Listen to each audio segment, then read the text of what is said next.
Awesome. All right. I see Elaine is here. I think she's our first attendee. Um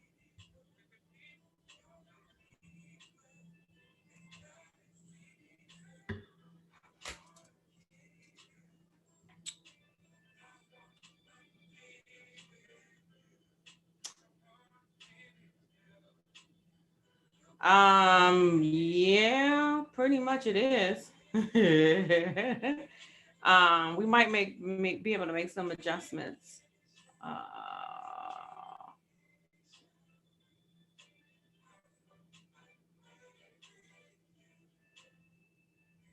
There we go.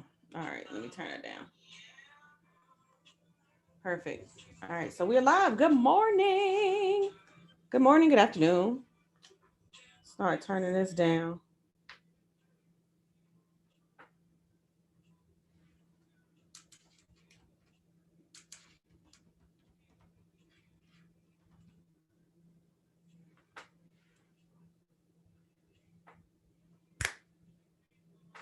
All right, so as you guys are coming on in, do me a favor and let us know where you guys are joining from. Super excited that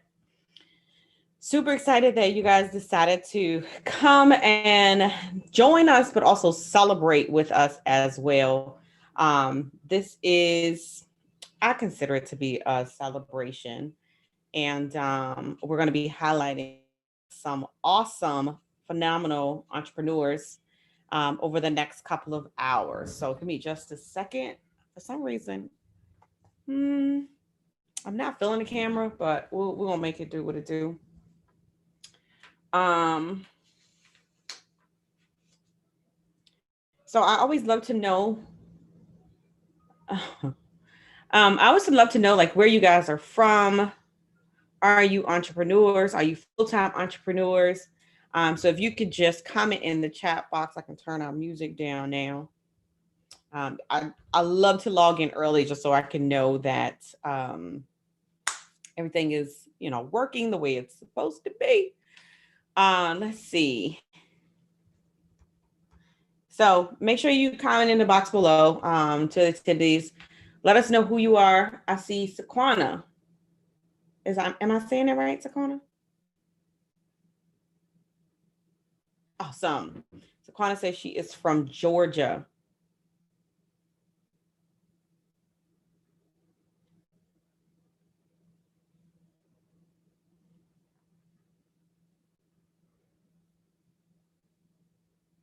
Absolutely.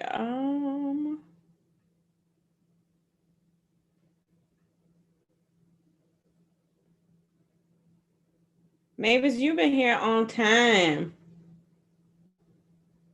Oh, you resided in North Carolina. Nice. All right, cool.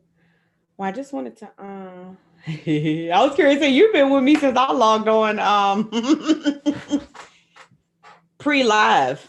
So we actually have a page where we're streaming to, but also people are here that are able to join us live. So I know we are kicking off at 12. So I'm going to go ahead and get us started. My name is Dakisha Williams, your virtual COO. Super excited to be here on this particular platform. Not only highlighting some people that I've been able to work with, but giving them the opportunity to shine, to share their gifts, to share their expertise, and just a little bit about me and who I am. I honestly, I'm just that chick that lost the same job twice, building a business from the comfort of my own home. As you can see, I am in my office downstairs here at home. I actually left corporate America August 24th, 2011. I went on leave of absence and hashtag longest leave ever, right? Still on leave of absence. So this year marked 10 years of being a full-time entrepreneur. So y'all got to clap it up or something. Like I know it's kind of early, but I mean that's actually super exciting. And I started this journey because, two kids and my daughter said to me that I'd missed the first week of school. 3 years in a row, but I really started this journey because I wanted to be present for my children. As I was growing up, my mom worked for DuPont, and I don't know if you guys are familiar with DuPont. It is a manufacturing company, right? Manufacturing company. So she worked 8 to 4, 4 to 5. What is it? 8 to 4, 4 to 5. No, 4 to 12. 8 to 4, 4 to 12, and then 12 to 8. So I'm what they call like a shift baby. So, my mom worked shifts, and I didn't want my kids to have to experience that. I spent 13 years um, at a babysitter's. They're now my godparents. And so I wanted to be able to create a lifestyle where their mom would be, available to them. I think they took advantage of it, you guys. Like, they knew that the school was right around the corner. If they left a pencil, a notebook, they would call, a helmet, anything. And so, yeah, and so, but when I look back on it, it's a blessing to be able to be here for them. So, with that being said, I created my consulting company 2012. I actually had a shoe company in 2010, but I created the consulting company in 2012. Mostly because a lot of people were asking me, how did I get funding? $31,500. Somebody typed 31,000 in the chat box, right? So I actually did get a loan for $30,000, and yeah, man. And I don't even know if I had a business license at that point in time, y'all. Like, seriously, right? But so people started asking me, how did you do that? How did you do that? And so I started to consult. And it's so funny when I look back and saw what I used to charge. Like, I used to charge $297 an hour, right? Back then. Trust me. And I was just starting. So don't, like, I'd say that to tell you, don't be afraid to price yourself when you're just starting out. Like, don't be that person that says, oh, I'm just starting out, nobody's going to pay me. Yes, they will. If you can help them solve a problem, um they will definitely they'll definitely be able to sorry, somebody's asking me for the link.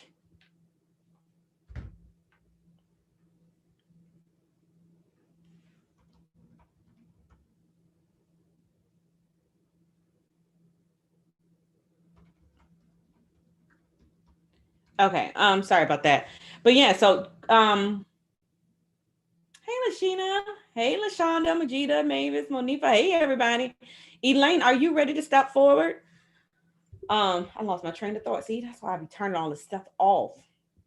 But anyway, what I was saying was, don't be afraid to charge just what is in your heart, just because you're starting out. Like, how many of you are just kind of starting out in your business? Anybody new, brand new, meaning like first year, still working a full-time job? How many people still working a full-time job? And just comment in a box, comment in the chat box, right? Yeah. So, a newborn. I love that. Maybe said I'm a newborn. I love that. And so, you guys are in a perfect situation because um I call Lashina, I call you a parallelpreneur. That's what we call them.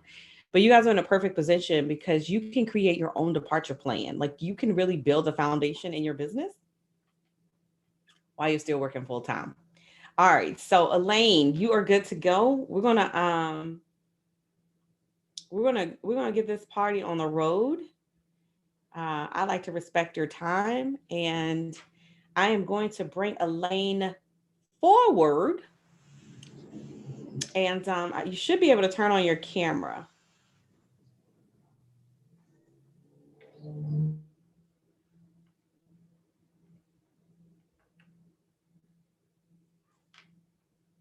So our first presenter today, or interviewee, they all were nervous.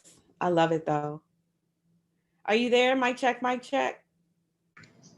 It No. says you can Start your video because the host has stopped it.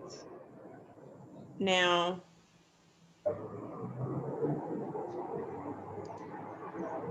try now. Elaine is out there in the islands. Look at her.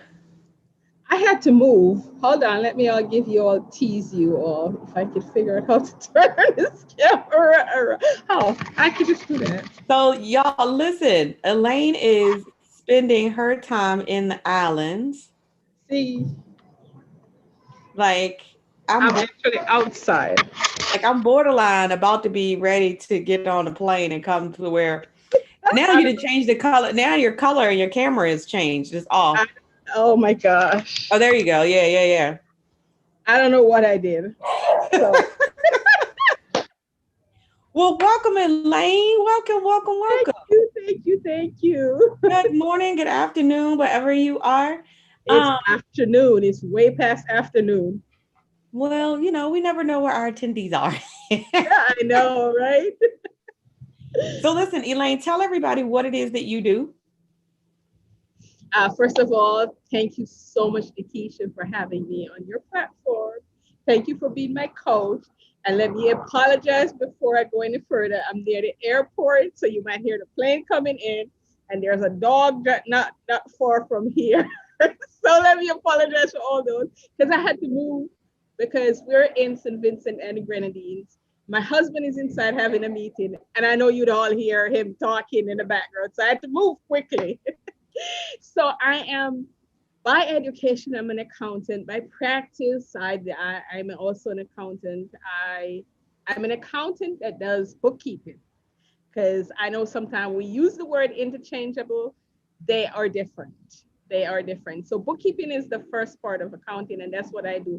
I make sure you have straight records so that you can go to your tax preparer or your CPA or your accountant with these records, full profit and loss statement, so that they can help you to prepare your tax, analyze your business, and also make crucial financial decisions. I love it. Now, what got you started on this journey? Hold on, let me turn this up because we competing with some. Oh, I would I love, forgot. I'm competing with the yeah. airplanes. You know my situation, right? So, what got you started on this journey? Um, well, honestly, I've always been an accountant. That's what I did out of high school. But what really got me into business is after I had my daughter this year, 25 years ago. I was an auditor, and I decided that I did not want to actually, um, Not you. Go ahead. okay, I did not, I did not want to, well, I believe in breastfeeding. So I decided that I was going to breastfeed my daughter. So I decided to start a business.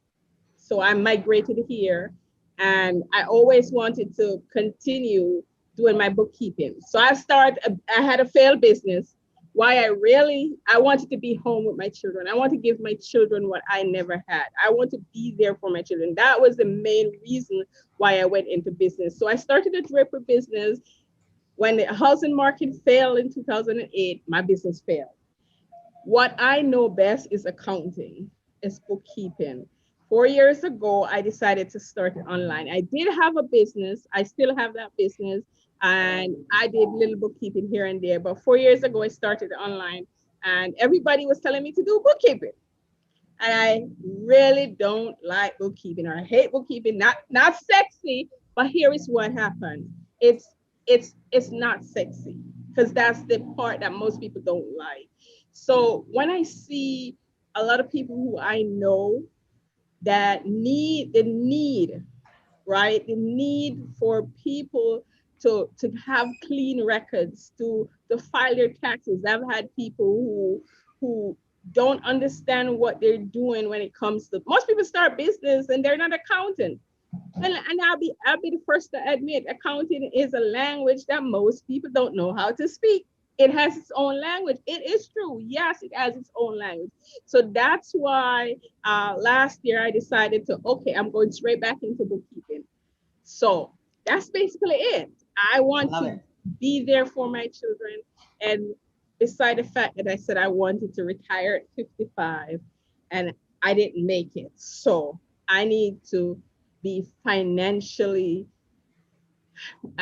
it's not financially secure so that I Mhm. can retire and that I'd not only be here for a staycation, I'll be living here. She's showing off, y'all. She's showing off. I love it. No, I love it. Um, so one of the things that I always like to say is, what can we expect from you in the upcoming year? In the upcoming year, I'm looking forward to help at least 15 to 20 business owner that especially are in their second or third year of business Hmm. who are making six figure. I'm looking to help them to move their bookkeeping from Excel or shoebox to a system, a tool that will help them to automate some of their process. I'm looking to help them walk them step by step through the process to make sure that when 2021 ends, they would have not worried about, oh, how am I going to face the accountant? How am I going to face the so I'll be putting in more training. I'll Hmm. have more training available. I'll be doing some one-on-one intensive, like my coach says. Yes. This is one thing that I'm definitely going to be doing this year, and this is going to be from January to about March. Okay. For those people who do not have their records together, I'm going to be doing some one day sessions for them to help them prepare for their taxes. How One many day. people need their book? How many people need to get their book cleaned up? You can go. You can comment me. Listen, I want to make it clear to Keisha, if you have QuickBooks, we're going to be doing that. If you do not have QuickBooks, if all you have is your receipts and your bank statement, Oh Lord Jesus. if all you have is your receipts and your bank statement, we are going to help you to put it in a format that when you're ready to go to the tax preparer, you'd have had your report ready. Mm, I love So, it. I love it. I love yeah, it. So yes, do and you that's have a this year. so do you have like a free gift that you can share with our participants? Yes. So I know most people ask, what is the task that bookkeeper for their bookkeeping business? Hmm. I have a bookkeeping checklist that is broken down into what you need to do daily, weekly, monthly, bi-monthly, annually, and quarterly. Oh, I need a link. Let me see it. It's at the link is bit.ly /bookkeeping checklist 20. All right, you got to put that in the comments. I Yes, couldn't type that fast. I am going, Copy and paste it so that we can get that. I'm putting it right now. I had it ready. All right, let me see. I'm gonna drop it in here for everybody. And Yeah. it's the, oh no, that's not it. Oh, don't do that. All right, let me give it to you the other way then if this didn't I give it got to you. it. Oh You wait, got it? I thought I had it. Here we go. I was getting ready to give everybody the bookkeeping checklist. I was getting ready to give everybody a YouTube link. Boom. There you go. Should go out to everybody. Yes. I love it. I love it. So as we wrap up, let me ask you, what would be your biggest takeaway or biggest aha from working with me or being a part of the Get Ish Done coaching program? One of the biggest thing that I took away is the fact that the way how you put processes in place. I'm a process person. I'm a step-by-step person. And I mean, I've been in many, I've heard people say, oh, you need a funnel. I I just wake up one morning and says, "Oh, this is what they mean." After you explained it, I mean that was just it. It was just, I don't know. It was just a eye-opening experience for me. It's the way how you do things and make it so simple that even the people like me who have a learning curve can understand it. That was the biggest takeaway for me. I know that sometimes people look at, they said, oh, you didn't make this, you make six figure, but everybody takeaway is different. And that for me was that did it. That did it for me. I love it. I love it. I love it. No, and one of the things that I realized too, and it's funny that you said that, is because when they ask like, "What's your superpower?" So that's one of the things that I realized that's my superpower. It's because when we get into these coaching programs, and even me, like I'm in coaching programs as well. Our coach will give you assignments to do, right? They'll say, oh, you need to build a funnel. Oh, you need a lead generation system. And then you get off the coaching call and then you're sitting at your desk and you're like, well, What am I supposed to do? how am I? Well, where do I start? And what do I need? And a lead magnet and a what? So that's what I realized. I am the connection, the implementer between the instruction and actually getting it done, because we map out step by step. Here's how you need to do what the assignment is. I'm not gonna just leave you hanging. All right, Lane, go on now. Create your lead magnet. I love it. I love it. I love it. Any last words that you want to leave about bookkeeping, or what would you say to the entrepreneur or the aspiring entrepreneur who is going into 2021? Like, what would be your words of wisdom or encouragement? My word of wisdom to anybody, that any business owner, entrepreneur, you want to start a business, make sure that you fit, you have that. Let me say it this way. There's three things that you need, especially in business. And I always say you need experience, knowledge, and skill. What I want to say to entrepreneur is that I don't think most people have the experience and knowledge or the skill. So make sure you have someone that has the experience, the knowledge, and the skill to help you to set up a process to have an accounting system in place. It doesn't matter if you're doing it on Excel. It doesn't matter if you're using an app. Just use something to make sure that you are capturing your income and expenses correctly. Because I know most people tend to think about it only when it comes to taxes, but you also need that information to make crucial business decisions. Those decisions help you to either not do a product, either continue to do a product. And I know you talk about that all the time, tracking, knowing the results. The only way you're going to know the results of your business, you got to know your numbers. Know your numbers. Tell them. Know your numbers. So guys, make sure you grab the bookkeeping checklist. If it is overwhelming, don't be afraid to reach out to me. I love it. I love it. Well, Elaine, thank you so much. We appreciate it. We love that you are coming in from the islands. Maybe we can take a Get Ish Done a trip out there with you, okay? Okay. All right, I'm going to put you back down in the audience. Thank you, love. Thank you. All righty. Where is my Elaine? There we go.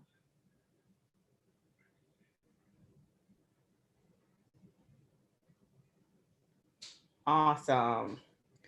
All right. So yeah, that's definitely one of the things Takesha is working on in 2021 is bookkeeping. I know we've had these conversations, so hopefully we can get Elaine to come into the class. Um and maybe do a session. Okay. All right, so let's see. LaShonda, I think I saw LaShonda on. Raise your hand so I can bring you up. This young lady actually, we connected. Well, we've been connected for quite a while, to be honest with you. And we've been connected for probably 4 or 5 years, but we never had a chance to like really kind of like sit down and have a conversation. And so earlier last year, All right, let me see, because I think there we go. Earlier last year, we were on a summit together, and she was already thriving in the government contracting space. There she is. Hey, Hello, gorgeous. happy Friday. I don't even have a clue of what day it is. Okay. I'm like, we just gonna make it through today. And so My yeah, so we hair bouncing and oh behaving my God, today. you're gorgeous. Oh, that's right. You were on our planning session last night and they're getting your hair done. We're not gonna talk about that. But yeah, so we had connected a while ago. And so then we came back together early last year. And so super excited to have you here. There are so many people who want to know about government contracting. So tell us a little bit about how you got started with that. So I got started in government contracting back in 2007 when I moved to the DC area. Oh, before I get started, hello everyone. I'm LaShonda Breesy, the owner of HealthWorks and LaShondaBreesy.com. But in 2007, I moved to the DMV area and I was familiar with state and local contracts in the nonprofit space. But I started working for a company, and literally one day someone put some documentation on my desk. And again, before that, I owned a staffing company. So I understood the staffing process from the healthcare standpoint. But someone put some documents on my desk from the printer mixed in with my documents. So I was going through, pulling out my documents, and I was skimming through and looking at their documents, and I saw my name and I saw what I was being billed out per hour. And I looked again and I saw my name and I saw what I was being billed out per hour. And I realized I needed to move the middleman out of my life. Because if you were going to pay me $60 an hour, but bill me out at $150 an hour, then I knew I was worth more than that. So that's basically how I got started. 3 months later, I won my first contract as a subcontractor with Department of Homeland Security, where I traveled the nation training Customs and Border Patrol agents on how to remove illegal aliens out of the country.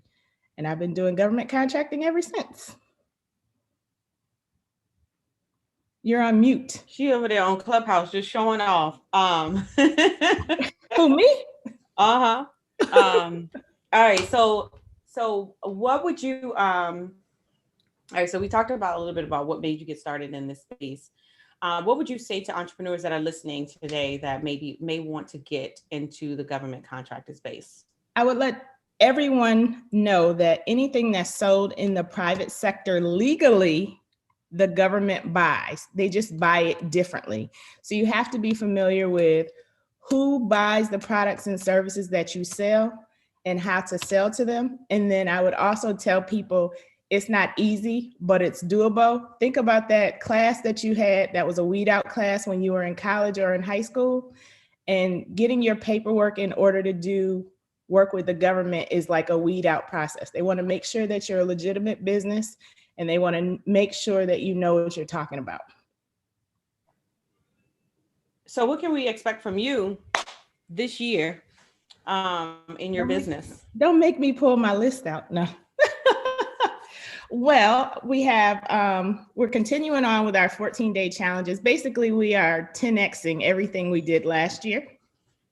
She's laughing. That's our favorite word this year. Yeah, we're 10Xing. So we've got master classes going on, some 2 and 3 day workshops, our 14-day challenge, a summit, and just keeping the momentum going, literally.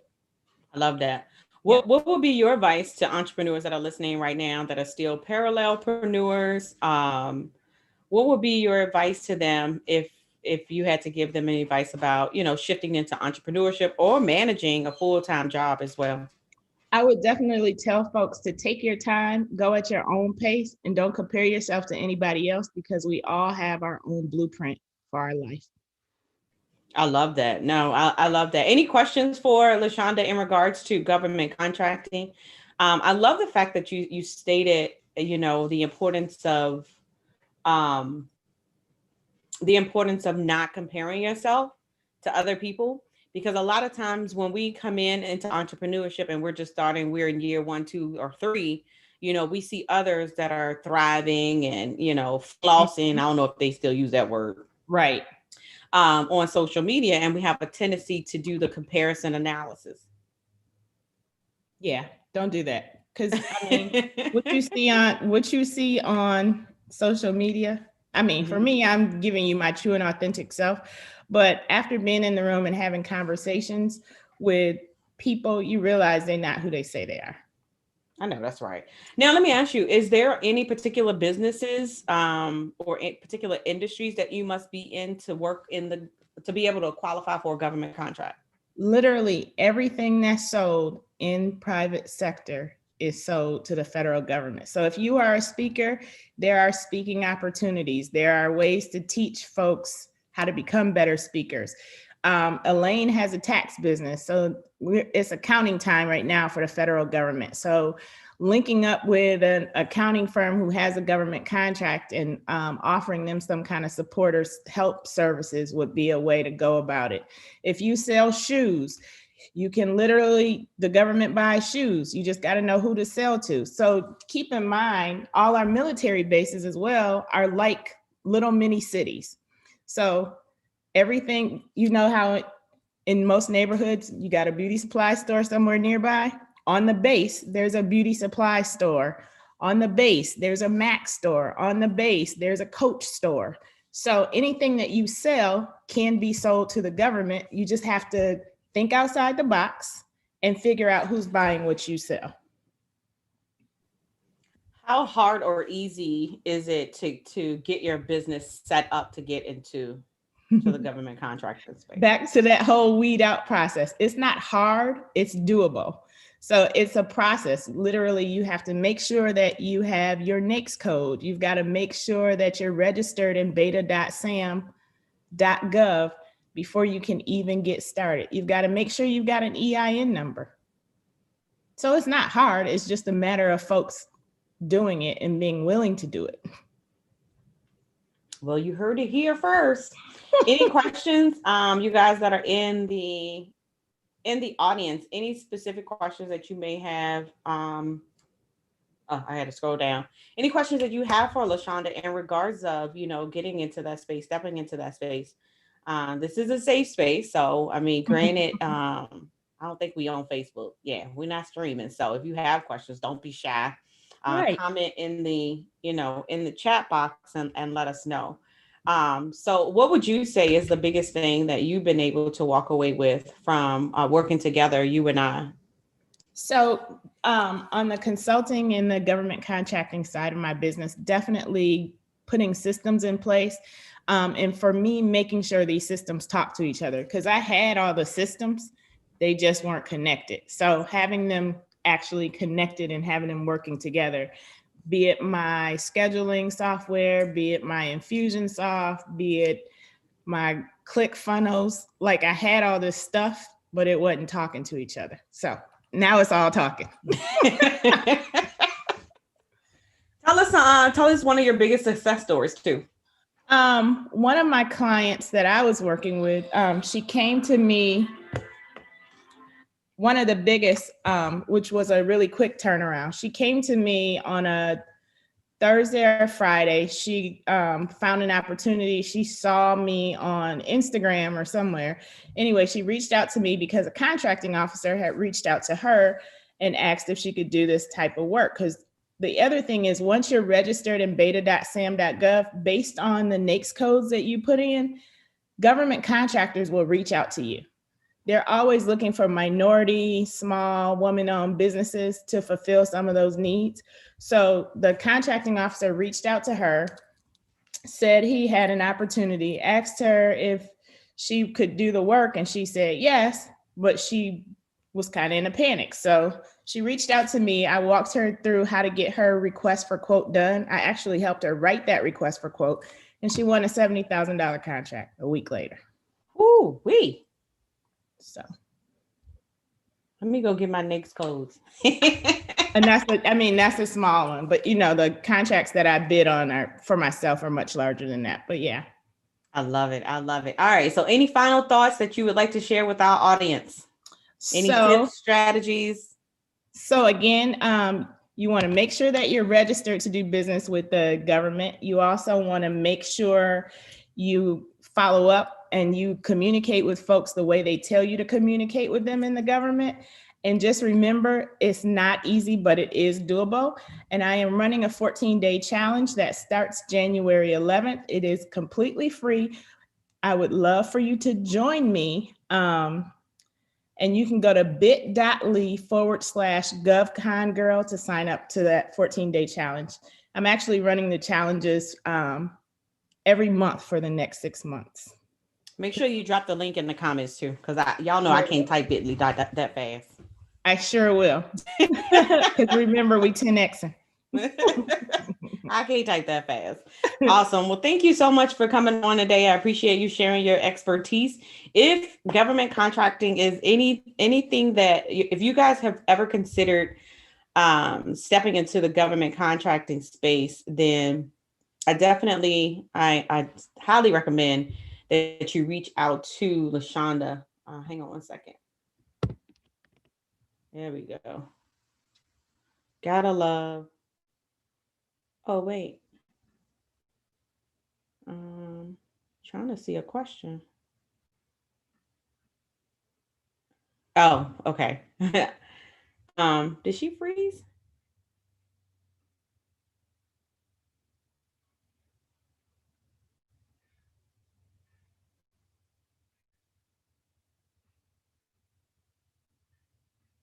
We might have, all right, hold on, y'all.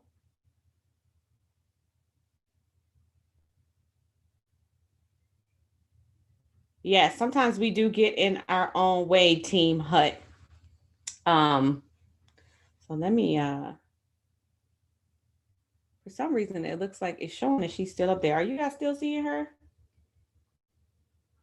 Oh, no.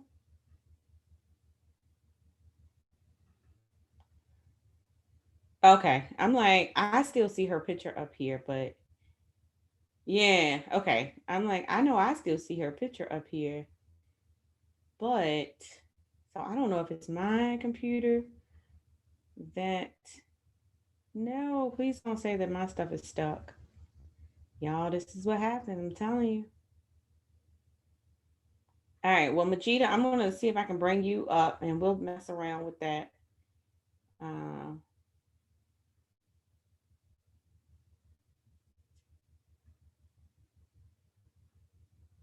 All right, there we go. Yeah, that's kind of weird.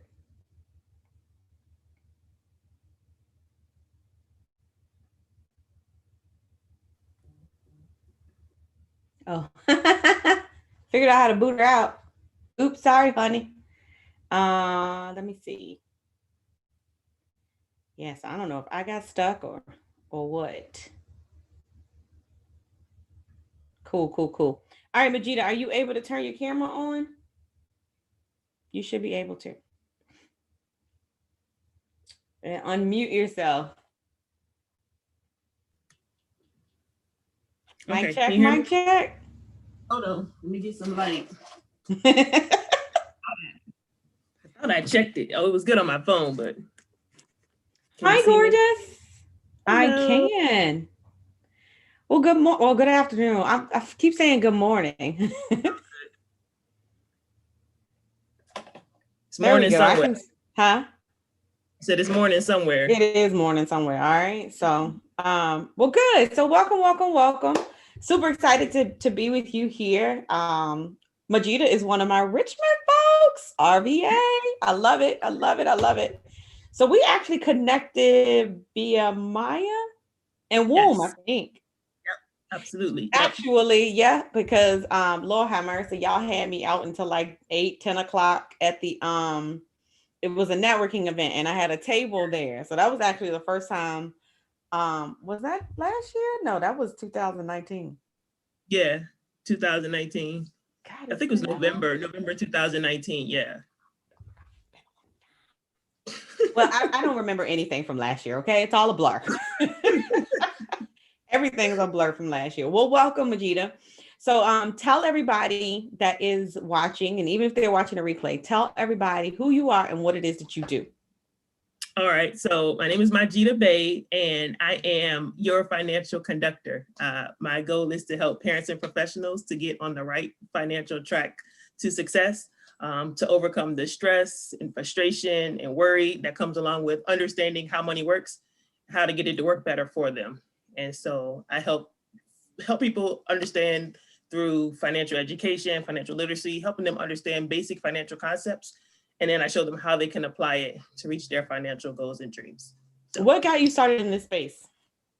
I know we talk about this a lot, but long story. So honestly, I went to school for civil engineering. Like that, I like math. So I picked engineering as a field.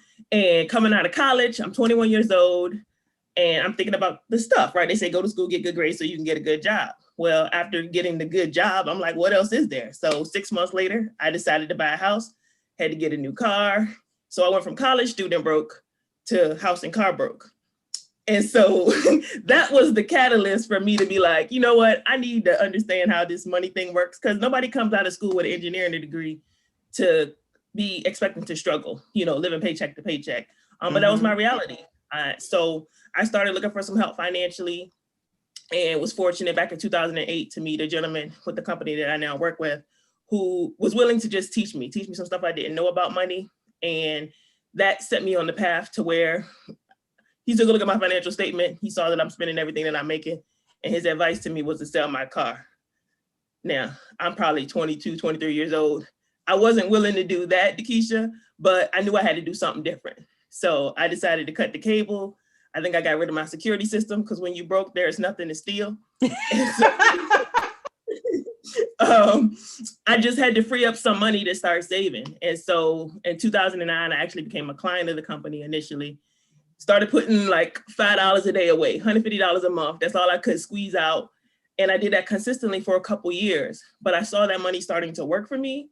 And then in 2011, my advisor actually offered me an opportunity to come work with him. So that's actually how I started working in this industry. And it's changed my life. It's changed my family's life, because it's allowed me to help all 4 of my siblings put plans in place for their future. My brother-in-law, before he married my sister, we got him straight. And then once I started having children, I have a 2-year-old and a 6-year-old, I was able to start plans for them when they were just weeks old. And so it's changed the trajectory of my family's financial future, just because somebody was willing to teach me some stuff about money that I hadn't learned. And I'm just so grateful. And so I see it really as a privilege that I get to pay it forward. I get to help some other families get on a better track, understand money better, and really reach those goals. We talk about generational wealth, we talk about leaving a legacy, but like most of us don't learn it in school. We don't know it, we don't learn it at home. And so we don't know who to reach out to. We don't know who to talk to. And I just love the fact that I was able to meet somebody who was willing to invest the time, even before I became a client of his, to teach me. And so now I get to do that for other people. So it's not even like work to me. Like, it really is a privilege to be able to put people in a better position, to help them, turn the light bulb on and know that they can have a better future, that they can reach the goals that they want. So I love it. I love it. I love your enthusiasm as well. We can hear in your voice the passion that you have for this. And so, like, one of the things that I can hear is there's a lot of people that don't feel that they need to invest in this. There's a lot of people that feel that this is not a primary focus for them, right? What would you say to that person that is like, oh, well, I'll get to it. I'll maybe next year, I'll start saving in 2 years. I mean, unfortunately, that's the reality. Some people just think like that. So I'm glad you asked that question, Dakisha, because the best time to start is always now. All right. Time is our most valuable asset when it comes to building wealth. And so the longer you put off starting, the more you're going to have to do to catch up, the more you're going to have to do to reach those same goals. Just give you a scenario, right? If, let's say, a person wanted to save $1 million by the time they retired, and we'll just use 65 as an age for retirement. Well, if I start at age 25, I've only got to save about $300 a month. But at 25, who's thinking about saving, right? We want to have fun, we want to party, right? Travel, whatever you want to do. By waiting just 5 more years, then you got to save over $400 a month. You wait another 5 years, now it's close to $700. Another 5 years, $1,000. And so, after everything else in life happens, you have a family, you get a house, you put the children through college, then you want to start saving, and you got 5 years, 10 years until retirement. Well, now you're talking about $3,000, $5,000 a month to reach that same $1 million, when you could have got started at 25, sacrifice it because you don't have as much responsibility then. You could start then and only be putting away $300 a month to reach that same goal, right?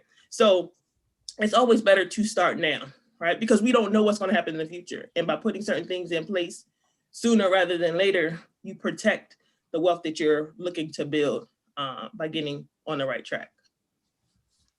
Awesome, awesome, awesome. So you've been in the coaching program for about 6 months. Yep. How has the coaching program helped you in your business? I want to ask you another follow-up question, but I got to let you answer that one first. Okay.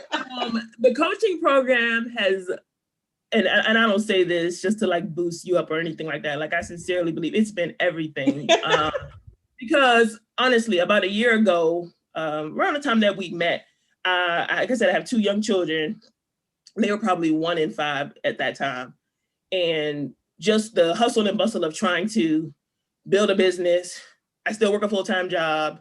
I've got 2 young children, right? And like I own rental property, right? There's like a lot of stuff going on, a lot of moving parts. And so in trying to build my business, a lot of it was in person, right? So we had to like physically go to the office, meet with people and stuff like that. And so it was just such a strain having to like drag my children everywhere I went. And so when I was introduced to you, learned a little bit more about your platform, I'm like, this is the direction that I need to move in. I need to move my business in a direction that's going to benefit me, right? I work with a company and has a great system in place.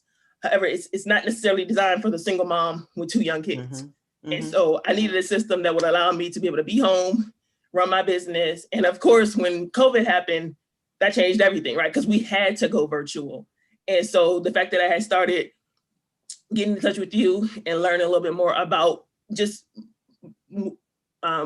promoting yourself online, I was able to start to put some things in place, learn a lot about stuff that I just didn't understand. I wasn't even on social media, right? Like I don't need to be on there. I would hop in and on and off. And the program really allowed me to understand how to use social media, not be used by it, right? Not just be on there, right? Like if I'm gonna be on this platform, it needs to be generating revenue for me. It needs to be creating income, not wasting my time. And so you definitely helped me to see how I could utilize social media to market myself, to promote what it is that I do. And honestly, I had to get out of my own way because I wasn't on social media because of me, right? Not because I didn't feel like I had value to offer, but I had to get out of my own way and realize that I had something to give to other people and I needed to be visible. People had to know I existed. And so that's really what I got from working with the program. And then of course, understanding like all the parts and pieces that you have to put together to make that work, right? Like that's a whole nother. I was going to say, why do I keep hearing that? That's the consistency that everybody is saying. It's like, oh my God, there's so many pieces that need to be put together. Right, but it's like once you know what they are and you put them in place, then your business runs on its own. And that's something that I have learned in business is that it's not a business if you have to be there in order to run it. It should be running without you. And so I've over the time that I've been able to work with you, I've been able to put some things in place, but I know there's still more that I can do. But I'm just excited about what I've been able to do thus far. And literally like up until last night, right? I'm like, all right, let me make sure this funnel runs right. Because I definitely want to commend like what it is that you do in helping other women entrepreneurs to market themselves online, to do what it is that we do. And it takes a lot of time. It's an investment of time on your part. And, I definitely respect the fact that you're another mother, right? Who's taking time away from your family to give my family a chance. And so I don't take that for granted. I don't take that lightly. And so I just want what you've been able to instill in me thus far for me to maximize that, right? I feel like I'm just like the tip of the iceberg. There's so much more that I still have to implement, but I know that when I do, I'll be able to attribute it to the fact that like I was able to work with you and your team to put those things in place to understand it so that I can free myself up to be able to spend more time with my children, free myself up to where I don't have to be like running all over the place trying to get things done. Like my calendar, right, tells me what I need to do, right? People are contacting me instead of me chasing people. And so I definitely appreciate you. Oh, yay. I love it. And it's so funny because Majida is one that she sits in the background. Yeah. She kind of like me. It's kind of like when you get instructions, it's like you kind of go off on your own over here, but you start working and you start implementing, and then you come back and pop up and like, oh my God, this is what I did. And I've got, I've got people on my calendar and I've got my assessment and people are starting to fill out my assessment. And I'm like, well, where you been? I be listening. I had to go to work, right? You got to get the work done, right? You say get ish done. I'm gonna go get ish done, and I'm gonna get back to you and find out what I got to do next. I love it. I love it. So for the entrepreneurs, because we actually have several entrepreneurs that are on here that are still working full time. What would be your advice to them as they are embarking on this journey?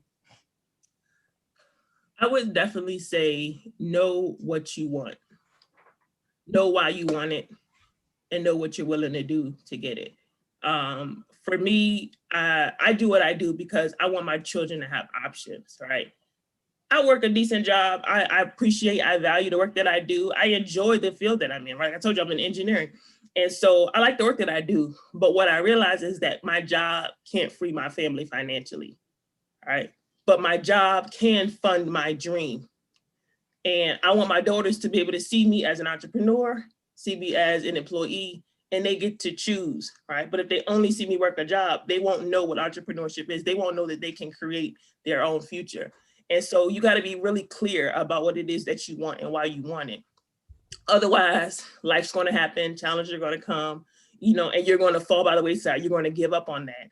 And something that I've learned from one of the gentlemen mentors in my industry is that my dream is not for sale, right? Like there's no price tag that they can pay me to give up on my family's future. And I'll just give you a quick meme that I saw. It was Kunta Kinte, right, with shackles around his wrist. And right next to him, they had a meme of somebody with credit cards wrapped around their wrist. And that was debt. And I remember seeing that image. Whew, I'm sorry.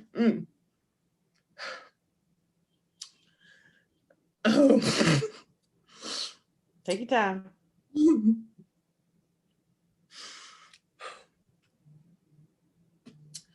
I remember seeing that image and envisioning my children being shackled by debt. And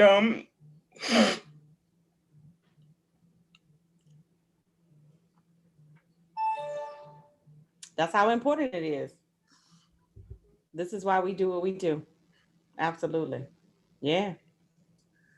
I knew that it was my job to free them from that, because that's what's waiting for them. Society wants them to fall into that trap. And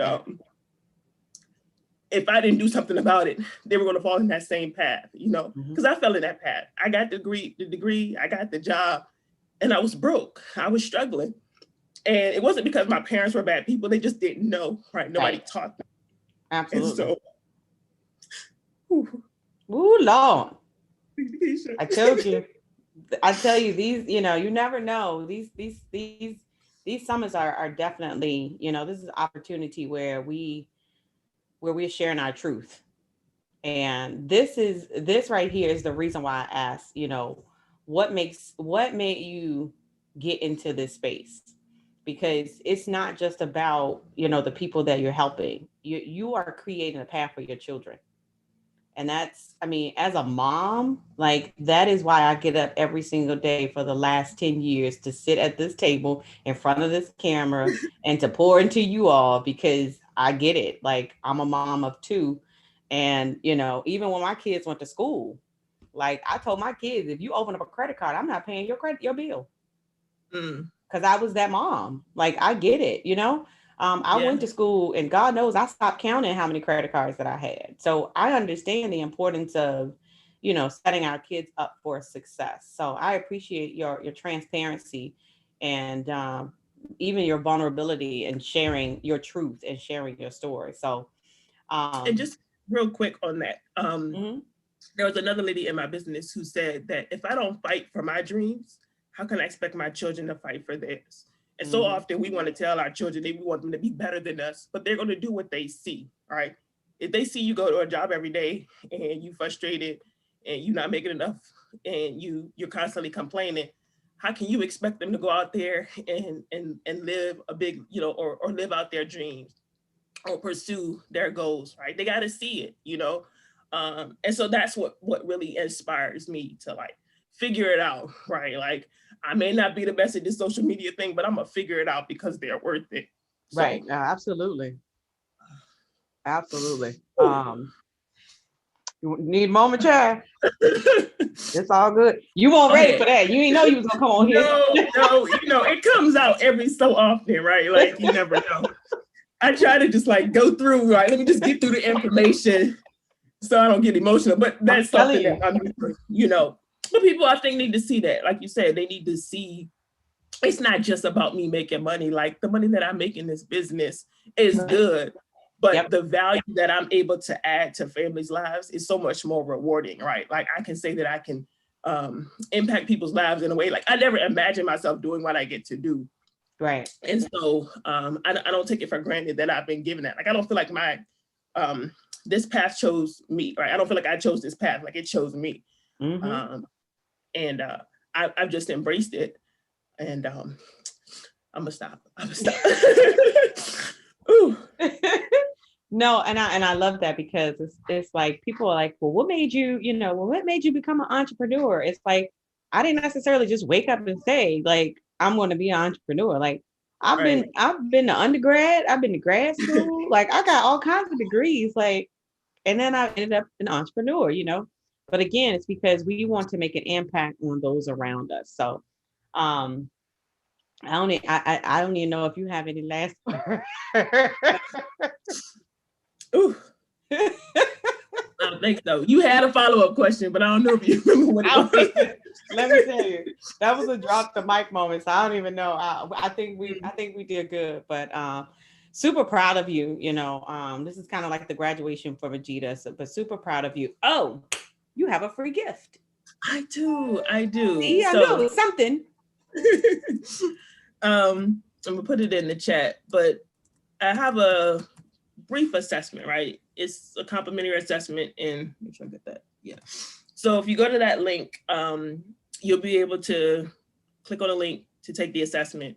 And that assessment will just ask you some questions, some things to think about in preparing for your financial future. A lot of times, like you were saying, Dakisha, we want to put it off, we want to wait. And these are the questions that questionnaire is the question that helps. That questionnaire gives me answers to the questions that people need to be thinking about in terms of preparing for, right? And so what I do is I teach wealth principles to the working class, right? Wealthy people just think differently about money, right? They anticipate the things that could happen and they prepare for them. And so helping people just like you and me prepare and plan for the things that we may not think about, right? Caring for a loved one or having to take care of a family member, if they got sick or not working, right? If for some reason I lost my job tomorrow, like what do I have in place to be able to maintain my quality of life? And so there are ways that you can protect the wealth that you're looking to build. And it just starts with having a plan. And so if they take that assessment, after they take the assessment, there's actually a link to get another freebie. So you got to follow the funnel. Ooh, you got right? more freebies. Right. More freebies. There's another freebie. But just like a quick checklist, it's 8 strategies to get you on the right track to financial success. That sounds like a webinar. Huh? Oh, right. I'm working on it. Baby steps, Dakisha, baby steps, right? I got the funnel together, right? So they can go to the link and the link is going to take them somewhere, right? We'll have to plan the webinar. Filled out. I love it. I love it. Awesome. Well, thank you, my dear. I did put your link in the chat. Super appreciate you being on here and sharing your truth. And of course, we love you. And we look forward to continue to working with you on your journey. I certainly appreciate you. Thank you so much for the opportunity. Y'all show Majida some love. All right, let me see if I can figure this out. I think I have to go over here now. There we go. All right, y'all. I act like I don't do this all the time. There we go. It worked that time. Show Majida some love. Wasn't that powerful? Oh my gosh. Like I was not expecting, like I love Majida. She's always so super quiet and so super like reserved when she's on our calls and stuff like that. So I'm so glad that she came on and share their truth. And this is what this is all about. This is a platform to help them share their truth. So let me ask you something. I have actually prepared a special segment. You guys know that I'm very big on utilizing webinars in order to grow your business. That's one of the elements that we teach in the Get It Done coaching program. How many of you, by show of comments in the box, would like to actually watch this training that I prepared for you? If I get enough people to say yes, I'm going to go ahead and I'll share it. So that way, it's actually about 23 minutes and it's going to give you inside secrets that I actually teach in my program so that you too can actually use webinars in your business. All right. So I let me see. I'm going to wait. Oh, even my students is like, yup. Yep. All right. So, okay. All right. I'm going to show it. Let's do it. This is actually a really good one. And so I'm going to show it and you guys just let me know and make sure that you guys can hear it. All right. Well, hello, everybody. My name is Keisha Williams, your virtual COO. And today I want to spend some time talking with you briefly on how to grow and scale your business using webinars. All right, so today we're going to talk about how to grow and scale your business using webinars. And if you're tuning in with me live, I always start with the end in mind. So my question is, how much do you want to generate, let's just say, over the next 6 to 12 months in your business? And I want you to write that down. How much do you want to generate in revenue? Not take home cash, but how much in sales do you want to generate in your business over the next 6 to 12 months? And I want you to take a moment and I want you to write that down. All right. Now, here's what I want you to understand as we go through this brief training that I'm going to share with you. So ultimately, when you think about big picture and when you think about, what your ideal client is looking for, you want to be able to develop an online experience where you can share your knowledge and your expertise. That is your ultimate goal, right? You have to understand that knowledge is the new currency. Knowledge is the new currency. People will pay you more for what you know than what you do. People will pay you more for what you know than what you do. And this is why it is so super important for us to use this type of platform in order to educate our audience, all right? We'll talk a little briefly about that.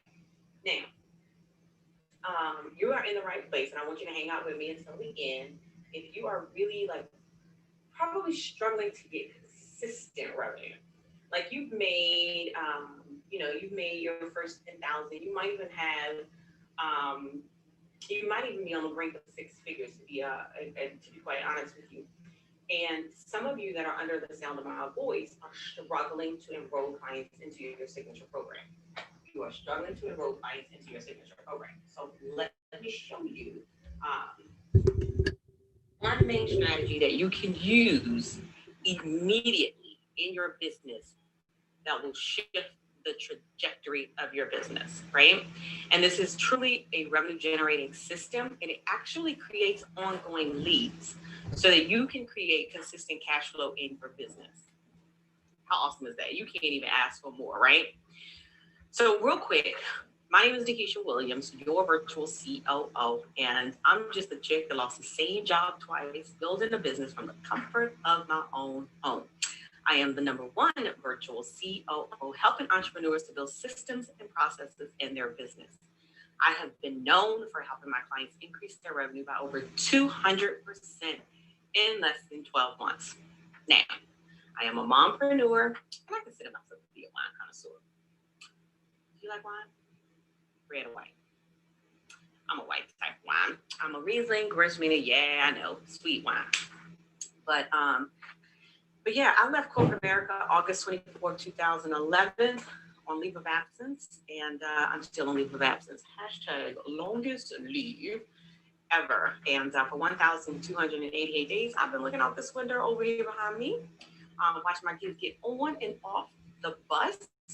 And it's been a beautiful experience, but I am so grateful that I had the opportunity to be present for both of my children. Now, when I left corporate America, I was a district manager of 13 locations, Virginia, Maryland, North Carolina, South Carolina, and Georgia. And I actually had 5 locations in Georgia. So I spent quite a bit of time in Hartsfield International Airport, okay? And so when I left, I knew that I needed something that was going to be able to create what I like to call hashtag sideline money. Both of my kids are athletes, 4 sports, 2 kids, right? And I wanted to make sure that I could be present for them, but I wanted to be in a position where I could generate revenue as well. And so I came across these thing called webinars, right? And honestly, I'm gonna date myself, right? Because when I entered into the entrepreneurship world, it was still a conference call, y'all. Like, they were still doing teleconferences. They were still dialing into conference call lines.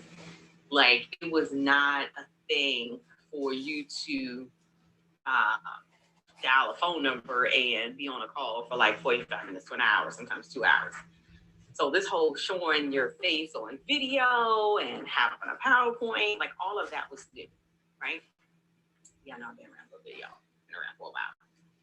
But anyway, so as I was entering into this small business entrepreneurship space, people were moving towards video, and they were moving towards video presentations. And so there was a time where I was teaching people how to create 6 figures from a webinar. Now, this was like 6 years ago, 6, 7 years ago. Now, I wasn't even making 6 figures from a webinar. And so there was a gap in the level of integrity. And so I was like, well, if I'm going to be teaching people how to do webinars, then I need to make sure that this system is going to work. Not only for myself, but if I'm teaching people, I want to make sure that it's working for them too, right? So here's what my colleague and I did. My colleague and I, we set out to do 8 webinars in 30 days. So we did one like on a Sunday, on a Tuesday, and the next week we did one on a like a Monday and a Thursday. And so we just consistently did the exact same webinar over and over again. And I literally closed $15,000 in 21 days. $15,000 in 21 days.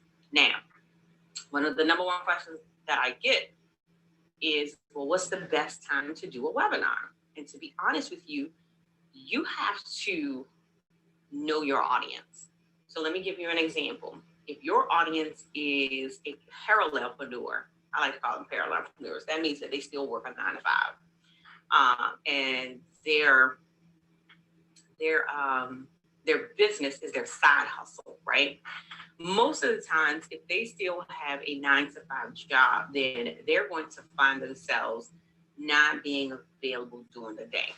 So if I'm doing a presentation and that presentation is geared towards our parallelpreneurs or side hustle entrepreneurs, whatever you like to call them, I'm going to do my webinar presentation in the evening. Anything after 4 or 5 o'clock, probably 6, 7 o'clock. By 8 o'clock, your girl is tired. Like, I'm not going to be doing a webinar at 8, 9 o'clock at night. That's just not Keisha, right? So you have to make it convenient for yourself, but you also want to make sure that it's convenient for your audience as well. Now, if your audience is an entrepreneur where they are full-time in their business, there's absolutely no reason why you're not able to do a webinar 10 a.m. Eastern Standard Time, 12 noon not Eastern, but 12 noon, whatever time zone you're in. Clearly, I'm at Eastern, right? You could even do 2 p.m. 2 p.m. Eastern Standard Time is a good time too for entrepreneurs. Now, here's another thing that you want to take in consideration as well. You want to take in consideration where's your primary audience? Like, do you have an international audience? Do you have an audience in the UK, in London? Do you have audience in Denmark and Ireland? You know, these are all places where I've connected with entrepreneurs. So, and you want to take that in consideration because late night for us, maybe early morning, super early morning for others, right? So you want to take that in consideration. And so that's what I would have to say in regards of what's the best time. Really quickly, before I go into some other topics too, I do want to address is some of the best webinar platforms to use. So if you're doing a live webinar and you're going to have individuals on that webinar, you can absolutely do a Zoom webinar. So Zoom has a $14.99 monthly subscription, but then they also have the webinar subscription for an additional $49. Now, with the upgraded version, it's going to put you in a situation or put you on a platform where your face is only the only face that's going to be showing. So in a regular Zoom meeting, you know, everybody's face is on the screen, gallery style. But if you do the webinar upgrade, then it's only your face. And so they would have to raise their hand to ask you questions. Now, here is the downside to using Zoom. So here's why I challenge my students. If you are going to do a Zoom webinar, you need to take that video and store that video somewhere else, all right? You need to put that video on a landing page somewhere because most of the people are actually going to watch the replay of that video. Yeah. And then majority of the people are going to register within 24 hours of you going live. So you're going to have more people actually watching the replay than those that actually watch the live video. So if you have it stored in Zoom, you're paying for storage. If you've got the $14.99 platform, you only have so much storage space before Zoom's going to be emailing you, telling you that either upgrade your storage or you need to delete some videos. So that's not your ideal platform in order for you to store your videos in order to have a bona fide webinar funnel, all right? So if you want a bona fide webinar funnel where you're driving traffic to the funnel, people are registering, they can watch at their convenience, you want an actual webinar system. You want a webinar jam. You want a ClickFunnels. Some people use Kartra as well. Because you want a actual webinar registration page where people can enter in their information. You can customize it to your liking, right? I'll give you some strategies that we use on our confirmation page that I normally share for my students. But on our webinar confirmation page, we invite people to become a part of our Facebook group. We also have a link to ManyChat so that we can stay in the conversation with our registrants via messenger bots. So that leads me to, that's one of the ways that you can actually get more participants and a higher show rate in your webinar. And it's by using multiple touch points for your audience. Let me say that again. Using multiple touch points in your audience. So a lot of people say, well, I didn't get a lot of people to show up to my webinar, right? Well, to be honest with you, 30 to 40% show rate is a really good show rate for a webinar. Now, when you have webinars, you got to drive some traffic to it, okay? But 30 to 40% of the people that show up will become your potential client. Let me say that again. 30 to 40% of the people that show up will become your potential client. So a couple of ways I'll share with you as we as we are in this training. One of the ways that we increase our show rate is one, by email marketing. Now, you and I both know that email marketing is not dead, but to get an 18% open rate on email is pretty average, okay? So we don't want to depend solely on email open rates or 18% open rate for people to show to our webinar. So what else can you do? Well, I'm glad that you asked. So we use text messaging software, right? Everyone has their cell phone close to them. I've got two looking at me right now, okay? So we all answer our text messages within 3 to 5 minutes, okay? And utilizing a text messaging campaign to let people know that you're going live within 15 minutes, you're live now, come join us now. That has helped us increase our show rate for our webinars. We also follow up with a messenger bot, and that is a Facebook message. So if you are on like Facebook and you use Messenger, we send out messenger bots as a reminder as well to let people know, hey, we're going live in an hour. Hey, we're going live in 15 minutes. Hey, we're going live, now. And so, which brings me to the point that if you are using a software where you want this webinar to be evergreen, you want to make sure that your software can send out these messages automatically. I couldn't even think of the word to save my life. So you want to make sure that system is actually capable of sending out these messages automatically, all right?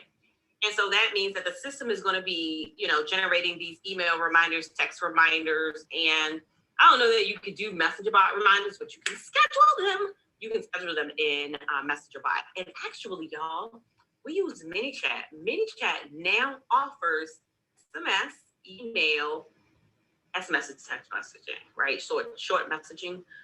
So it's text messaging. So not only can you do it all in that one system, and I think the pricing is pretty similar, but I still use a third-party text messaging campaign. But that's just a note for you.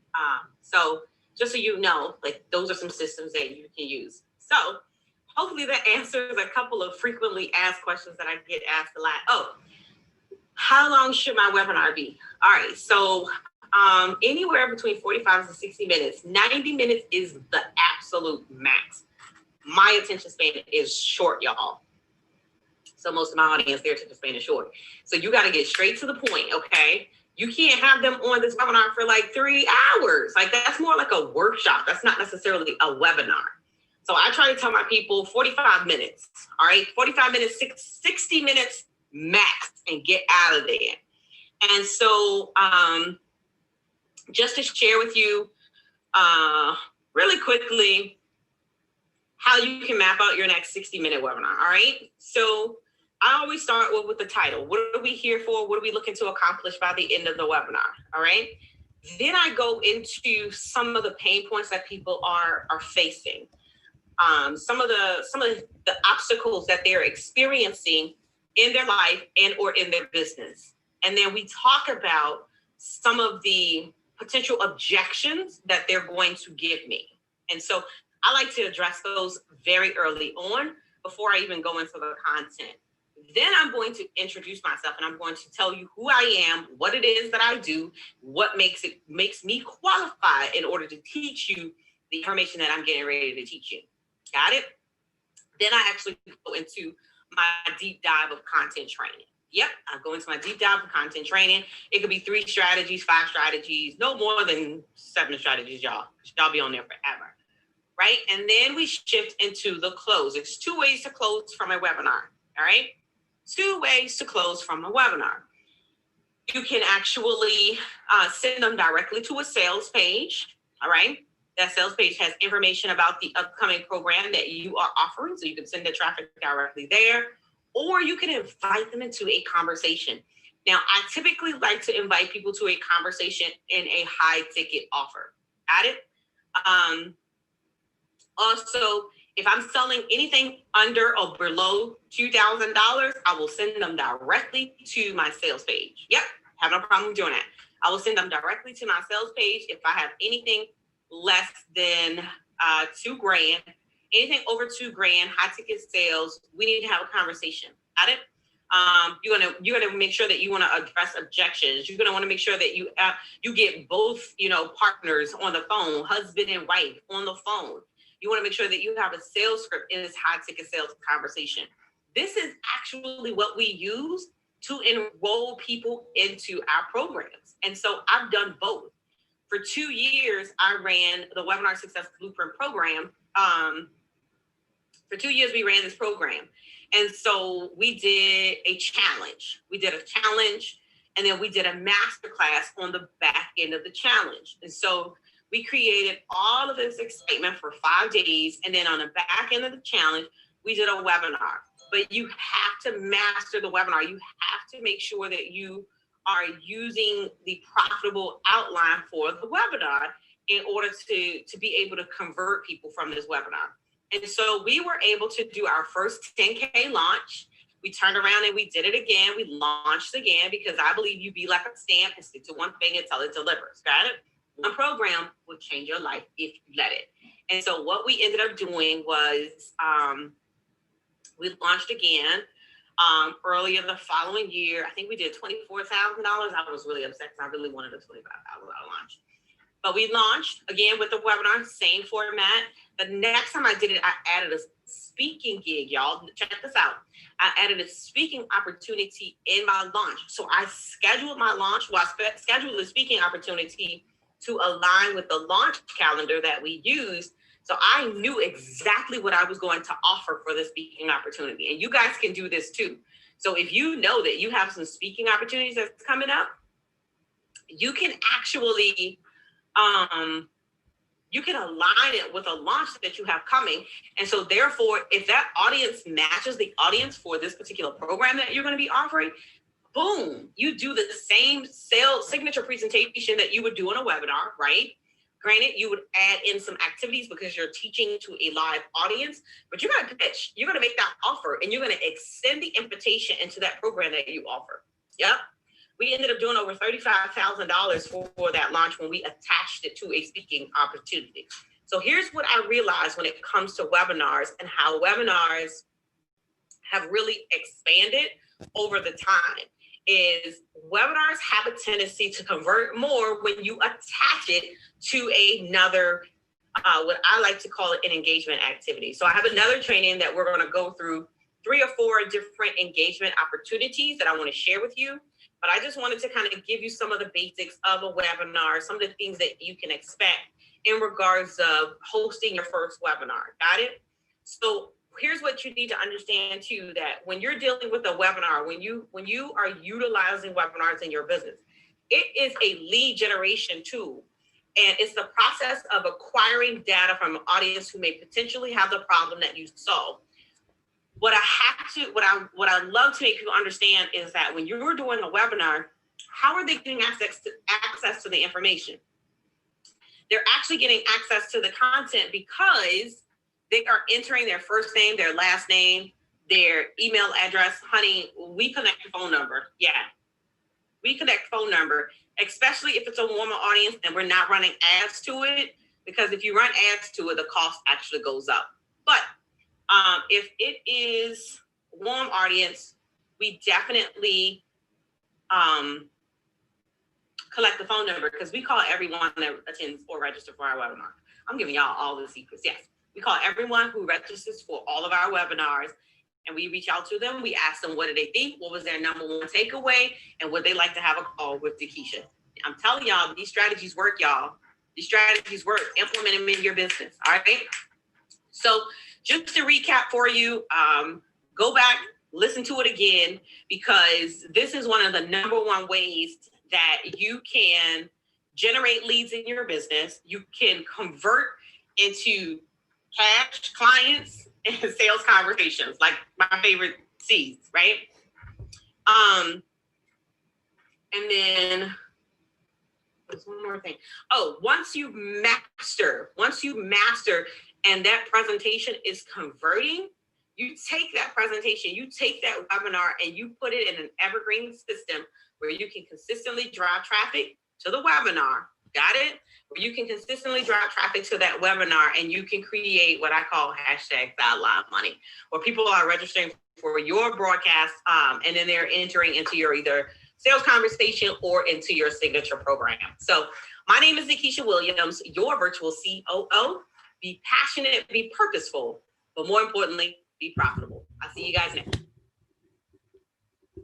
Woo-wee. Wait, do y'all hear my son in there clapping? That is too funny. So what'd you guys get out of that? Are you still here? What's up? What's up? Oh, wait, trying to fix my mic. My mic is everywhere. All right, I wanted any questions? Can y'all hear me? There we go. Let me stop sharing. There we go. Now y'all can see me. My son is in there like clapping. He is hilarious. Any questions about that? That was crazy, right? So I actually was able to share like some of the insider secrets for what we do in our business. Oh boy. So my son is getting ready to do a speech. We're doing a summit. This is the beauty of virtual learning. Team Hut says, I want to do all of that. And I told you guys a little bit about my story, as we started, but just to kind of give you, somebody raise their hand. You have a question, Elizabeth? If you have a question, type your question in the chat. I'll be more than happy to answer your question. But one of the things that I had shared earlier, and then we're going to bring up in a few minutes our next guest. Let me see. I think they're on here. I think the next two. I know at least, I think Deborah's on here. But one of the things that I was sharing earlier is that webinars was the thing that actually helped me create predictable income. So about 4 years ago now, at this point in time, 4 years ago this time, we created a program called Webinar Success Blueprint, where I was actually teaching people how to do webinars. And one of the things that I realized is that a lot of people say, oh, we'll show you how to do a webinar. We'll show you how to do a webinar. I'm sorry. I'm playing with my hair anyway, but we'll show you how to do a webinar, but they don't teach you the strategy behind it. Like they don't teach you the strategies to get people to show up. They don't teach you the strategies to keep people on there to the end. That's one of the reasons in the training I was sharing with you, we use text messaging. We sent out a text message, as this summit was going live. We sent out a bot messenger as this summit was going live. So we have people that are watching via YouTube. We have people you guys joined us and you're able to be in the room with us via Zoom, but we also have people that are watching on our website. So this is being streamed in multiple different areas. My team infrastructure, sure. Just for exposure for our students and for our coaches and for those participants that are on this platform. But we also have the ability to restream it again if we like, okay? So, but with that being said is webinars have shifted, you guys. And so a lot of people do live webinars. And they do the live webinars and they're more like a paid masterclass, right? But it's like a deep dive. Like what I'm doing now, like giving you the inside secret is a deep dive. And so now that becomes a paid masterclass. Let me give you a perfect example. Last Thursday, we did a 4-hour paid masterclass and where I shared the 4 strategies to a profitable product launch. Anybody on here that attended that last week? I don't recognize any of the names. So, yeah, I don't recognize any of the names. Yes, Elaine was there. So that was a 4-hour masterclass. And so we taught how to plan how to plan your next launch, how to I can't even think of the four. Oh, pre-launch, the expectation of your pre-launch. And then we taught how to launch, like the things that you needed in place to actually launch. And then what do you need to do in the post launch? So, what are you going to measure to make sure that you can see whether or not this worked? And we actually have another one coming up on the 22nd. So, if you weren't able to attend, it's an awesome training. I'll put the link in here if you want to register. It's 5figureproductlaunches.com. And so it's 4 hours and we teach all of those elements. They map out what product they're going to sell. But the reason I'm telling you is this is because we actually sold like $8,500 from that one particular 4-hour masterclass. How many of you would like to make close to $10,000 after a 4-hour masterclass? I don't know about you, but your girl would, right? Anybody else? Would that be cool with you? Right? Yeah, I figured it would be. I figured you'd probably be cool with that. No, absolutely, absolutely. And so that's one of the things that I realized, that webinars are like y'all, like I'm gonna give y'all the real deal scoop. Y'all better be lucky y'all in the house, okay? So the presentation that I did was 3 webinars combined into one long masterclass. Granted, we stopped to do some intensive, some deep dive, some implementation, but it was really like the content. I could actually separate that content and do 4 webinars. One of the things I tell my students all the time, don't overcomplicate a simplistic process. Y'all better write that down. Don't overcomplicate a simplistic process. So one of the questions on the floor is, can you share your team infrastructure and how did you select them? So I had to back up, because if I tell you my team now, it's not how my team started. So the first person that I hired, and I would not recommend you do this, was a graphics designer, and that was 2016. Okay. But it was all about how I wanted to show up online. And so, however, if I had to do it again, the first person I would have hired would be a virtual assistant.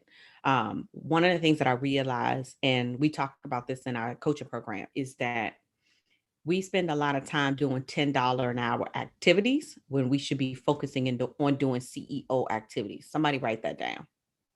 And so I always believe that you should have an assistant that is doing admin work so that you can focus on revenue generating activities. Make sense? So I hired a graphics person. Now we do implementation. So that was kind of more so why we hired a graphics person, Team Hut. What's your first name? So we build out funnels, which is why we have like graphics designers, coders, website designers, and stuff like that. Judy, thank you. And so now we actually have, we got Rose. Everybody know Rose? Anybody know Rose? We love Rose. I don't think Rose is on, but so Rose has been with me for about 2.5 years. She is one of my EAs. She's an executive assistant. Yes, we love Rose. We recently brought on Elaine. Elaine is watching on YouTube. So everybody say, hey, Elaine. So Elaine is on our team as well. All the posts that you've seen go out promoting the summit over the last week, that's been Elaine. If Elaine has reached out to you via email, IG, what have you, again, she's on my team. That is Elaine. Elaine is like my social selling and social media. And we're moving her into some other aspects as well. on the team. We recently brought on Crystal. Crystal is helping me get my life together. I think Crystal is actually, I think she's still on. Everybody say, hey, Crystal.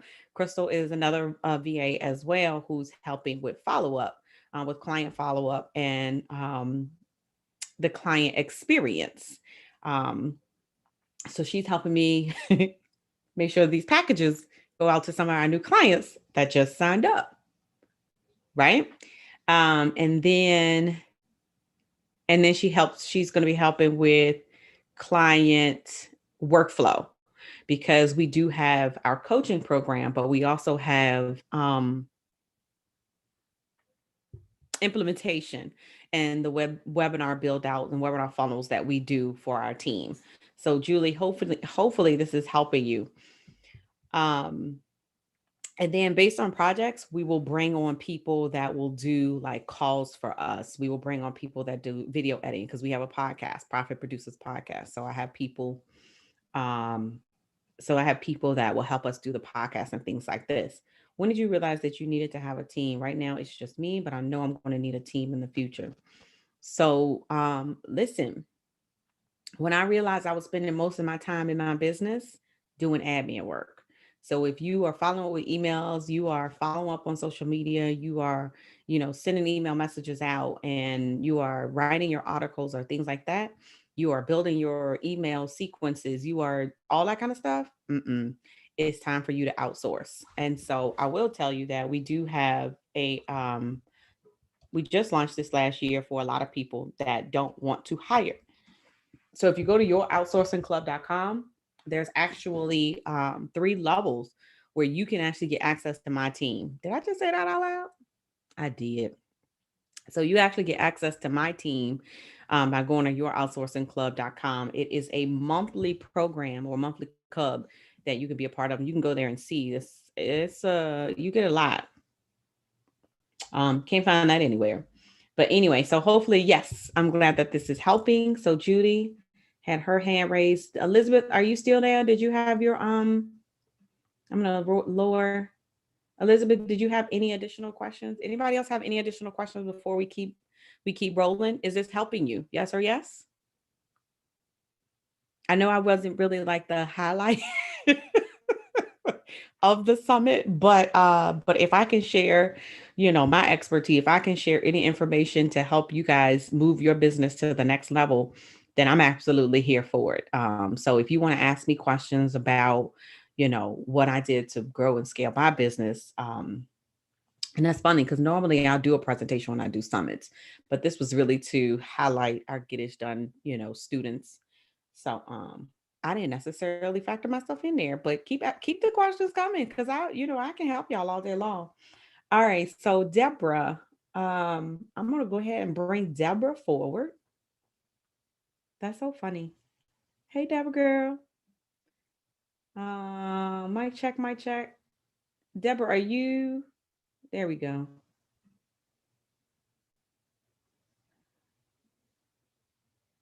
Yes. Come on, Judy. All right, Deborah, hold on. I have to make so you can share your camera.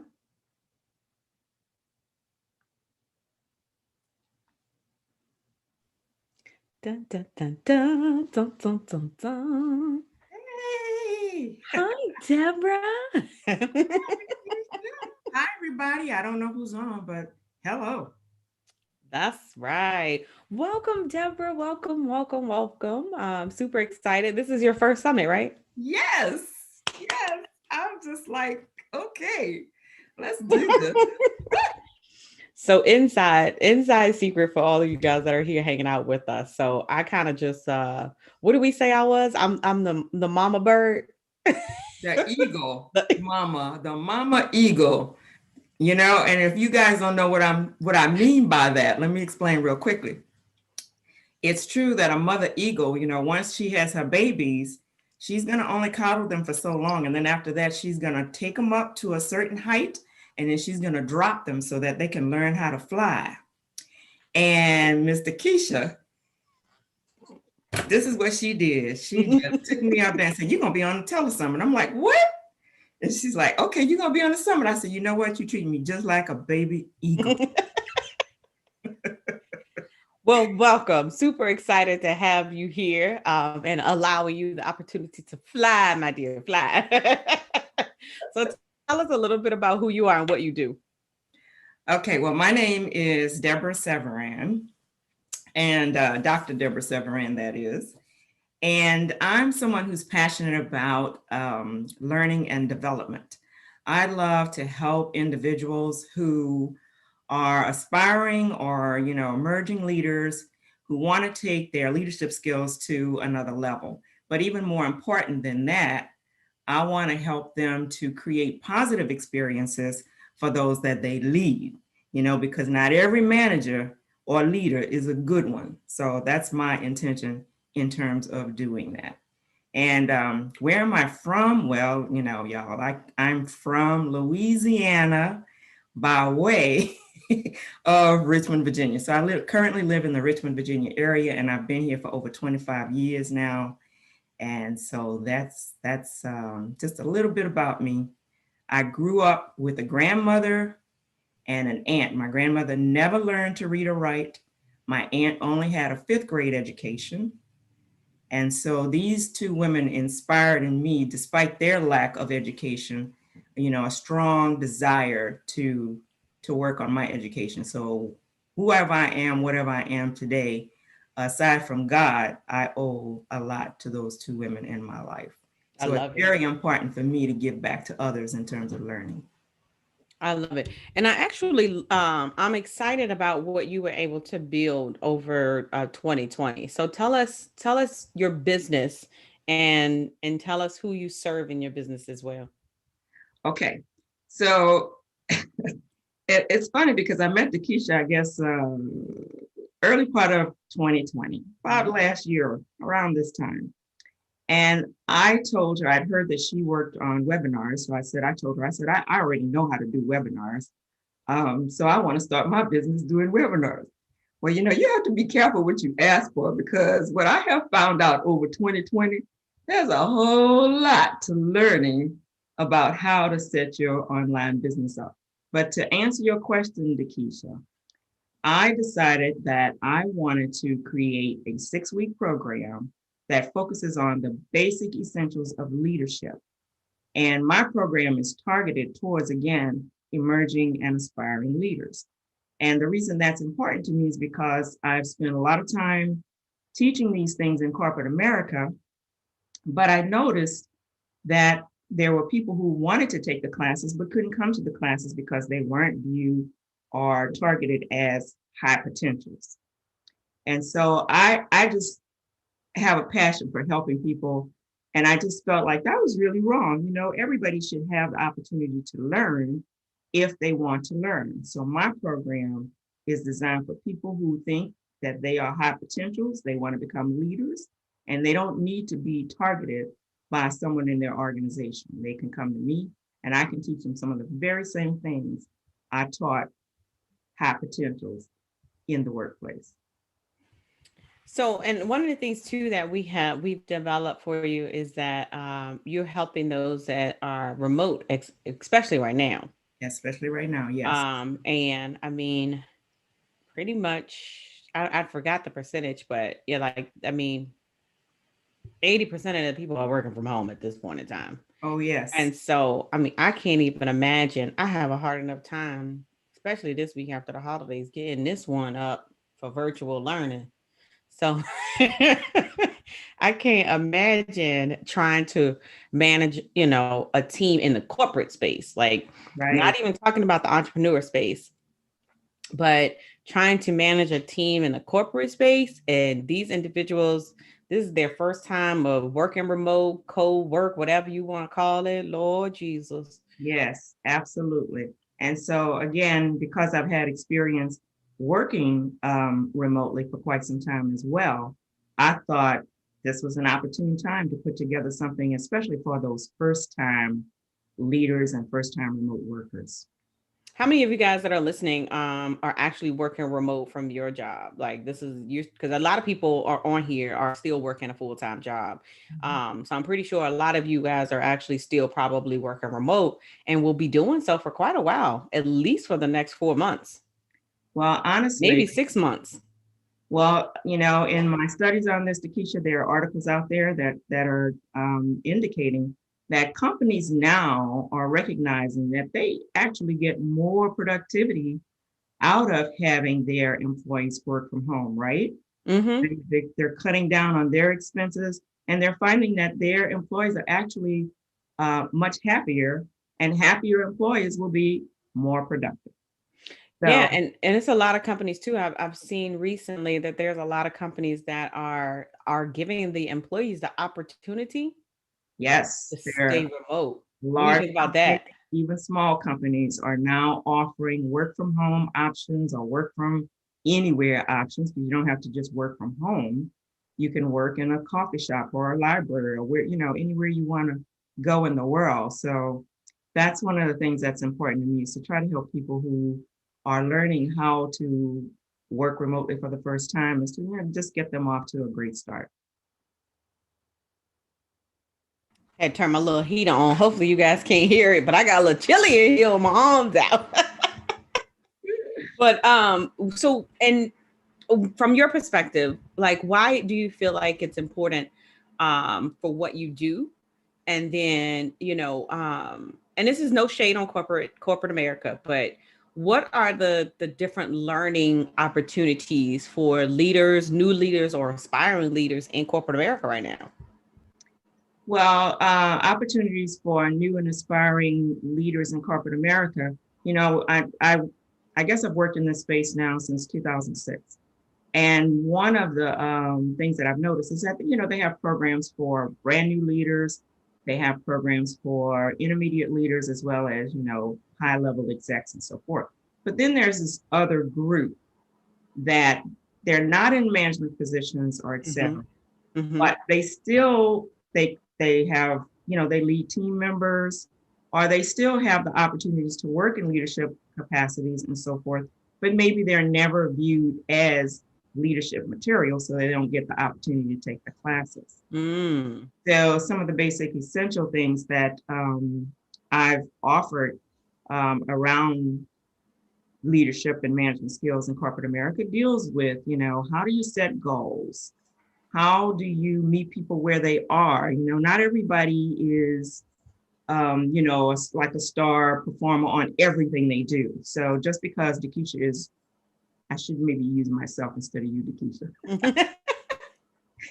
Just because, let's say, Deborah is good at writing articles or what have you, doesn't mean that I'm going to be really great at presenting. So it's presentation skills, it's learning how to develop interpersonal skills, how to change your leadership styles based on where the people are. If I'm a new learner, then you should have a new learner leadership style. If I'm an intermediate learner, then adjust your style accordingly and so forth. And a couple of other key elements that I think leaders need in order to be really effective in the workplace is to learn how to coach, guys. Coaching is like a really key thing. If you can coach other people, and everybody's a coach at some point. You coach your kids, you coach whatever. So, but there's a methodology to it that you can use that's very simple to help you be an effective coach for any of the individuals that you lead. And I truly, truly think that through coaching is where you create the positive experiences for employees, because employees don't leave companies. Who do they lead? They lead bad leaders and bad managers. And I don't think, if you're in a leadership role, you don't want to have that kind of position, reputation. And if you're aspiring to be a leader, you want to get a jump on how to keep from falling into that kind of situation. So it's things like that. And then the final thing that I like to offer is how to execute, because many times there are courses out there about how to plan, how to create your strategies, but people often fail because they don't execute. Now, if you're in your business, Takesha, you're finding that some of your students like Yeah. it's Idea sometimes plus implementation equals income. That's why I say it all the time. is key. And so there's a course that I offer that is very simple 4-step process to really help people learn how to execute. So I'm going to stop now. Did I answer your question? No. This is good because Judy said that happened to me when I was in corporate America. I was told I couldn't take a class, and That's so right. it made me remember. It made me remember when I first had Deja, when I first had my daughter. I Mhm. was working at Bank of America. Was it Bank of America? Yeah, it was Bank of America. And I wanted to be a loan officer so bad. Like I wanted to move up so bad, right? And I remember they had like this university where you could take classes. I think it was SunTrust, might have been SunTrust. And I took the classes, but they still wouldn't let me move up. Mhm.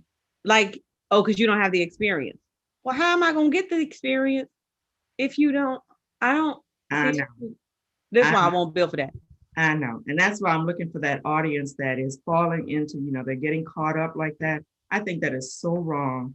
And I'm really, really passionate about providing something that people can take and still learn some of the essential leadership skills and management skills that they need.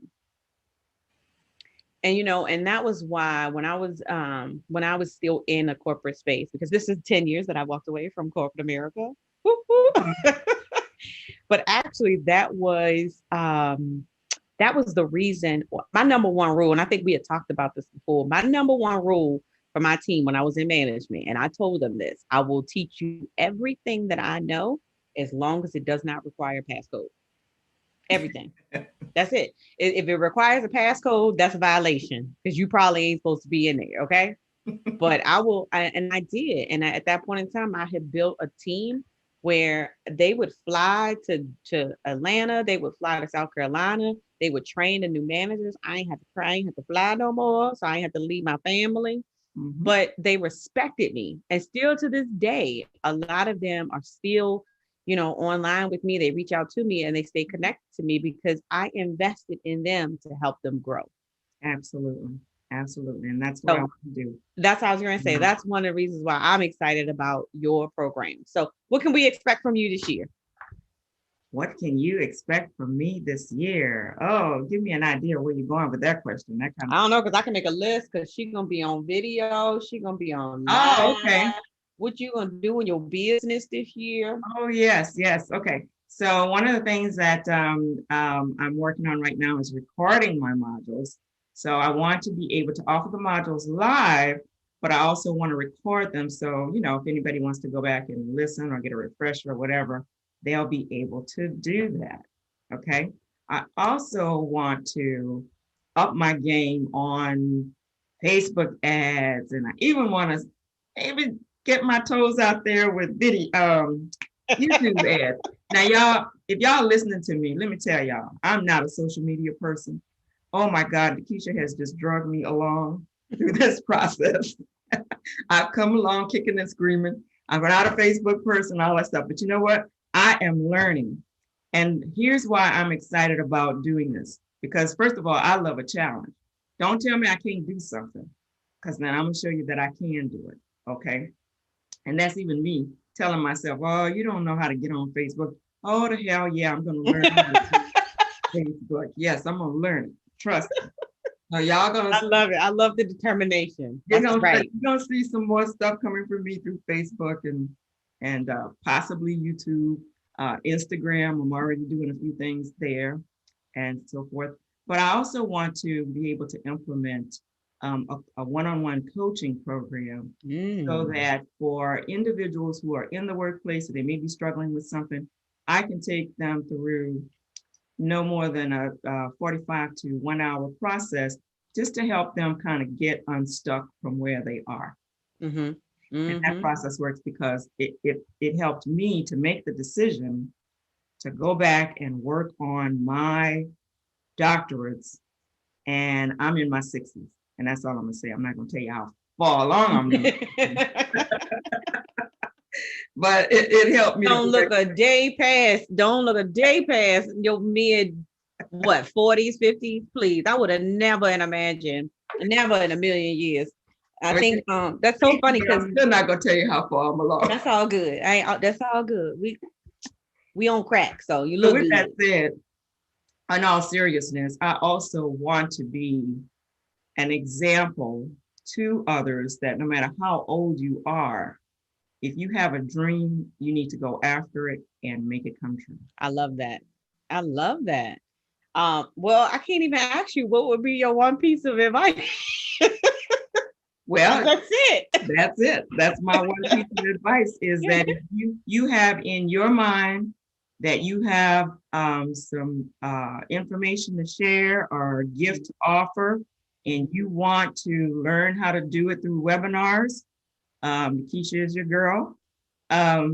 But whatever it is, whether it's webinars or maybe it's not even anything, related to what we're talking about, but whatever it is, guys, don't let anything hold you back. My thing is go for it. So when you came to me in regards of Affinity Learning Development, what did you have? Nothing. I don't even know if I had the name of my company. I don't think so either. No. I think you did. You didn't have a logo. I think you did have. I had nothing.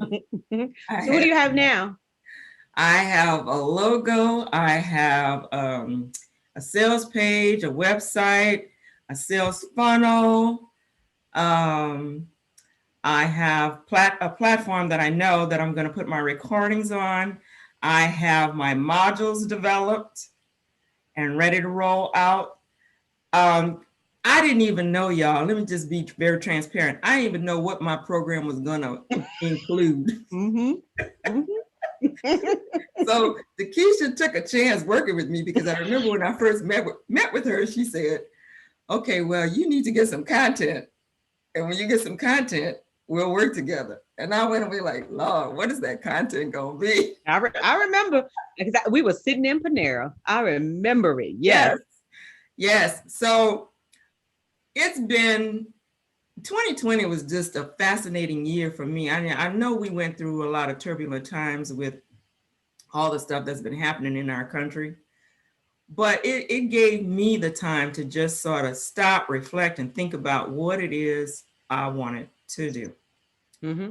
And I've just been fascinated with myself. Ain't that terrible, y'all? That's all right.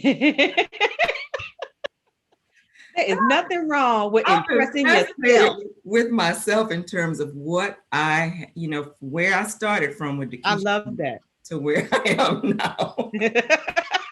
She was like, I impressed myself. There's nothing wrong with that. Okay. So you know what they say is the same, like encourage yourself in the Lord. So I'm gonna say, y'all, encourage yourself. Mm-hmm. You have to be your own cheerleader. That's right. Judy said, toot your own horn. Yeah. So from the time that we met at Panera until now, we have literally mapped out your entire infrastructure, your entire entry level into your ecosystem. So she has a lead magnet that people can actually opt into. It leads up to, she actually has a webinar as well. She has a masterclass that she can actually automate, teach live, customize web page, blog articles.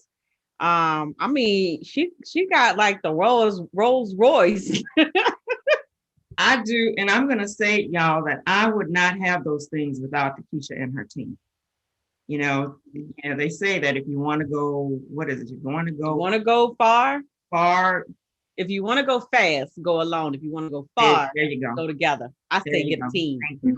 And I knew that based on what I wanted to do, because let me tell you, I made the decision to start this business. I have a little side income, but I don't have a regular job. Mm-hmm. So my thing is, I got to take this thing to a level where I want to take it beyond my imagination. Mm-hmm. Just take it out there. And I knew that based on what I wanted to do and how fast I wanted to do it, or how far I wanted to go in terms of doing it, I couldn't do it by myself. Right. I had to invest in a coach. And that's when another piece of advice that I would give to our listeners is that be willing to invest in yourself. Absolutely. Find yourself a coach. You know, for the longest time while I was in corporate America, it's like, shoot, if they're not paying for this, I'm not doing it. You know, that is such a limiting attitude. Mm-hmm. And I really and honestly wish that I had thought about things a little bit differently when I was in corporate America. So it's that type of wisdom nuggets that I hope to impart as I grow my business. I was going to say, if I know now what I knew then, and I was in corporate America, man, I'd probably be on business number 10 by now. Okay. Exactly. Yeah. If you have any aspirations of working for yourself, you'd never work for corporate America. Don't get me wrong. Like there's days now, and I think we have this conversation on some of our sessions. There's days now. I'm like, man, give me a cubicle. It does not last long. It does not last long. Okay. So hopefully just hearing Deborah's message is inspiring you to stay the course and stay the journey, regardless of where you are in growing your business, even if you are still working in corporate America. This is the opportunity for you to really create your foundation and build a plan. I call it a departure plan, but some people don't necessarily want to leave their jobs, and that's cool. Like that's okay. I mean, if you love what it is that you do and you can make a 6-figure income, I mean, some of my students, their goals is $50,000 a year, and that's cool. You know, it's what you want and what's best for you. Yeah. I don't want to give the impression that I'm bashing corporate America, because corporate America. No. Yeah, that's why I said if you want to stay, then so be it. You know, some people. The opportunities I had through them were amazing, but now I'm just on a different journey. Yeah, I mean, I'm gonna say this: Keisha don't see herself going back. Like I mean, there was times, and don't get me wrong, like on this journey, like on this 10 years, there's been times I applied and I've been overqualified. I'm like, first of all, if I want this job and I need money, I'm willing to do the job. Don't tell me you're not gonna give it to me because I'm overqualified. I need a job. That's how I know it. You know what? I ain't about that life no more. I know that's right, girl. I'm just not, and Lord willing, that I can continue on this journey. We will continue to grow, and we all gonna grow together. Hallelujah. Amen. So what, I know you have a free gift for those that are in that space. Do you want to share this? I have a checklist that offers up 5 to 7 tips or so about how to be a good remote worker. I also have checklists on how to be a good remote leader or an effective remote leader. So yes, those are a couple of items that I have as giveaways. We like goodies. Yes. We love goodies. So make sure you share. And those checklists evolved out of Keisha telling me, you gotta write a blog, write some blog. I'm like, a blog? My God. She is really gotta have some content. You have to have some content. And every single last one, drop your link for your checklist. I'm sorry, for what? Judy wants to drop the link to your checklist. Okay. So make sure that you put it, but when you put it in the chat, make sure it says panelists and attendees. So it's not just to me. And attendees. All right. So I'm probably going to do that once we're done. Okay. As they're listening. But I will be sure and get those checklists down to you in the chat feature. Got it. Okay. Any last words to our listeners? Thank you for listening. I mean, this is my first time doing this. I've had a blast. I wish I could see y'all, but that's okay. I appreciate you listening, and I hope that I've inspired you in some way. So just enjoy the rest of the summit, And whatever it is you are aspiring to do or are doing, take it to the next level and keep going. I love it. Mwah. Thank you, my dear. All right. See you later. See you, darling.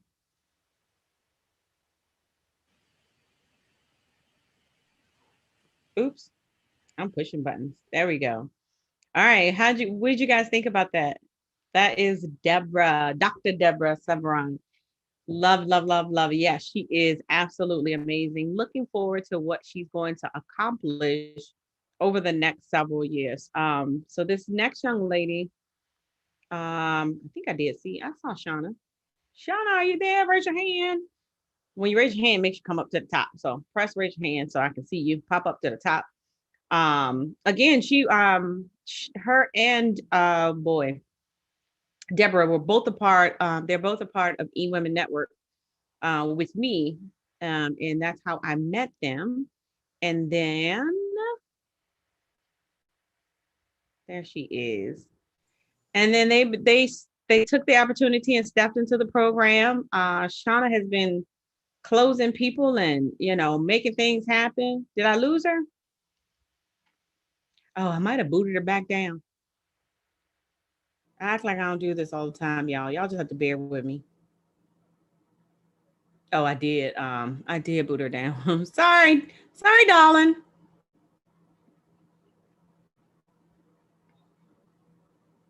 Look at my gorgeous sister. Hi, dear. Hi, how are you? It's been so long. Wonderful. Looking good. And you're in Texas now, right? Is it Texas? No, I'm in Atlanta. What? Wait a minute. I thought you went to Texas. No. Yes.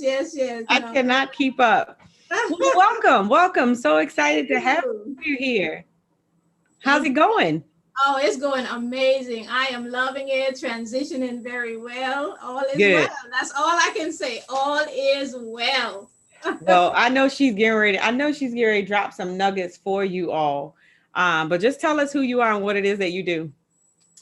Well, my name is Shauna Halley. I'm gonna drop this nugget before I say everything else. Look, she come ready. Premier ambassador for Women's Authentic Living. Guess where I got that from? Your virtual COO. You remember you used to say that all the time? So now your virtual COO has taught me to say, I am your premier ambassador for Women's Authentic Living. I show them how to rise each and every day and enter into a passionate love affair with themselves, prosperity, and it's all about winning together as a team. I love it. Oh, I miss you. Awesome. So what is it? So tell us about your business and what got you on that journey? So years ago, I invested, this was probably over 6 years ago, I invested in a business myself. And it was a partnership and it failed. And along with that failure, I lost all my savings. I had invested all my savings. I left my job because I was going to go to this full time. And I got to the point where after I couldn't figure out what to do next, I wanted to give up on life, but God said no. And in that moment, when I realized that there was more for me, that's when the women, focusing on women and women's development and women's leadership, that was birthed with my first book. So I coach women. I also teach women about financial literacy, help them to get their financial house in order and be able to live in a space first in their mind where they feel like they're authentic and can be unapologetic about whatever they choose to do in their lives. I love it. Now, what made you start on this journey, on this path? Like I mentioned, it was, I've been an educator for over 17 years. I've been a cosmetology and customer service for over 30 years.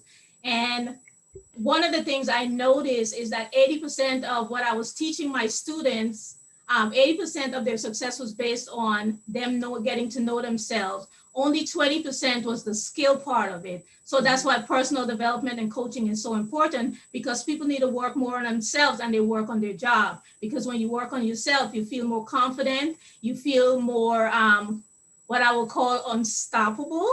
And people are able to really make decisions and make choices based on their confidence level in themselves and their skill sets.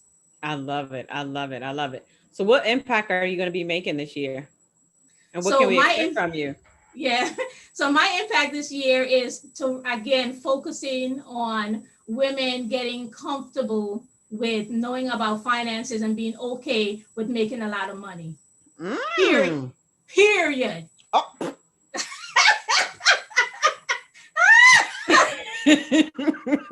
Nikisha, you know we all about that. Come on now.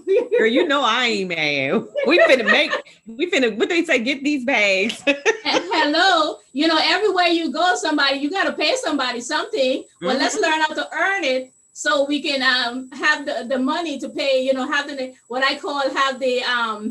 finances to take care of the necessities and the luxuries in my life. Come on now. But let's talk about that. Let's talk about that though, because you know, as we build our businesses and as we increase our revenue, we actually had a planning session last night where everybody set their goals and now they have a plan on how they're going to achieve their goals. Mm-hmm. So why is being okay with making money and a lot of money? Why is that important? Well, that's very important because I believe we live, let's just keep it real. We live in a capitalistic system. Everything we require, everything we have to do, and if we're going to make the choices that we want to make and live the life we want to live, drive the car we want to drive, and live in the houses we want to live, take the vacations that we want to take, guess what? It requires finances. So whatever guilt, sometimes as women, we have a, hello. You know, as women, we have a lot of guilt surrounding that. We were told that money don't grow on trees. We have a lot of hangups when it comes to how much money we earn or how much money we're able to make. You know, the system has put a glass ceiling on a lot of us. And in 2021, we just need to bust that thing wide open. Know that what the level I achieve will be the level I decide to dominate. God almighty. Period. So who has set some, I don't want to say outrageous, but who has set some higher goals for yourselves? Like, I want you to comment in the box below. I know I have. We've set some goals like 1.6 million. Forget the whole 300, 400, no 500, no 500,000. No, we're going for 1.6. Like, who is honest enough to say that, you know what, I'm just going, what do they call it? Big, hairy, audacious. Big, audacious, and hairy goal or something like that. I was like, a big what? But no, I mean, and I think it's important because, you know, you deserve it. Yes. And we talk a lot of time. We talked on one of the calls recently that you can't charge your worth because you can't put a dollar amount on what I'm worth. Right. And with the knowledge and the experience that you have, that I have, that Alicia has, LaShonda has, Deborah has, you can't charge what you were, but you can charge based on the results that you provide. Right. Y'all better come on now. All right. So tell us what you've been doing in business. And since we've been working together, I know you've mapped out some things. You've gotten some clients. Tell us what you've been working on. So I've been working on actually one of the biggest things when I came into your vortex is that it was talking about being, you know, doing more webinars. I learned I learned the skill. I knew about webinars, but I didn't have the structure. Mm-hmm. And that makes a huge difference. Structure allow you to not be all over the place. Yes, absolutely. It allows you to really focus, put your energies and your effort in the right direction so you can really, I'm not going to say manage your time because we can't manage time. We don't have control over time, but we can manage the activities within the time frame that we have each and every day. So it's about having, you know, asking ourselves each and every day, what is the mark I want to make on the world?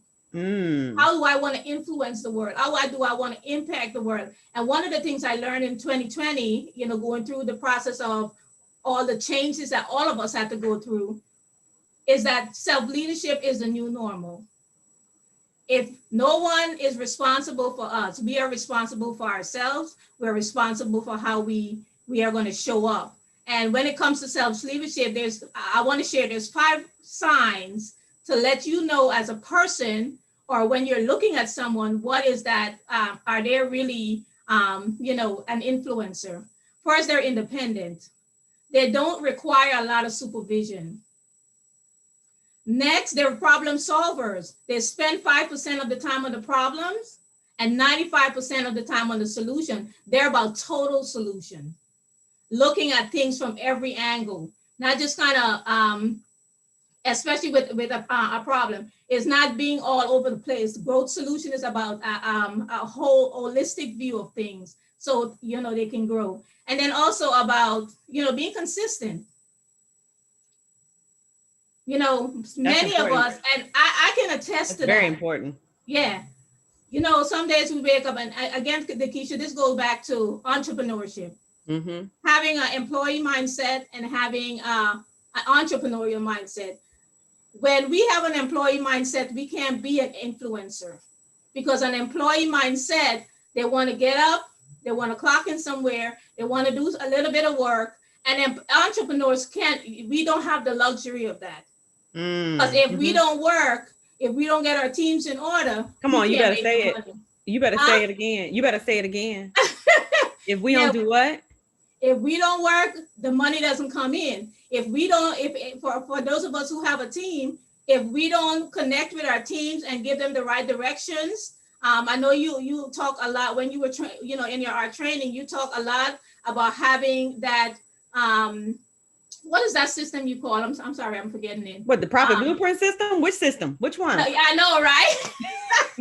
The one organizational structure where people know when they come in, this is what you're going to be doing. This is what the expectation for you being a part of my business. Yes. And taking action. An influencer, when they walk in the room, they move people to action.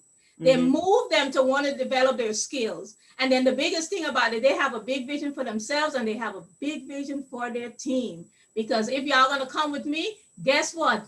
That's where we're going. We're going that way. Right. Are you ready for the ride?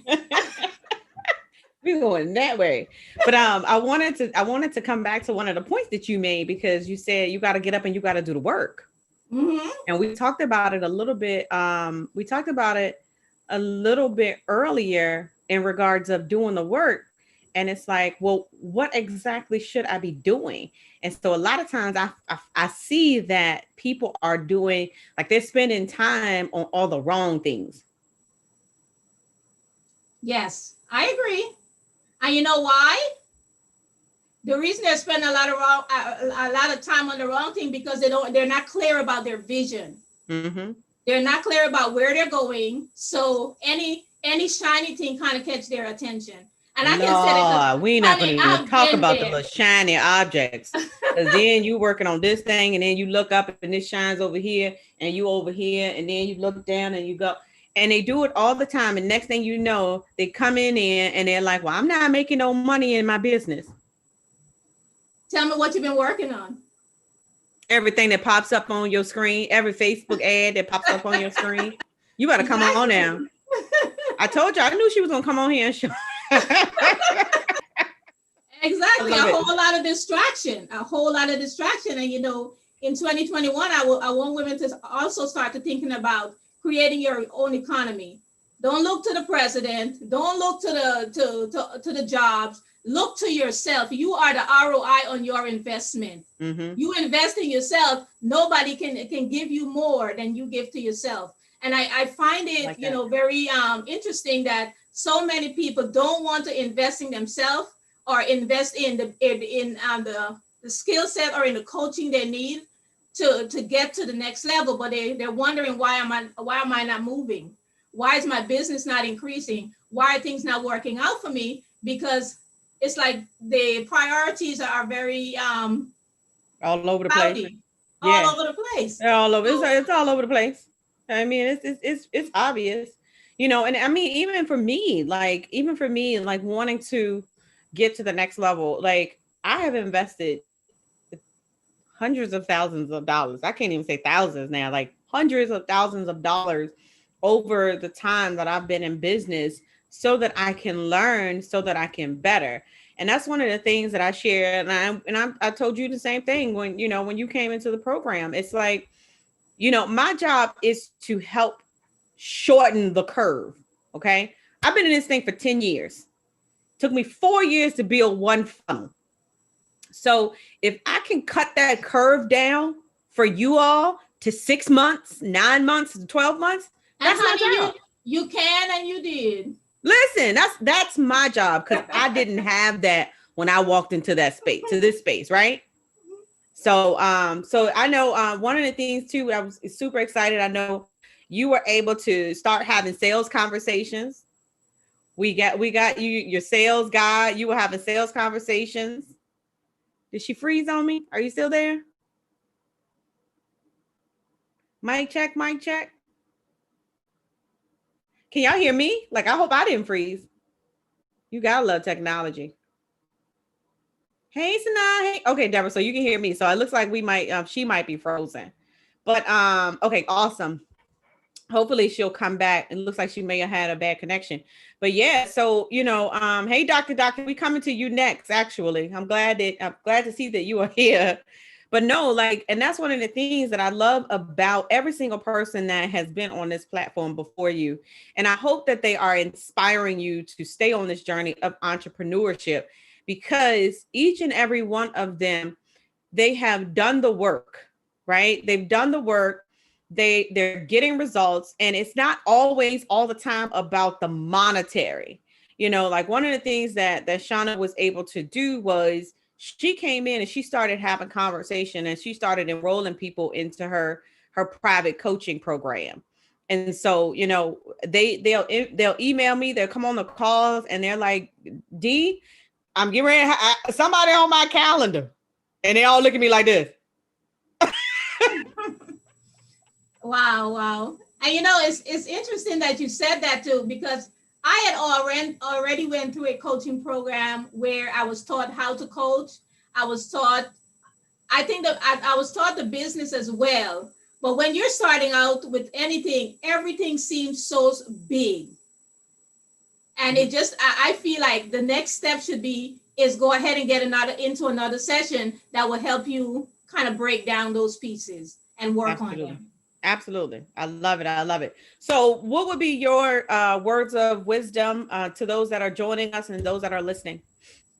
So I want you guys to just kind of close your eyes, and I want you to imagine if you could see yourself like at the end of 2021, you could see yourself 10 years from now, because I'm talking about dominating, right? Decade to dominate. So if you can think about yourself 10 years from now, but we're going to start with December 2021. Who are you? Where are you? Who are you with, honey? What are you doing? You know, and most importantly, what freedom and flexibilities do you possess? What are you doing now? What are you going to, when we get off this call today at 4 p.m., what are you going to do to change the trajectory of your life? How are you going to face your fears? Because most of us know fear is the border of the next big thing for us.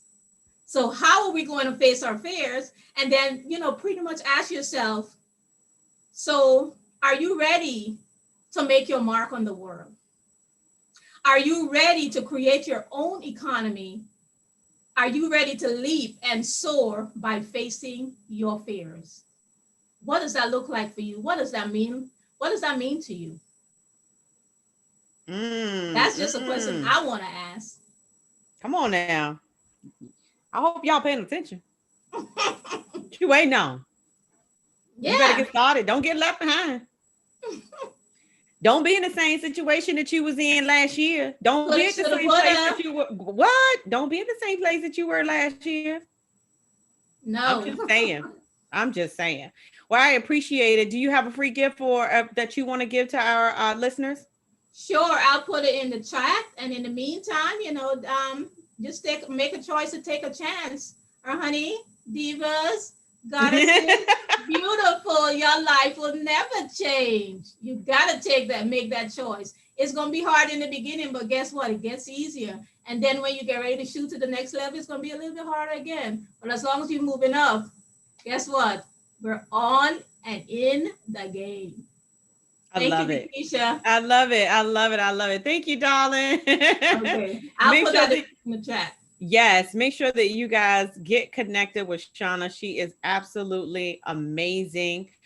Super excited to have had the opportunity to definitely work with her and, you know, to partner with her as well in the eWomen Network space as well. So looking forward to being able to spend some time with her in the future.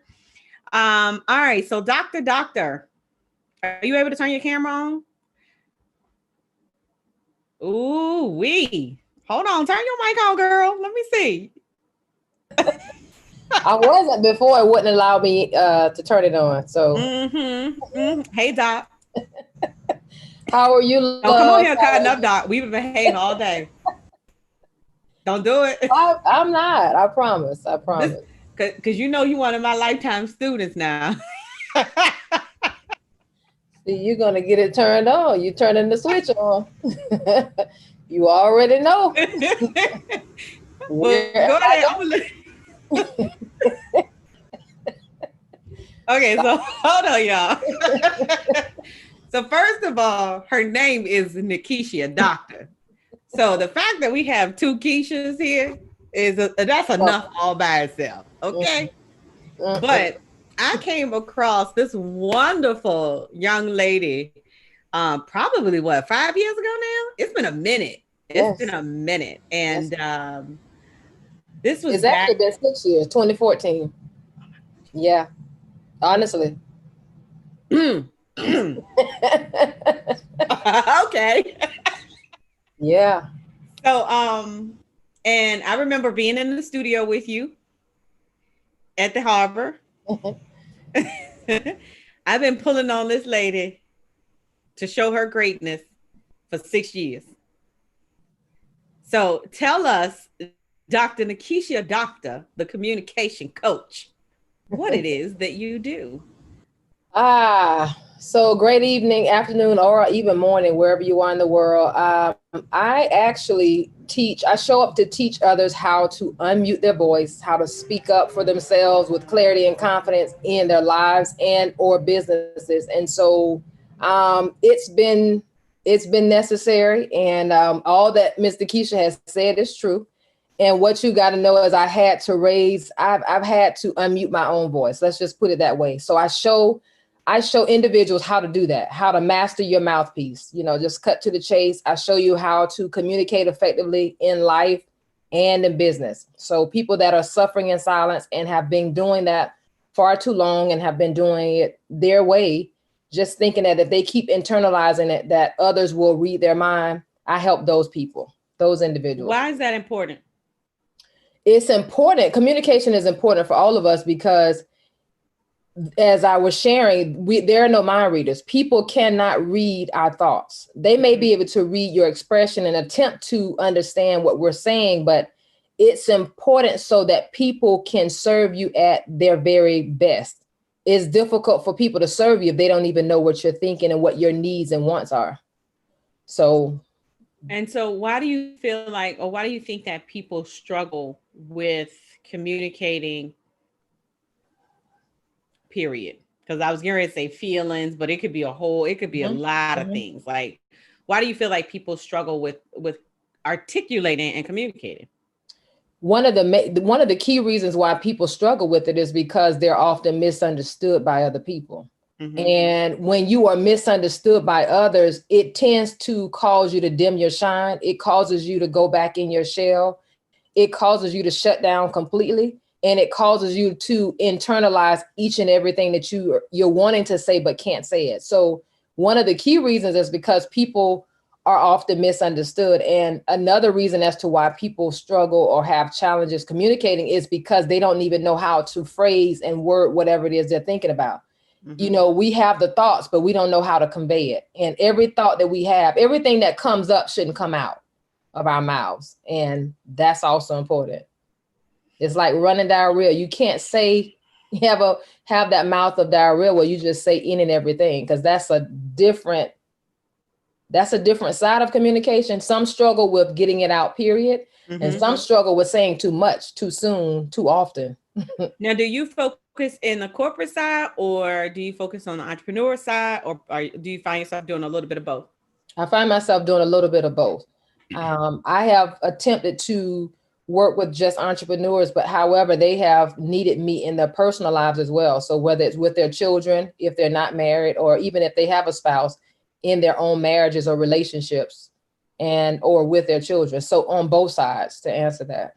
So you mean to tell me we have a hard time talking to our children too? Oh, actually we do.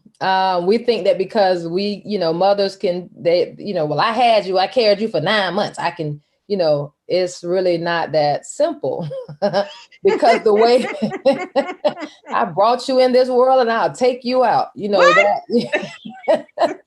You mean so we can't do that? Yeah, nah, because they will really feel, they'll really feel this generation. Let's say we confuse the two, and we confuse the fact that because we were raised and reared a certain way, that our children now in this era or whatever era they're in, when you had them, that they understand exactly what you're saying. And just because it's your child, that necessarily mean you communicated clearly what you wanted from them. I like that. And one of the things too that it's interesting that you speak about communication, because I find that some entrepreneurs have a hard time articulating themselves, meaning they have a hard time articulating what they do, who they serve. They just have a hard time actually communicating or getting across. This is what I do and this is who I serve. Like even when it's time to write for a webinar or sales page, or they have a hard time like, well, this is what I'm trying to say to Keisha, and here's what I want to say. And it's like they can't formulate the message where it's received. So it happens in both entities. Absolutely. And one of the things that I do, Mr. Keisha, with those that I meet like that, I teach, and no matter what category you're in, whether it's an entrepreneur, whether it's, mompreneur or wifepreneur, or either fatherpreneur for that matter, it's really important that people brain dump. So you sometimes you have to rehearse what you want to say, because if you're stuck in that place in various categories of your life, that will work for that person. Some people get stuck regarding a certain topic, or regarding whether it's with a certain individual or group of people. But if you are finding yourself struggling in multiple areas that way, you can never find the words to say. A brain dump is huge. And a brain dump is simply being able to write down your thoughts, whether it's on index cards, whatever you're thinking, you write it out, you get it out first, and then you work to put it in the category that it belongs in. And then we go from there. So you created a program around communication. I did. Tell me about it. So this particular program is for, now I'm going to speak to the one that, trying to get situated in my chair. Oh, you're okay. I'm going to speak to the one that is for, is there any one particular that you want me to talk about? Either you got all them programs. You got all them programs. No, I have two that I emphasize more so than others. Tell me about your. So, one of those has to look. It's a signature program, and it consists of 6 modules. And what this course does is it helps that woman. So whether it's a mompreneur, wifepreneur, or just that solopreneur whether it doesn't matter what level you're in your business, but it's for that woman who has been really challenged with what we're talking about now, finding themselves challenged with talking about any and everything. And the title of the signature program is entitled, Girl, You've Got Something to Say, How to Effectively Communicate Anytime, Any Place, Anywhere, with anyone. And that's really important because, as I mentioned, I help any individual. However, as a woman myself, I was that person. And the reason why I targeted women for this particular program is because I could see myself. Mm-hmm. I was that person I'm the eldest daughter, and I've experienced a lot of things first in my life. I was that person, whether as a child, I was the first to, graduate from college, or let's say high school with honors, or graduate from, receive my doctorate degree, and I'm moving along. I've done a lot of things first. I was the first child to get a car and that sort of thing. I think some of that came by way of me being the eldest, but also too, because I've been that person to raise my hand for other people. It could be a stranger in the store, and if they could not be heard by the hostess or someone that works in the store, I would say, excuse me, ma'am or sir, they're trying to get, they're trying to see if you can reach that for them on the very top shelf, or they can't seem to locate this in the store. Can you tell us where that is? But I was never the person to raise my hand for myself first. Mm-hmm. Somebody will catch that later. I raised my hand. I was the first to acknowledge for everyone else. And even in high school, people would say, girl, hurry up. You have all these questions you want to ask at the last minute. The bell has rung. They're ready to go. Let's go. And the moment we beeline to the door, out of the door of the classroom, can I hold your notes? Oh, no. Remember, I was asking a question for those individuals who were rushing me and they wanted my notes. So wow. I would raise my hand for them. And then for myself, I would literally be in the background, just sort of not really showing up for myself in the best version of myself by simply speaking up, asking and expressing what I needed and wanted. So this program, 6 modules, they're able to be, it's created for them to work with me in a mastermind so that they can get what they need as a mother, as a spouse, as a business owner, as a friend. It covers different gamuts around communication. If that sums it up. I love it. So let me ask you something. What can people expect if they were to work with Dakisha? Oh, I'm sorry. What I will say to you all, did you guys catch when she said earlier as she introduced me, my forever student? Okay, let's stay right there. It's not that I could not do the work. A part of it has been me. But, if you've been ever that person who wants to hold on for dear life because you have a sound mentor and they know their stuff, that's my case. So part of it is me. I would say probably 85, 90% of that is me. My life is just compacted with me wearing multiple hats. So I haven't always been able to maintain the flow of the programs that I've been in with her. However, when she says forever student, she's one as a coach that you don't want to leave her because she is laying it all out for you. She's holding your hand, but she's going to hold you accountable. So to sum that up, if you're looking or seeking the opportunity to really take your business to the next level and you're tired of being in the same place, and here it is, we've embarked upon 2021 and it'll be 2022 again, and somebody will still be in the same seat. She has, for me, Ms. Dakisha has been that person to pull me along and say, Doc, okay, listen, I know you can do this. It's there. Even when I'm not even speaking to her, there can be a few weeks go by and she's knocking in my DM. Okay, Doc, what's up? I mean, what's going on? Where are you? And then to have the accountability group that we have, is really speechless because she just shows up. Who you see is who she really is. And she's just, she's that mama bear, that big sister, that accountability partner that's just not gonna, when you think that you have gone back in your shell and you have been, because they don't see you and they don't hear from you, she's not that person. She will come looking for you. Meet me at 3:00. Like Medea, she is coming for you. Okay. So I love that. That's what I've needed. It's worked and it pushed out a summit. It pushed the summit out of me. She challenged me to do it. She said no. And I continued to try to say, okay, Mr. Keisha, I don't have enough time. It's just, what if I said, my last question for her was, and I thought she was going to answer one way and she did it. I said, do you think, she wanted our cohort to our group to push out an event by a deadline. I'm just going to keep it as that because I can't remember the exact deadline. We had, by the end of that month, Okay, here it is. The end of October, we had to get something out. 2 weeks out, I'm still trying to figure out what I'm going to do. So I said to her, do you think I can still do this? Oh yeah, doc, you got this. Go ahead. I need to see something. From that call, from that moment, then there was nothing else I could say to her to get out of it. Guess when my event was, guys? October 31st on Halloween. It was It sure was. It sure was, because I drove back home on Halloween. Listen, your summit. on the very last day. Hey, listen, she said 99 and a half won't do. Okay. So I showed up on the last day of October and I did what she told me to do. And I finished I crossed the finish line. You did it though, but you did it.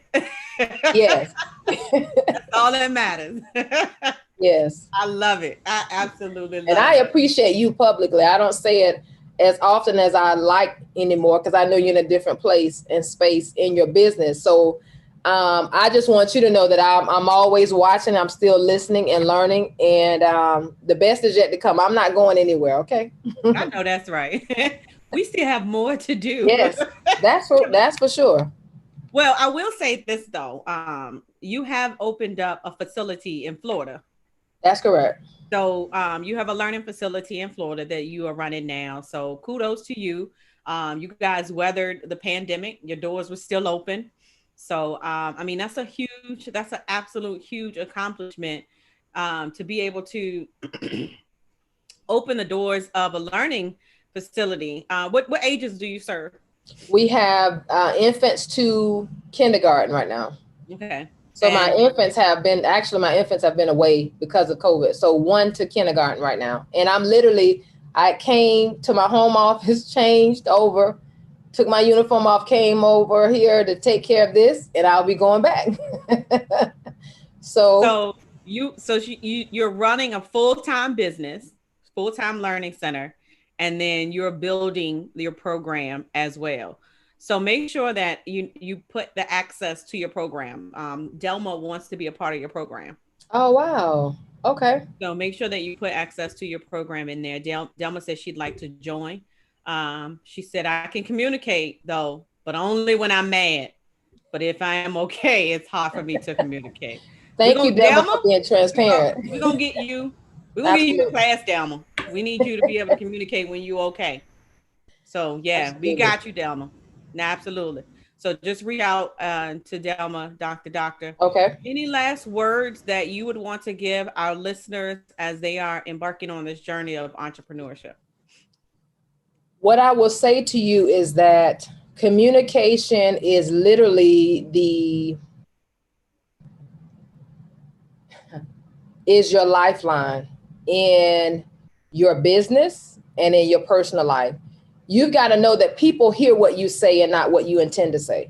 So when you are working to establish effective communication in your businesses, you got to know how to communicate with your clients. And the way that I tell people to do this, connection and communication, they're siblings.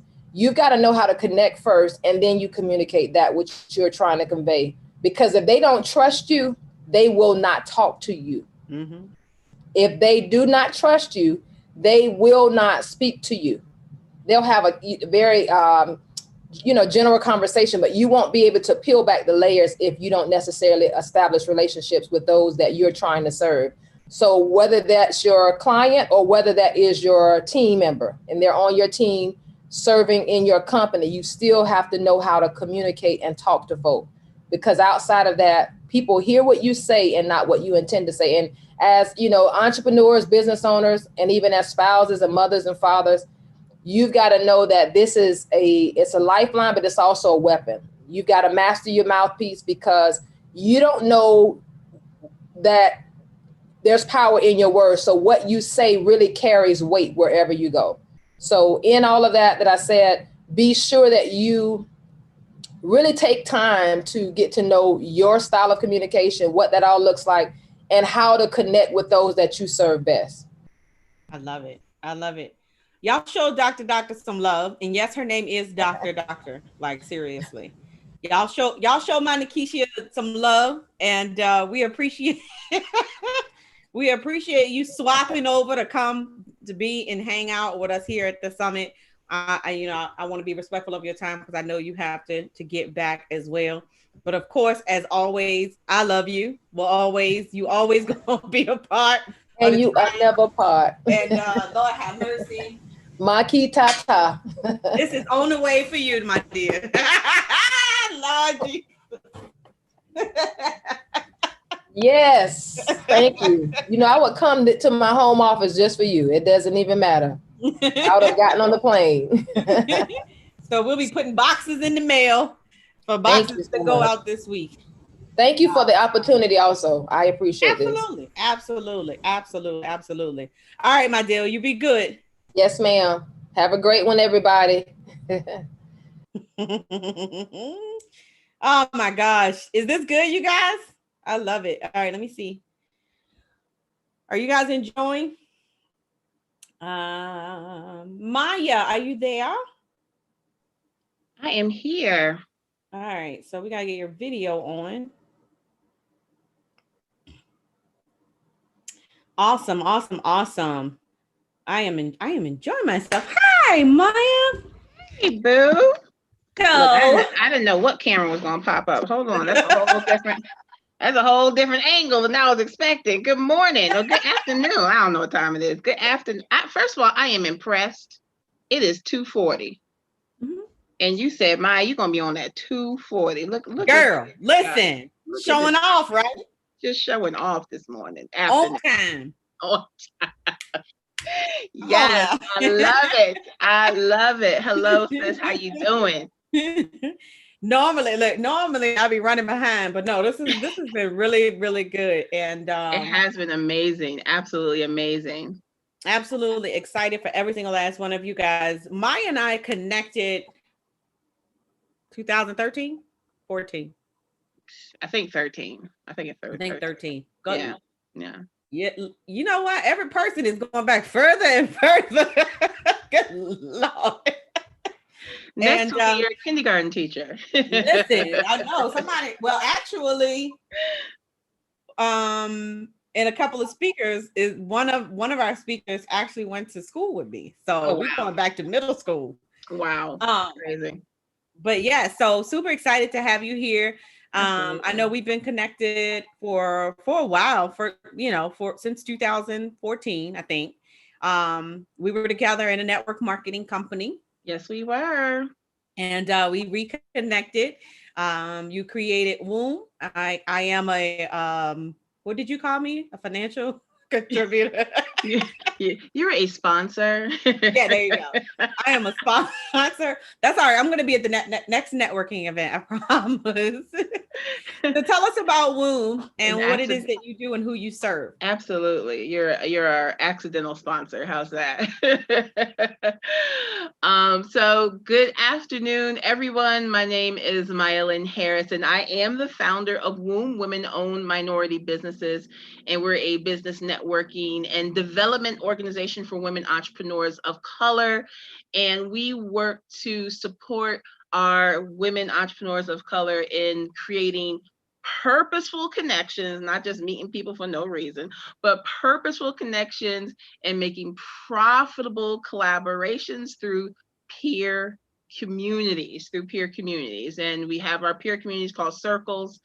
They are accountability groups. They focus on doing peer promotion and goal setting and all of the things you need to do. And of course, just getting that sisterly support to help everyone's businesses to get to the next level. So, and we are just finishing our first birthday. And we survived our first year despite COVID and all. Actually, COVID, I think, put some fire underneath us. So it's just been a blessing to be able to connect with so many women now across the country now, and just helping them and supporting them in all of their aspirations and their businesses. I love it. I love it. Let me see. Now with Womb is for who is Womb for? Who can be a part of Womb? So It is designed to address women entrepreneurs of color. And I get that question a lot because, I deal with a lot of different other networking and referral groups. And one question that usually comes up, well, Maya, why specifically women entrepreneurs of color? We all need help. Yes, that's true. We all do need help. However, statistically, women of color, while we are the fastest growing segment of entrepreneurs anywhere, particularly Black women are growing 3 times faster than everybody else. We're also making about 75% less in our businesses. Actually more than that. The most recent statistic was the average Black entrepreneur, female entrepreneur, is making an average of $25,000 a year. Oh my God. In comparison to our white sisters who are making an average of $170,000 a year in their businesses. And you have to know that 25 includes our millionaires in there. So if you take out some, that our top 2%, that 25 drops significantly. And so yeah, because they're not even including not even our 6 figures. Folks. Yeah, I was going to say like 1%. Yeah, it drops significantly. And it's, and so for me as a business owner, it's, what's missing. It's not that we're less passionate. It's not that we're less motivated. So what are some of the things that are missing? And so that's really where WOMB comes in, to fill in those missing spaces so that we can have the right kind of conversations with each other to say, hey, sis, did you plan anything for your business? Like, did you talk to anybody about before you got started? Do you have an accountant? Do you follow your money? Do you have a marketing plan? Do you know what an email list is? Do you know what a sales? And some of those things we just don't know because we don't know. And so WOMB is really addressing those issues and doing it in a space that's safe, where we can have those conversations where we're not feeling attacked, but it's coming from someone who's going through the same thing, who's had the same experiences. And so it's the blow is a little softer, but we're also able to push each other to the next level. I love it. So you came to me in the inner circle late last year. Yeah. And so what has that experience been like? I'm laughing because every time you ask someone, hold on a minute before you laugh first. Yeah, I was going to say, before you even say anything, every time one of you all speak, they all giggle first, like they all laugh first. What is with that? It's you know what? It's very similar to why WOMB exists. It's the conversations that we have with you as our coach. They're in a safe space, so we're not feeling attacked, but they are very transparent and they're very direct. You don't bite your tongue on what needs to be done and what you're pushing us. And so as an inner circle member, for me, the experience has been just allowing myself to see further, looking, even yesterday when we were getting our goals straight for 2021 and talking about our money goals. And the first thing was I panicked because I had written it out already. And I was like, oh my God, I don't have my numbers for Dakisha. Like, it was like, oh my God, I am not prepared for this meeting. And I was so panicked yesterday, right?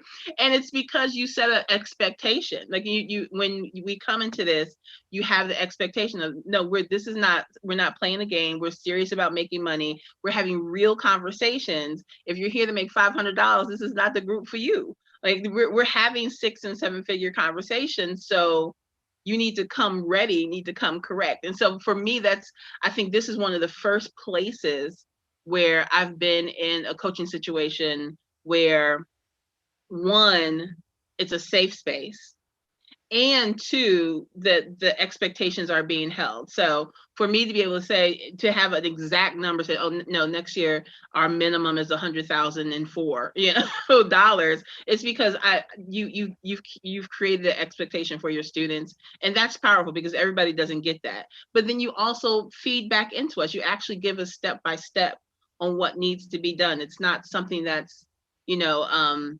theory or you don't expect us to know everything. It's like, hey, no, you need to do A, B, C, D. It's very clear, and that's the type of learner I am. And I think so I was attracted to And because I already knew you as a person and knew you, some of your coaching style just from participating in some of the other things you've done, but not as a student,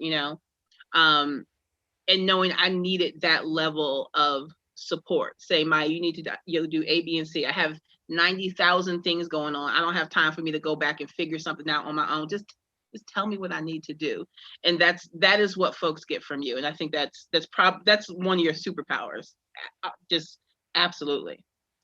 No, I'm actually glad that you said that. And thank you so much. We love having you in our circle. And the exact words that you use, I'm a step-by-step person. Here's what I want every single one of you all to take away from that. You attract who you are. Yeah.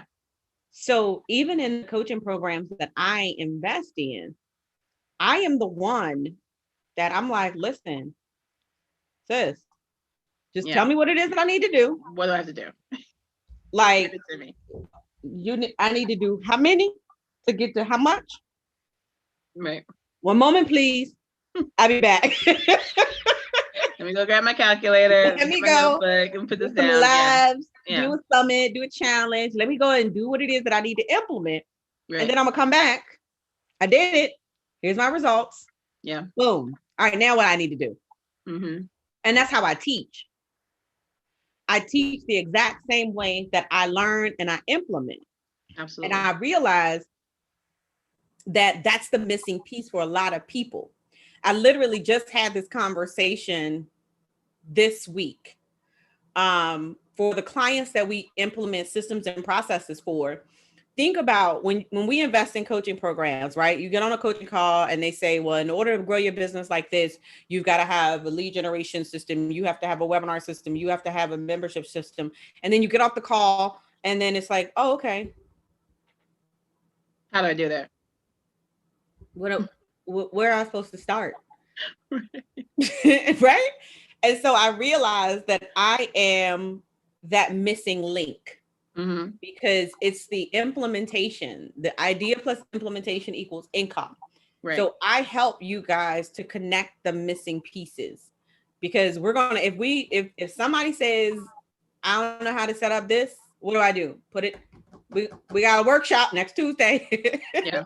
We all putting together a funnel, period, point blank. But that's because that's the way I get stuff done. Right. So I say that to say to every single person, like, you attract who you are.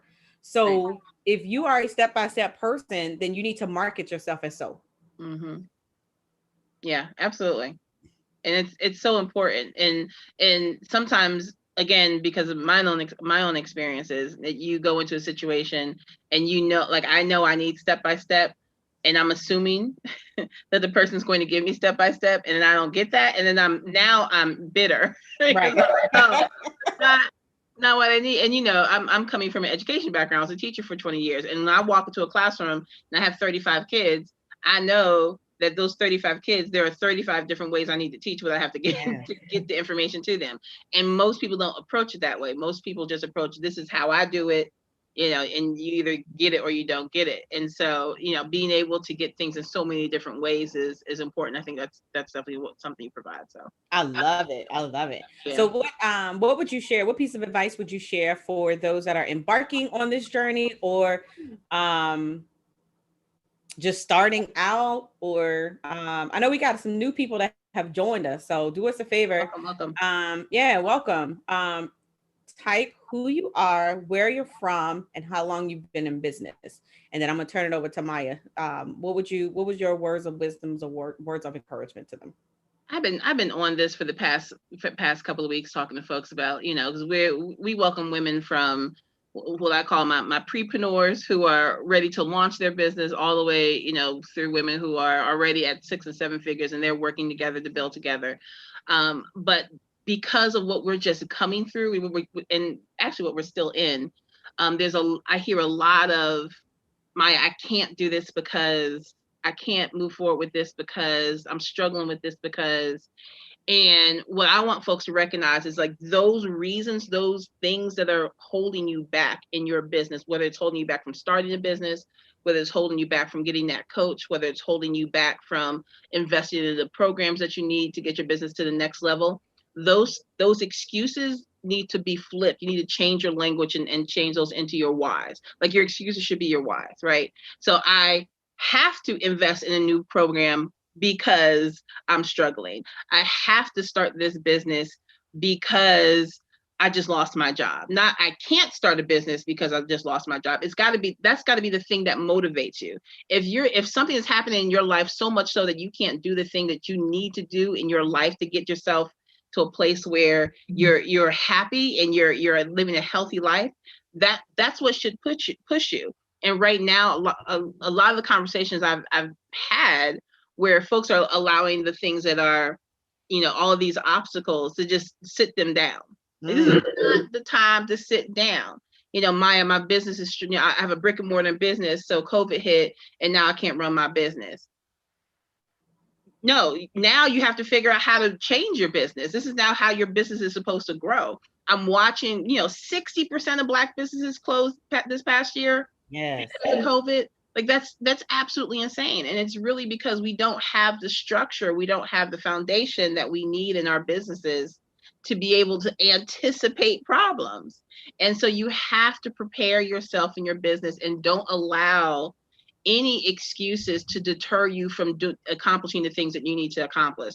Every single business owner is going through something. I promise you. Like there isn't anybody who's just like, roses and puppies and turtles. I don't know. Everybody's going through something. And so, get that support system. That's what I love about Womb. We're able to provide that support system. We're able to, fill in those holes where we need to help you fill in those holes. And we're also able to connect you to the folks. I know my lane. Like I work with startups. That's my lane, right? But when you need to learn how to do a webinar, or I'm gonna connect you to this coach, Takesha. Oh, you need to learn, I'm gonna connect you to this coach. You need to finance, I'm gonna connect you to Elaine, because that is, that's where you're taking all of the issues that you're experiencing and you're allowing those issues to push you and motivate you and not hold you back. So that's what I would recommend, to get through this season. We're not out of this season. We're just getting started in this season, y'all. It's not necessarily gonna get better on the outside, right, but in here, you can push right on through to whatever that goal is, 6-7 figure. I know I am. I don't know about anybody else. So you just gonna push through to that next goal and really allow all of these outside influences just to motivate you.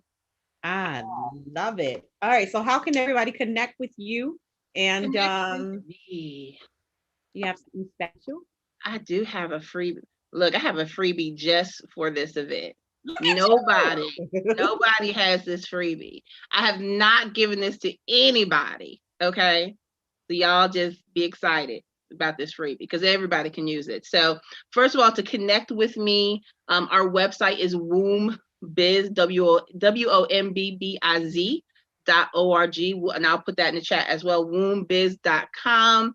On Facebook, we are Woombiz.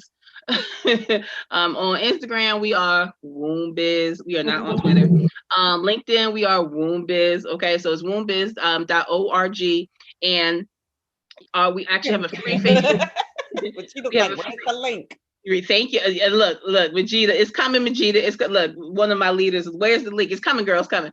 And we have a free Facebook group called Womb Connect, so definitely jump in.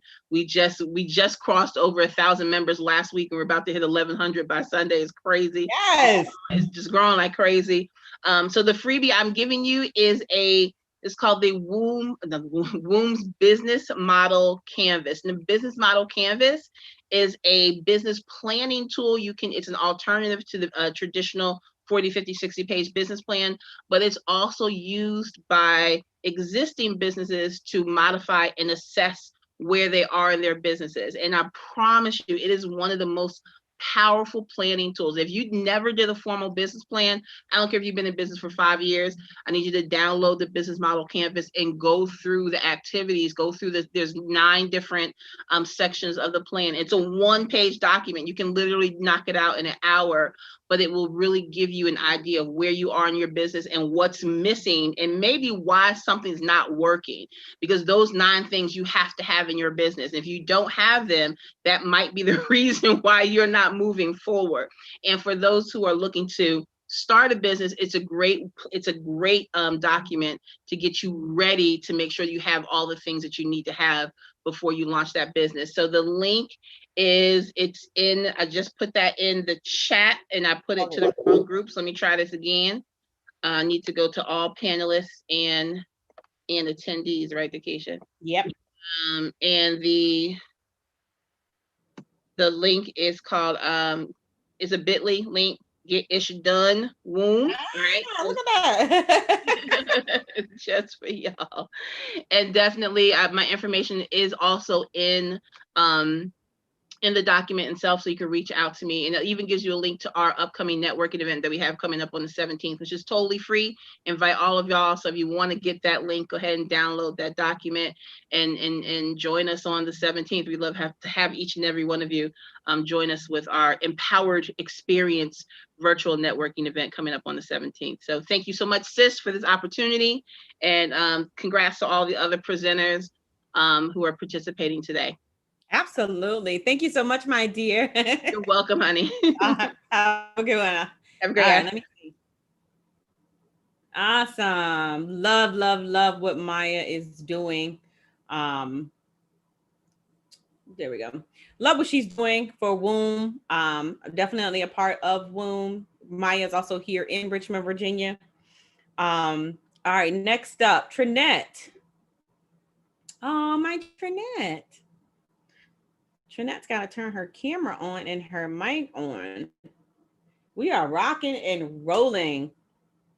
All right. So I would like to know, what is your biggest takeaway? If you've been hanging out with us pretty much since noon, I'd love to know what's your biggest takeaway that you've heard thus far, and what's one thing that you're going to implement in your business over the next 90 days.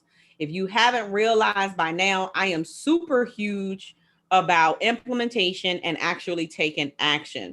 So if you are watching us on YouTube, I see Saucony, KB, Keisha Bass. She's actually a previous Get Ish Done student as well. So hello. If you are watching us on our website, make sure you either go over to profitproducersmovement.com. Join the Facebook group. Let us know where your biggest takeaway is. So thanks, Maya, for putting in your link. All right. So Trinette. Yeah. Hey, boo. Hey. Hey, let me switch over computers. I was going to say, you look like you on the phone. No, I was on the iPad listening. Hold on. Oh, please. Okay, shh, step out of that noise. I was gonna say, I don't know which one to boot off. Okay. Here I am. Did we? Oh, you logged off. Okay. Can you see me now? Turn your camera down so I can see your chin. There we go. Hey, boo. How you doing?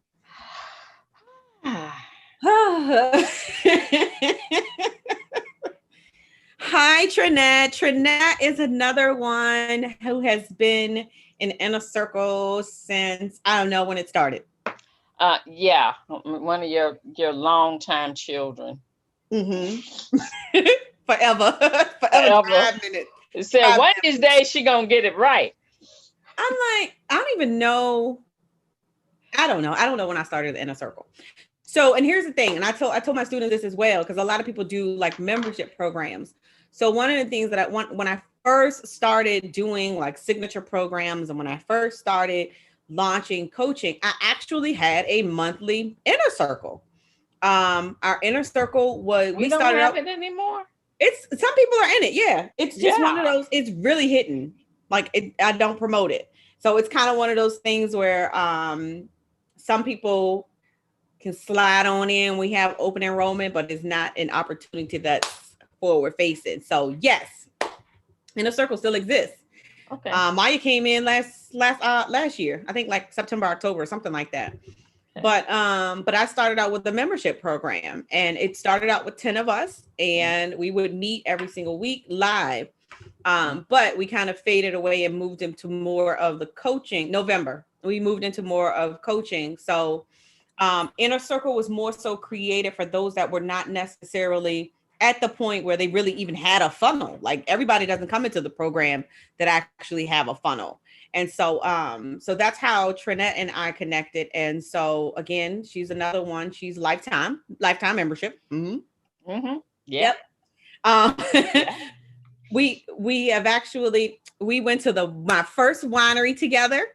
Yes. It wasn't Kentucky, it was Indiana. Was it? It wasn't Kentucky. Mm-hmm. It was Indiana.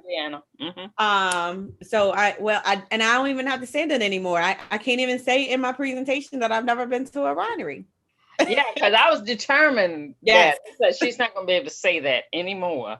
She was trying to plan for our November event last year. She was like, not last year, it was 2 years ago now. Mm-hmm. She's like, look, it's a winery out there past Leesburg. We're gonna get everybody together and we're gonna go. So we figured it out in December of 2019. I can't believe like 2020 just like went by. Wow. Like, yeah. the last time we gathered was November of 2019. Like, I can't believe that. Mm-hmm. All right, so Trinette, tell us who you are and what it is that you do. Okay, my superpower is that I am a nurse, nurse practitioner and health education specialist, and have a company called Totally About Diabetes, which is a coaching, education, and support program for those with type 2 diabetes and pre-diabetes. And why is this important?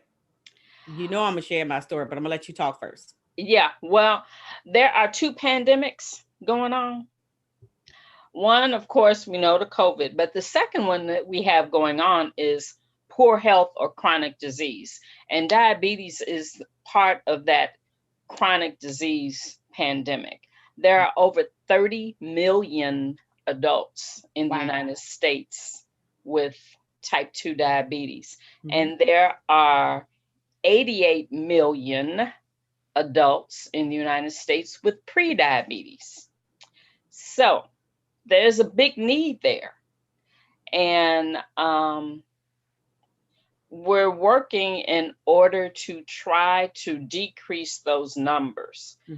But because of budgetary constraints and different things like that, a lot of in-house or diabetes programs that were offered through hospitals and through doctors' offices, they were eliminated because they're not really a moneymaker. And my thing has always been that there's not, when you're talking about changing somebody's total lifestyle, you can't do it in 4 weeks or 8. It needs to be more intensive and more ongoing education. So that's why I decided to do this.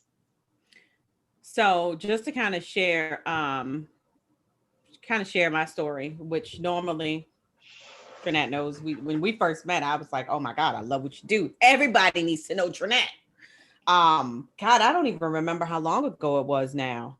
If I left corporate America 2016, 15. Well, no, this is my mom. So your mom. Oh yeah, it was like before 2000, that.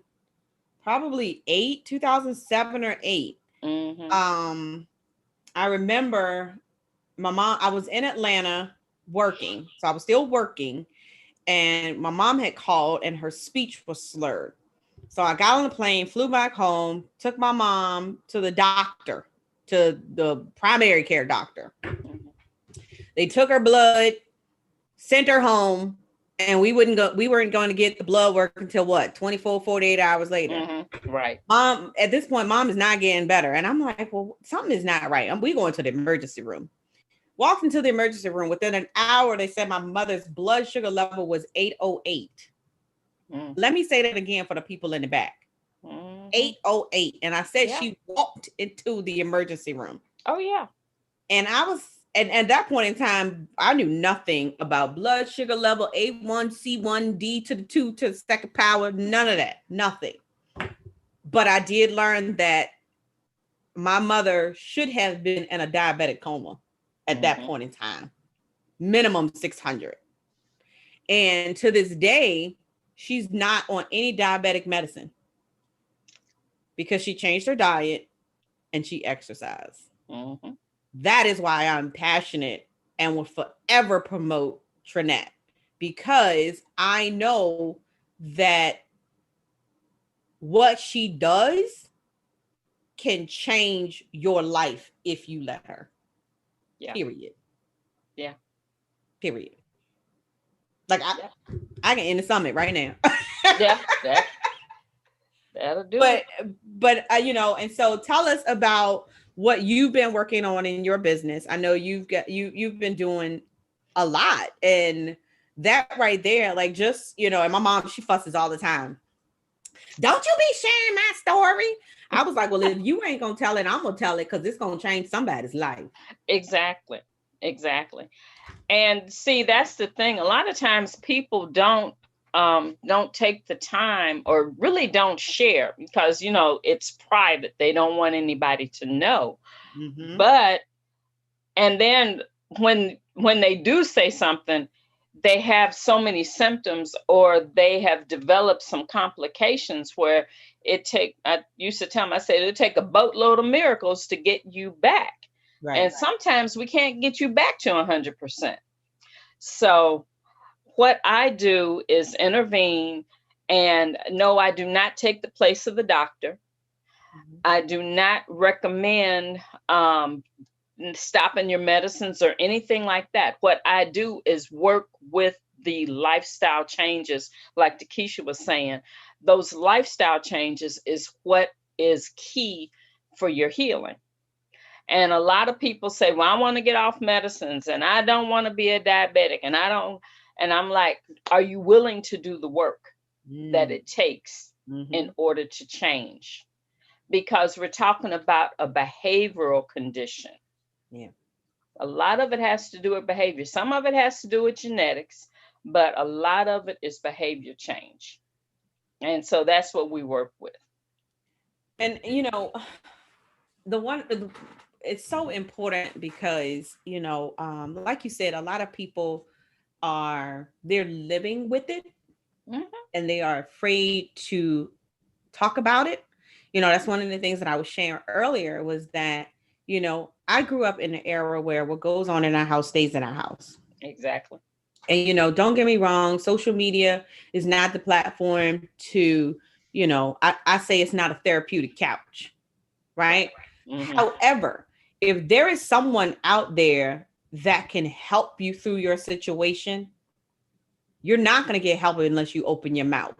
Exactly. Period. And I know I've shared with you even, and I haven't told you this, but Jaden's father, my son's father, same thing. I think still waiting on him. 600, 500. I think it was 600. And I know it was last year, again, got the phone call. But I haven't told you, Thanksgiving, he's off his medicine. Oh, okay. Lost the weight, diet change, you know what I mean? So I know that it's possible for people to change their lifestyle. Right. But you have to get connected with the right people in order to do so. Right. You have to. Yeah, and a lot of times people want the quick fix. They want to do the things that, you know, well, because they've heard the stories, they've seen it. Say, if you do this, you will drop this much weight and everything. But one thing that people have to realize, that's a lifestyle you have to sustain. If you don't continue it, believe me, when you go back to your old ways, it's going to come back. Right.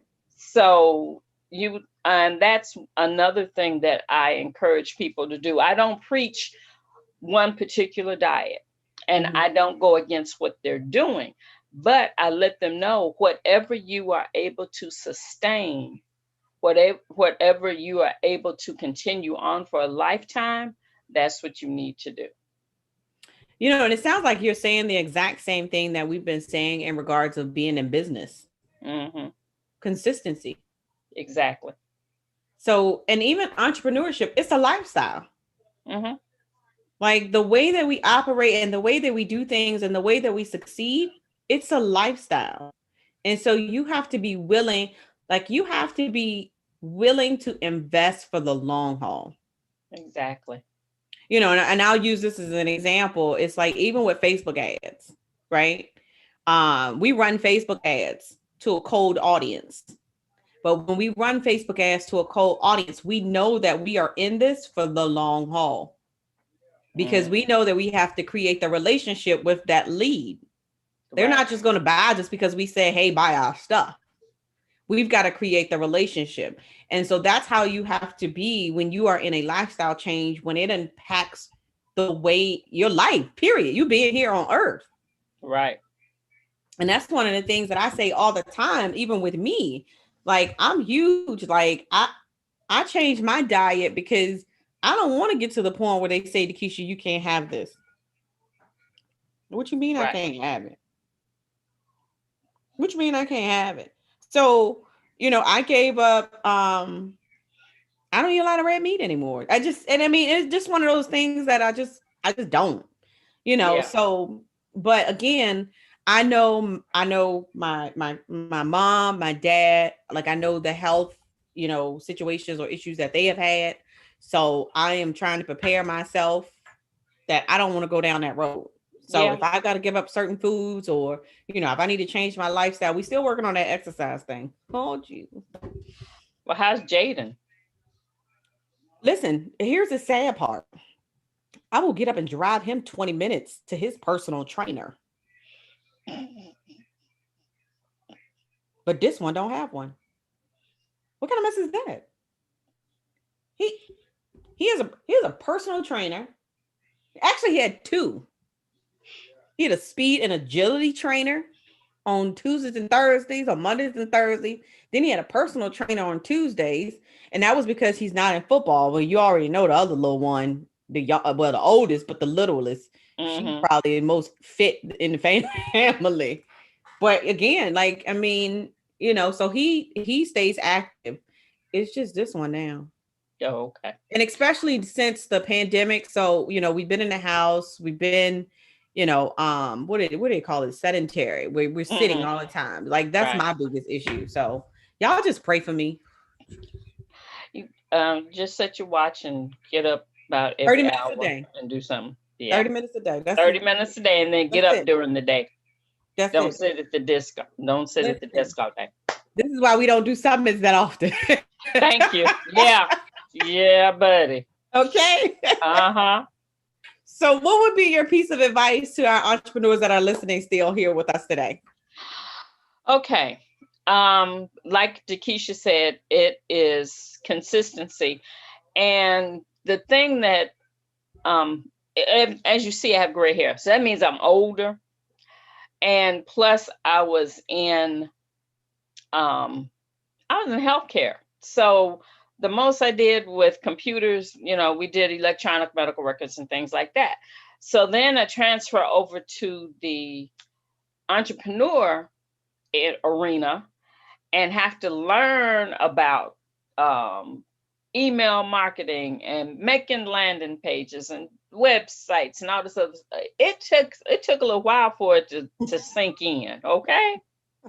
But the thing about Dakisha, she hand walked me. She said, okay, boo, we got this. Come on. And she would she would take my hand and walk me through it. There were times when we would sit at the computer and, go through this, go do that, in order to make things work until it finally clicked. And that's the thing, you know, just like I talked about with my patients with chronic disease, sometimes it doesn't sink in the first time. That's why you have to do repetition. And that's why I have to have repetition. And that's the same thing with entrepreneurship. It takes repetition that finally it all clicks. It's like, oh, okay. These how many people I need to talk to in order to make this much money. So that's the biggest thing. And because of being in the healthcare field and being a provider, I never had to deal with the financial end. Okay, when I had my own clinic, I did. But, you know, the last 12 years or so, I worked for somebody and I didn't have to deal with the finance part. Well, as an entrepreneur, yeah, I got to deal with the finance part. So that's the painful part that I have to work through. It's funny because I actually remember you still working. Huh? No, I said that's funny because I remember when you were still working. Oh yeah. Mm-hmm.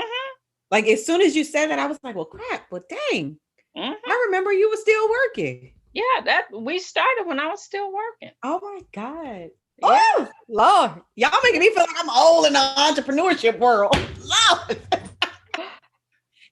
So 10 years is a long time. Yeah, but just one step at a time, you know, and the thing about Takesha, she doesn't get frustrated. She just said, okay, you got this. And then if you have to go back over 50 million times, you will go back over 50 million times until it finally clicks. But we're gonna get it done. I love it. Yeah. What so do you have a special gift for anyone? Yes, I do. Family members. I know somebody knows somebody with diabetes or any other, you know, any conditions. What is ABCs of healthy living? And what it is a food list, and the webs is at TrinetteStanford.com, I believe. Let me look. It's a food list. I might need this food list because I need something more than some cod and salmon. Oh yeah, this has all kinds of things on it, but and I put on there different things that you can do because life is too short. Oh, what am I doing? Life is too short to have boring food. Okay, I agree. So I tried Indian food last night. It's called buttered chicken. Oh, buttered chicken is so good. I've never heard of it. You know, can I have a moment for a second? Go ahead. And don't y'all judge me, especially y'all that don't know me. I thought it was gonna be like buttered grilled chicken. I had no idea it was an Indian plate.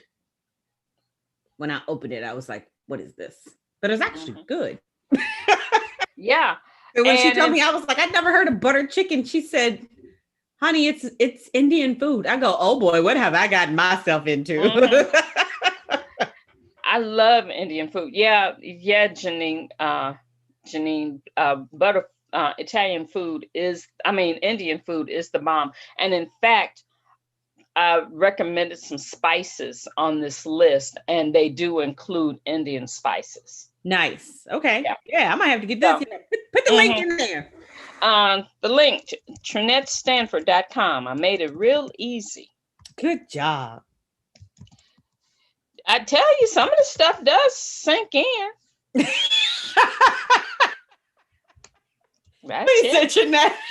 You hang around long enough. Hey, I tell you, between you and Vanessa, you are a mess. Between you and Vanessa, we're gonna get it done. That's right. I love it. I love it. I love it. Well, dear Montier, I really appreciate it. I appreciate you coming on and sharing. Make sure that you guys connect with Trinette, especially if you know someone who could utilize it. Yeah. You can reach me at Totally About Diabetes on Facebook, Totally About Diabetes LLC on Instagram, and Trinette Stanford on LinkedIn. Okay. All right, my dear. All right. Thank you. Absolutely. Shantae. We're trying to stay on track.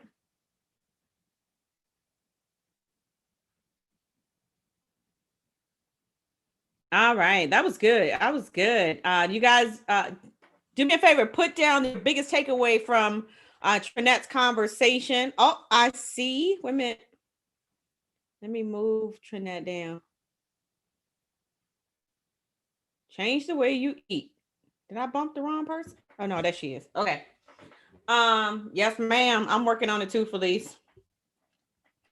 Where's Shantae go? She hiding from me? Are you guys enjoying? Hey girl, are you guys enjoying? This has been good. All right, so unmute yourself so we can hear you. Now, this is one of my school buddies. How far do we go back? Was it elementary? On our age if we do that, Keisha. Okay. All right. School. Just school. Go. I love it. I love it. Well, welcome, Shantae. Super excited to have you here. Another one of our students, actually, and I'm so proud of Shantae because she's determined. She is definitely determined. Pretty much like we had said earlier, she's the type of person that if you tell her exactly what to do, she's going to go out there and implement. She's going to go out there and get it done. She's going to come back and report. And she might hit me in my DM and say, I know it's Sunday. I know it's early. However, I got a question. So tell us who you are and what it is that you do. Well, hello to all of you out there who are listening under the sound of my voice. First, I want to say thank you to Keisha and to my Ish sisters, the Ish coaching tribe. We are getting Ish done. I am Shantae C. I am a video marketing strategist and mindset and confidence coach, helping early stage entrepreneurs to be seen, heard, and paid online with video live streaming. And this is about me. My principle of my business is helping you to create valuable and consistent video content for your target audience. That's key, your target audience, with the aim of attracting, engaging, and converting qualified leads so you can get those 4 and 5 figure sales. All right now. So, all right. So when you came into the program, you had already been doing like a video podcast. Yes, I do. So one of the things that I love about that is that you had already started creating awareness about what it is that you do. Now, why do you feel like video marketing is important and is the way to go? Well, Keisha, if you look at it now, since the pandemic, the world has shifted to the virtual community. And 80% of the world is using video. They're using some form of media. Most consumers, they prefer to watch the video rather than read about it or read a product. Come on. Your video earns 12 times more shares than if you did text or images. And also, if you look at it too, I don't care. I'm going to say this. I don't care if you're on Clubhouse. I don't care if you got a audio podcast. Guess what? When you finish that Clubhouse, guess what's on the bottom? The Twitter, right? Or your Instagram. And guess what? They got to see you. So it's so important to have video. And if you want to pivot your business, if you want to make those sales deals, those leads, incorporating video, it works. It really works. And it was through this program, Keisha, that I've really learned the power of making a sale doing video. Come on now, let's talk about that. Let's go deeper on that one. What did you learn? How did that happen? Exactly, absolutely. I've always I never had a visibility problem. I could always make it look good. I could always, I love the rah-rah, the fluff, the glitz, the glam. I love all of that. But I was saying a lot of good things, but nobody was really buying. And that's true. And that's why it's be seen, heard, and paid. And I had a great front end, but my back end, I didn't have. But I decided that, with my video podcast, I was meeting a lot of people. Like you said, I was getting a lot of attraction to that. And I just said, well, wow, you know what? It's time that I start becoming what I call jobless and really making this part of my entrepreneurial journey. And so I said, I want to go deeper. But in order to really hire myself, I got to get with the right system. And it was through Get Ish Done. And it was something about just joining your program that I learned how to take what was passionate and make the sale.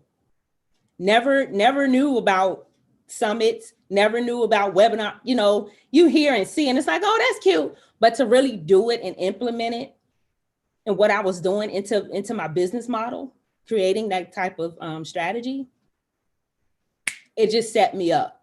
It positioned me as an authority, and I was able to meet some of the most greatest experts, niche coaches in the industry that I never would have. And ever since then, it has just put me in a different, I'm telling you, it has just put me in a different sphere than I've ever had in my life.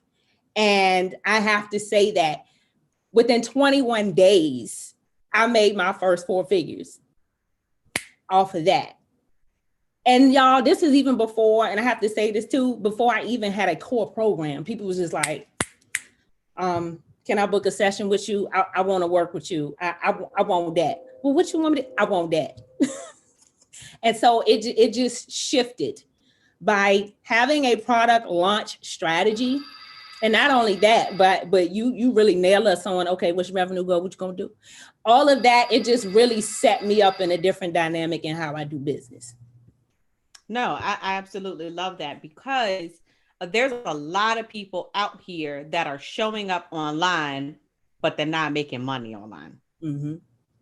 So, and we say it all the time, like, don't let them fool you, because they might be showing up, but are they really making money? True. We have these conversations, and I'm very passionate about, and I mean, you guys can probably tell by everybody that comes on here, they all have said something about their revenue goals. Every single last one, because that's what we're aiming for. It's like, what do I need to do to hit the goals that I have in my business? And I'm all about helping you get your results. Right. So tell us a little bit, because I know you have your program coming up that you've been able to develop. Why is that important to you, and why is it that they need to implement? And I know we said it earlier, but the reason why I'm asking is because there are some people that's under the sound of our voice right now that are like, oh, well, like Clubhouse exists, but, I don't necessarily need video. Like, I don't need to be, doing videos online. No, it's not true. It's not true at all. And here's the thing too, because most of my clients, before they decide that they want to work with me, guess what they watched? Literally, seriously. Like, even Keisha Bass will tell you that she went through my entire Facebook feed and watched all my videos. Mm-hmm. Then she joined the webinar challenge. Then she watched then she came through the Webinar Success Blueprint. Then she came into Get Ish Done coaching. Right.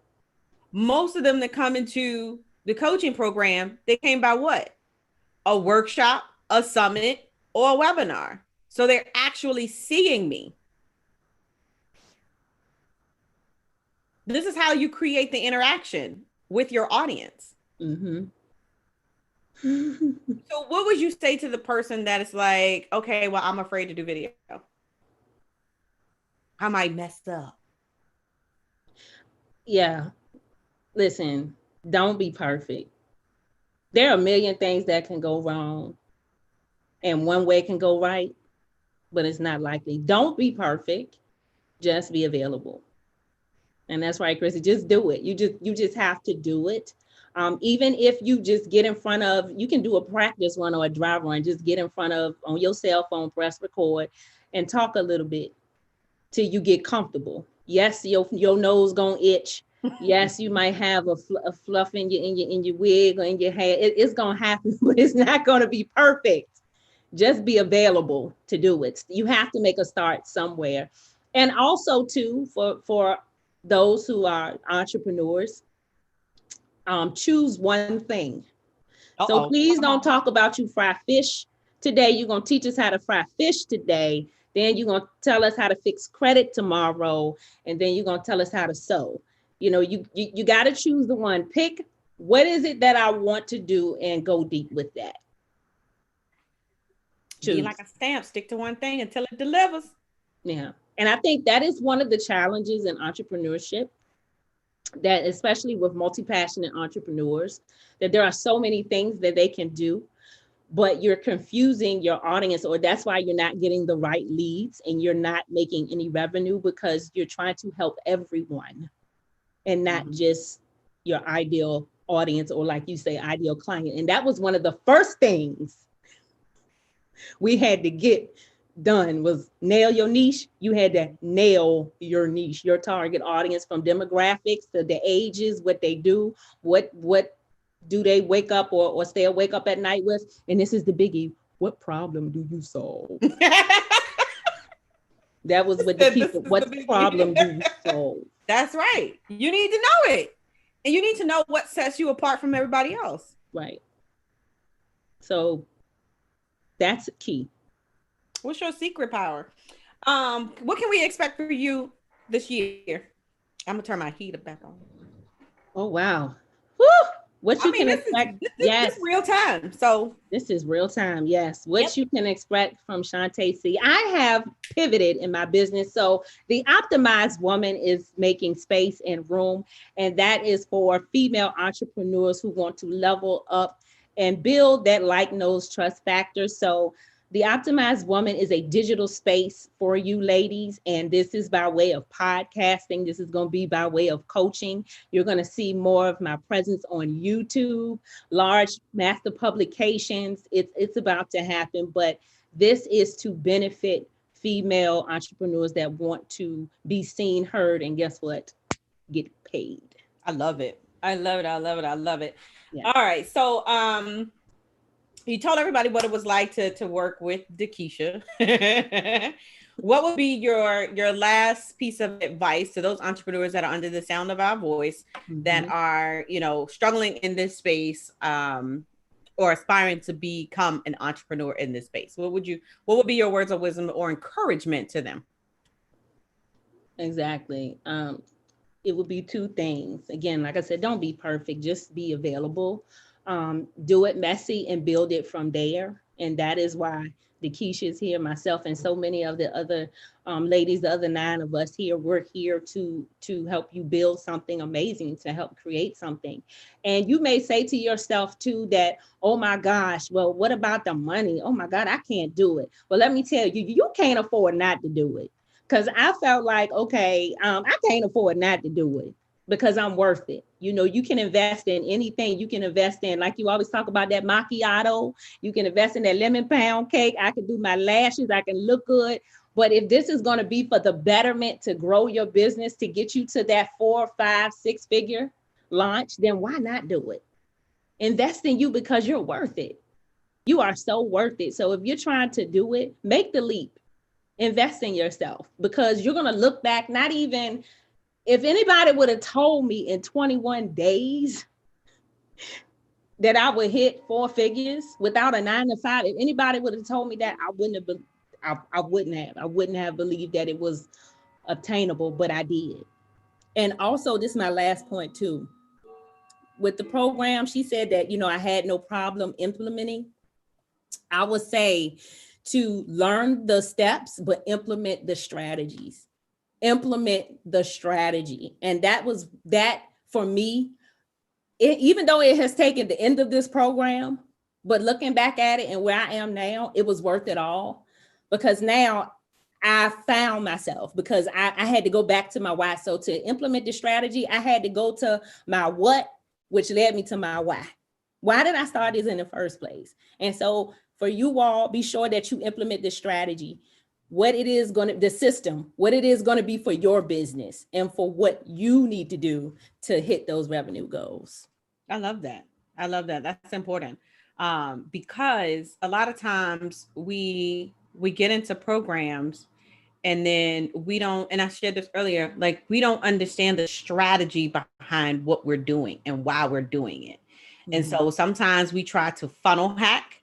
We try to I like that hack stuff, right? Yeah. And we don't realize, okay, where I'm funnel hacking this and I'm seeing what they're doing, but I don't, like you said, my back end wasn't together. And you don't realize what people are investing or the strategies that's happening behind the scenes that you can't hack just by putting your name and your email into a form and getting some email sequences. That there's a strategy but that goes way deeper than the top layer of a funnel. Mm-hmm. Come on, somebody. Yes. All right, my dear, do you have a gift for us? Well, for our listeners, anyone have any questions for Shantae? You want me to drop it in the feed? Absolutely. Okay, so my freebie for everybody is, this is my 5 steps to video marketing, how to incorporate that in your business in order to, again, be seen, heard, and paid, so you can get the right leads and also make those sales conversions. So I would love for you to link up with me. My information is in this freebie right here. Also, I'm getting ready to do a 5-day Let's Go Live challenge that you don't want to miss. So when you sign up for this resource right here, I can cue you right on into joining me for the challenge. It will be nothing like you've ever experienced in your life with video. You think you know, but you have no idea. I love it. I love it. I love it. I love it. Well, thank you so much, my dear. Thank you, ladies. So proud of you. Congratulations. Looking forward to what is to come for you. And again, we love you from Get Ish Done. Thank you all. Have a great weekend. And thank you, Keisha. All right, sweetie. Oh my God, I'm just so proud of all of our presenters and all of our students. Super excited. Oh, Shantae, you got to put the link in. Make sure that you choose panelists and attendees. Otherwise, they won't get the link. So make sure that you choose panelists and attendees. There you go. There you go. They're like, wait a minute, I can't see the link. All right, awesome, awesome, awesome. Yeah, but I'm so proud of everyone that has been, on here today. Again, if what was your biggest takeaway from what Shantae had to share? Like, one of the things that I've noticed is, and Trinette, if you are still here, make sure that, excuse me. Let me see, is Trinette still here? Yeah, drop your link, Trinette. They didn't get your link either. You might have, I don't know. Did Trinette put hers in here? I thought Trinette put hers in there. If not, oh, Trinette, you did put it to panelists. Yeah, there you go. Awesome. Y'all, come on, y'all. They want y'all link. All right. So again, if you just are joining me, this is the first time that you are joining. I see a couple of names. My name is Dakisha Williams, your virtual COO. We have been kicking it here since 12 o'clock noon Eastern Standard Time, and just highlighting some of the top performing students, entrepreneurs that have been kicking butt and taking names, having 4-figure launches, 5-figure launches, increasing their leads, their lists, you name it. So super excited. We got another Christy. Christy, are you there? I'm here. Can you turn? Let me see. Are you able to turn your camera on? There we go. Hey, boo, hey. Hi, boo, hey. Now, Christy and I met probably early of last year, and she came into the program. She was just kicking off her virtual assistant business, and she has been like on the move since, I can't even keep up with her. Like every time I turn around, she's like, all right, I gotta go. I gotta do my webinar series. I gotta do my interview series. So tell us who you are and what it is that you do, my dear. Good afternoon, you beautiful queens out there in Facebook and YouTube land, this StreamYard. I am Christy Revere, the founder of Revere Virtual Solutions.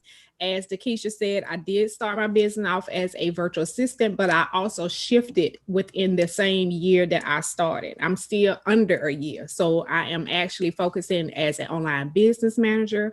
I'm here to provide support from the back end of your business to all entrepreneurs. Women specifically, Black women, of course, because y'all rock. And as an online business manager, I'm the person that you will have as your right hand to help you with setting up the business processes and helping you manage your projects and your programs and your people if need be. I also would be that individual that will be there to help you brainstorm when you need to brainstorm. You need to throw some things up against the wall and say, how this gonna work? How that gonna look, how this gonna do. That is the person that I am. Yes, and let me tell you, every business needs an OBM. Listen, let me tell you. especially when you are growing and scaling your business. So, so why, I would like for you to share, why is it important for them to have an online business manager as a part of their business? The reason why it's important for you to have an online business manager on your team is that it frees you up as the actual business owner to focus on the things that's actually going to generate and bring you money. If you're a creative person, it's going to give you the freedom for you to focus and be able to use your creative energy and focus on creating whatever you're going to create. If you're a service-based business, and say for instance, if you're a real estate agent, it's going to allow you to be out and be in front of people and showing properties and doing the things that you need to do. The online business manager is the person that's going to pick up that back end for you and take care of the email sequence and take care of setting up the automations and take care of, the steps all the steps that you need to prepare for whatever you're about to do, whether it be the steps that you need to prepare for a launch, the steps that you need that strategizing for your launch, strategizing for your next webinar, your summit, or your virtual event, just strategizing and implementing at the same time. And also an overseer of your team across the board. As an OBM, I would be the liaison between you as the business owner and your team. I love it. No, I love it. Because that's a very important piece that people miss as they grow. I remember for me, like, being in that space where you're trying to focus on your client work, especially when we do implementation, and then you're trying to focusing on with, what my business. A lot of times as business owners, when we are coaching and we are, running our business, we are so inundated with our business that we forget to work on our own stuff. Yeah. And you turn around and look and you're like, oh my God, I got a challenge next week. Right. And so, I don't have everything set up for my challenge. Like, I don't have no page. I don't have no emails. Like, I have nothing.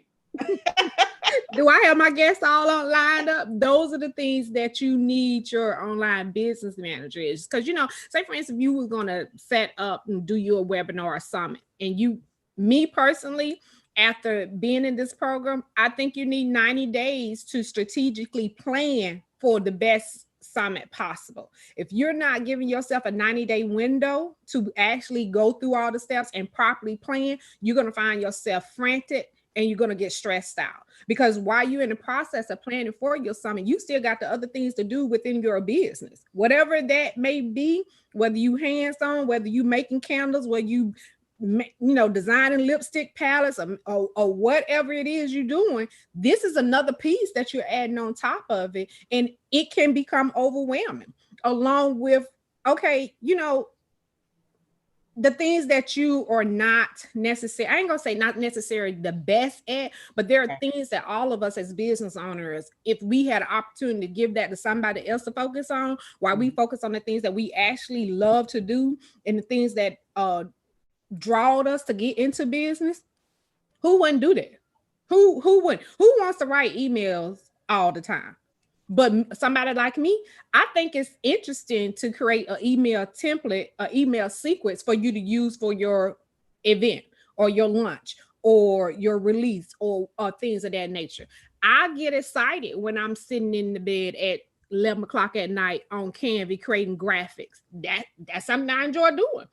Some of y'all out there may be like, I ain't got time for this. Just, I wanted to have this and this, and you give it to somebody else. But I am that person who enjoy those types of things. Anything that it requires automation and the behind the scenes aspect, that's the stuff that I like to do. If you don't want to create your own ClickFunnels, you just give me the information. I'm in bed with my glass of wine at 11 o'clock with my bun and my twister. Over there just like this, in heaven. Because it's quiet in the house and nobody's calling my name. Nobody's saying, TT, I need a snack. Sis, what you doing? Chris, wait, I need to go to the grocery store. I don't have all that. So those are the things that I enjoy doing. And that's what an online business manager is going to do for you. It's going to be a teammate type situation, not a employee, because that person you're bringing on your team is going to help you take your actual vision for your business, or your vision for your launch, or your vision for that product, or whatever that vision is, and help you develop strategic steps on how to get there. Because if you don't have any steps, you know, you want to go to the mall, right, to go shopping for Black Friday when Bath and Body have they sale on their candles. You got to have a plan of action to get there so you can optimize your time and get all the candles that you want. But if you just jump up and just shoot out there, and then you're going to be left with what's left over, you're going to be, you know, you don't want that. It's all about, I'm really big on organization and action and steps. Everything requires steps. Like Dakisha, a lot of her other previous, the people on the panel have said, Dakisha tell you, this is what you need to do. Now, I ain't gonna lie, them steps be like this big. You be like, what the? Wait a minute now, where do I start it? If that frustrates you, then that's where you sit down with your online business manager and say, okay, these are the steps. What are we gonna do? How are we gonna get this accomplished? And how much time we need. That's what your online business manager is going to do for you. If you create an atmosphere for the two of you to have a conversation where you're open and honest, and you just take the information in, but don't feel threatened by the information. Because if you're a type of person that cannot delegate anything, you're going to struggle across the board, whoever you hire on your team. If you're okay with delegating, then that online business manager, if they really about what they're about, they're going to pick that stuff up and go, and you're going to be able to be over here doing all kind of other unicorn stuff and being successful and rocking out without having to have a worry what's going on behind the scenes. So let me ask you, because this element is super important. One of the things that you said is that you made the shift. What caused you to decide to make that shift in your business? All of my clients. All of the clients that I started with, I started my business on Mother's Day of 2020. My first client, she was like, I just think I need a YouTube channel. I don't know what it's supposed to look like. I was like, okay, bam. I put a little YouTube channel together for her, gave her some ideas on what she should do with it, and went from there. My next client, she was preparing for a summit, and she was like, I don't know what to do all this stuff. I was like, okay, this is what we're going to do. When is your summit? She gave me her summit date, and I worked my way back. So for me, when I started off as a virtual assistant, I actually, in my mind, was thinking and processing in the way I articulated myself and the way I set my business website up, and the things that I said on my business website did not align. I was speaking as an online business manager, but I had gave myself a business title within the virtual assistant world. And after my third client, I was like, okay, hold on, wait a minute. I'm out of alignment. Let me back the thing up a little bit, turn around, and let me put myself back into alignment, because the website spoke about those things that I just said. Let me help you grow your business. Let me help you organize it. A virtual assistant is a task-oriented focus. An online business manager is a broad base across the spectrum. Project management. They're more, that's the person that's that other part of your brain that's going to help pull out that stuff and help you organize all these thoughts and visions that you have for yourself. So that was what it was. And my actual clients was like, you really, when you really look at it, you really doing more than what a virtual assistant does. Yeah. No, so, absolutely. You might. Now, do you implement the strategy? I think you said you implement strategy too as well, right? It depends on specific. How can I say this? It depends on what strategy that they need. Like I actually wrote an ebook about growing your email list, right? That's a strategy. Growing your email list is an actual strategy that you have to think about. There's so many ways that you could actually do it. In my ebook, I'll go over 10. A webinar is one of them. I actually grew my email list by a webinar. One, I was pushed by Dakisha, my coach, to say, you got to do a webinar. You got to do a webinar. I was like, I'm an introvert. I don't like getting in front of the camera. But you got out there and you did them. And you did them every. You said, Christy, you got to do it. You told me, Christy, you got to do a webinar 5 days for a whole week. Oh, Lord Jesus, help me. This is exactly how I was looking at her. You see how she laughing? Because that's how I come to the beat. I be like, I gotta do what? I don't even like people like that. I don't even like getting in front of no camera. You really pushing me outside of my comfort zone.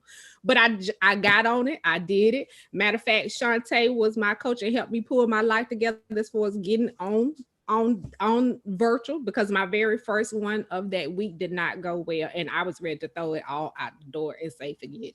She's like, no, you're not. You're gonna get on there anyway, and you're gonna just get on there, tell them who you are, and go. You gotta get it right. You just gotta get it going. Right, you just gotta get it up. But I had a whole meltdown, and she was not trying to allow me to have a meltdown. And my actual biological sister, neither of them. They was like, "Suck it up, get it together. You already got your face done. You got all this stuff together. You gonna go on live." Oh, you had your makeup done and won't do nothing? Girl, I had no serious makeup. I don't do no serious makeup. I had little eyeshadow on. But I wasn't trying to do it at all. They was like, you gonna get on, you gonna go on there and tell them who you are, what you do, and how to get in contact with you. I jumped on there, I did it. The very next day, my next guest came on, and that thing went like that. So yes, growing your email list is very important for any business owner that's out there. But once you get that email list, it's twice as important for you to actually nurture those people that's on your list. That's where those email templates and secrets come into place. That's what me as an online business manager will come into place to help you develop those templates. Once you get them developed, then the next thing is to set them up in your email marketing system to go out automatically.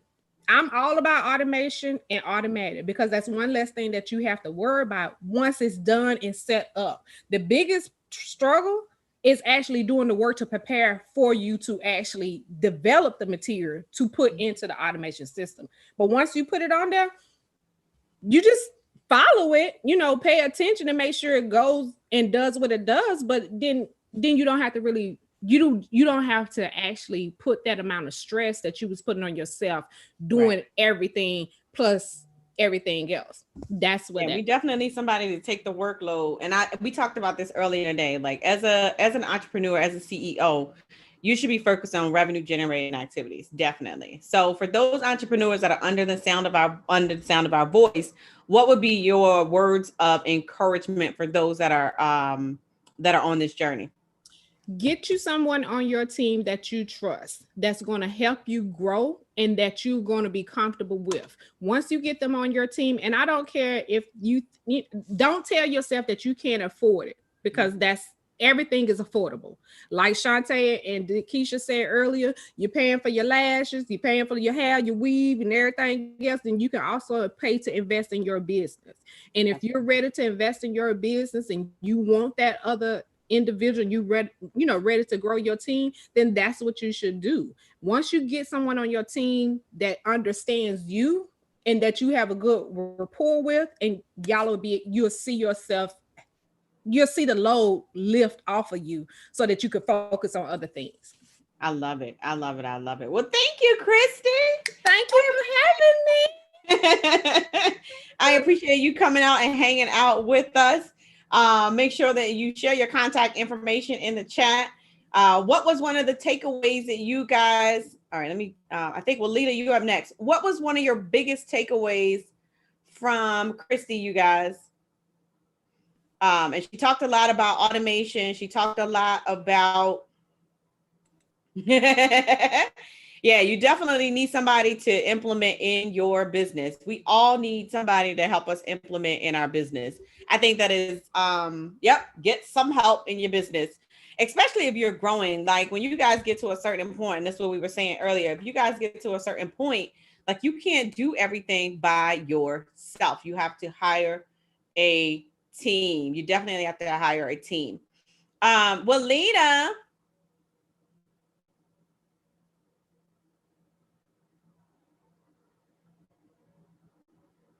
Oh, I guess I gotta make it so that you can share your video and share your link.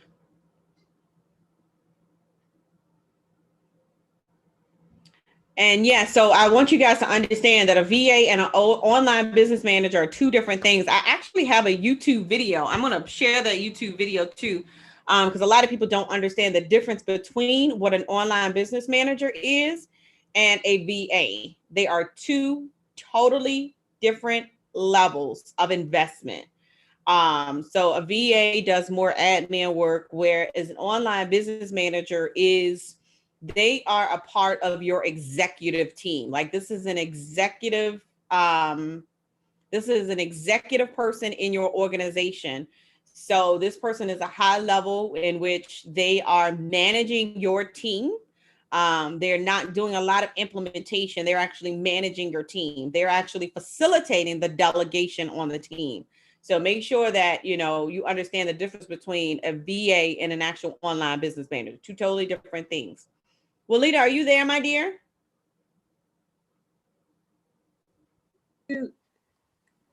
Yes, I'm here. Hi, honey. Hi, how are you? Look at you. You've been hanging out with us all day. All day long. I've been loving it. Loving it. Super excited to have you here as well. You have been with us I think you've been with us since like April and May of last year. You've been around for a while. So tell us what you do. Yes, and I'm not going anywhere.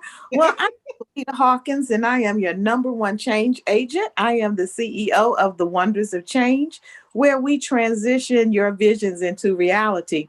So in a nutshell, what we do is if your organization, church, or you as an individual are going through a change, implementing a change, we help you transition that change successfully. What happens is a lot of people think of change and transition as the same thing, and it's not.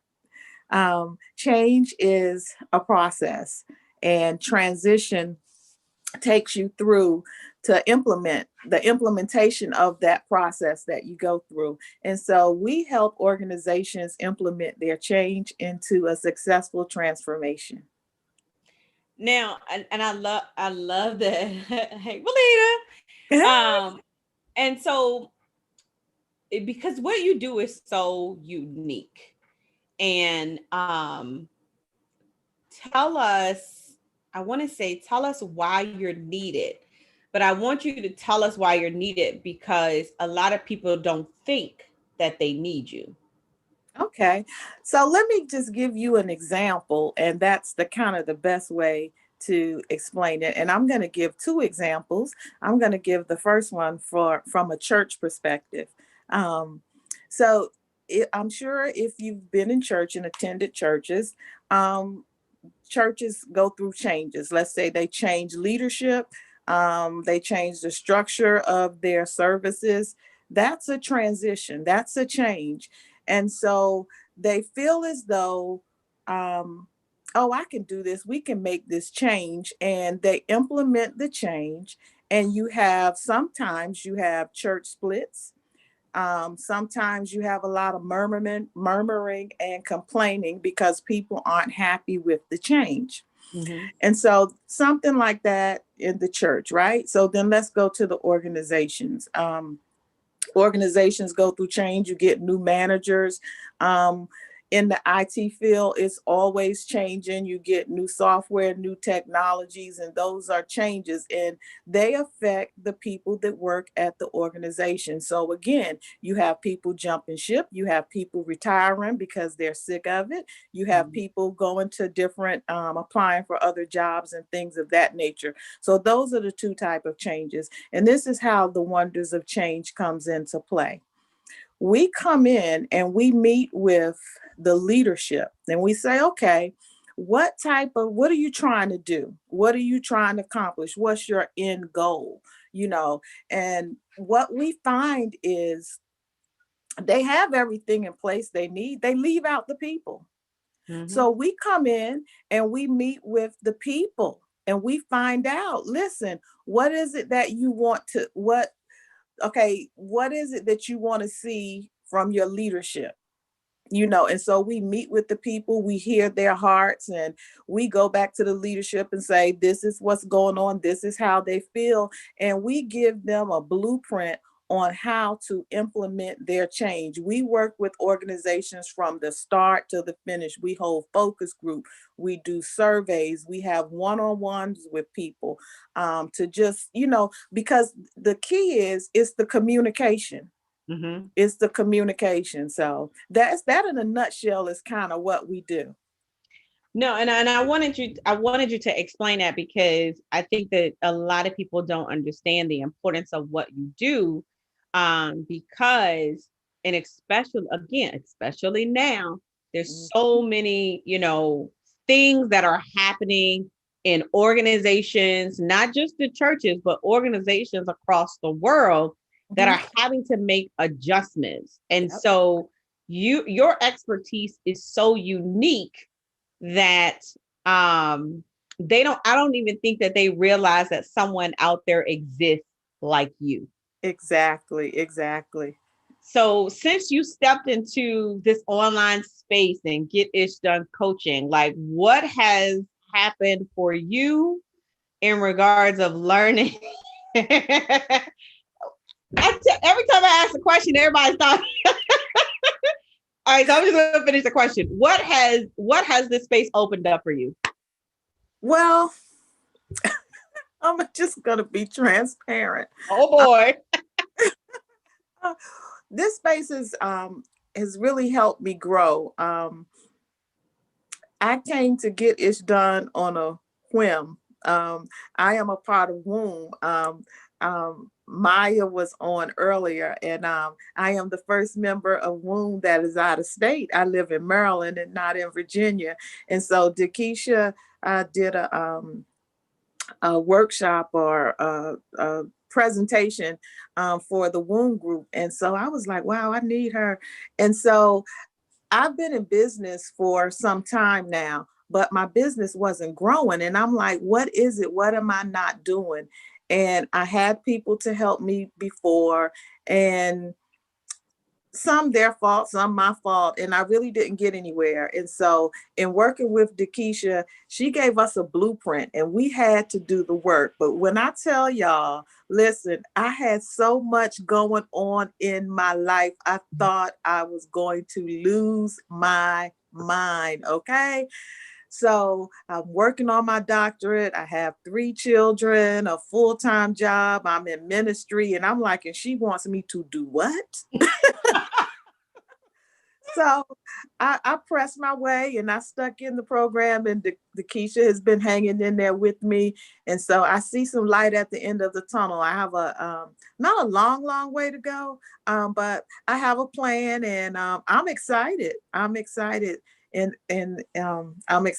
that I'll be helping people, work through these changing times.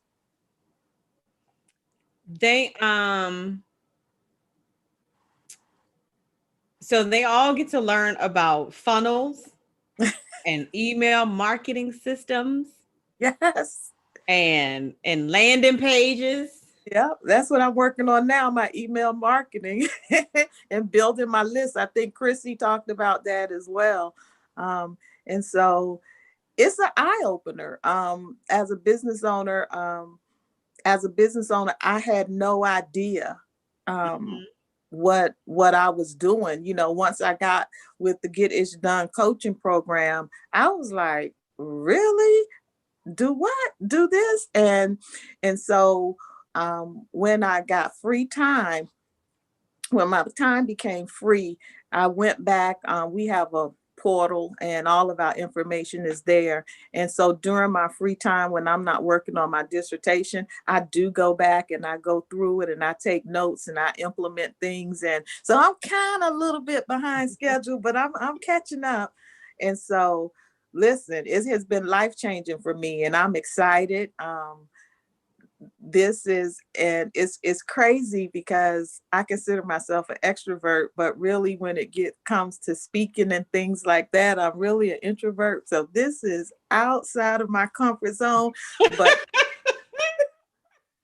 Dakisha has really is really helping me in my business, and I'm excited. I love it. It's so funny because I remember. No, because listen, I remember at the end of last year, and I was like, all right, y'all, I need everybody images because we're going to do the Get Ish Done Summit. Everybody went. I was like, we going to do the summit. Everybody, we going to do a summit. We're going to have some fun. They were like, we got to be on it. I'm like, yeah, it's for y'all.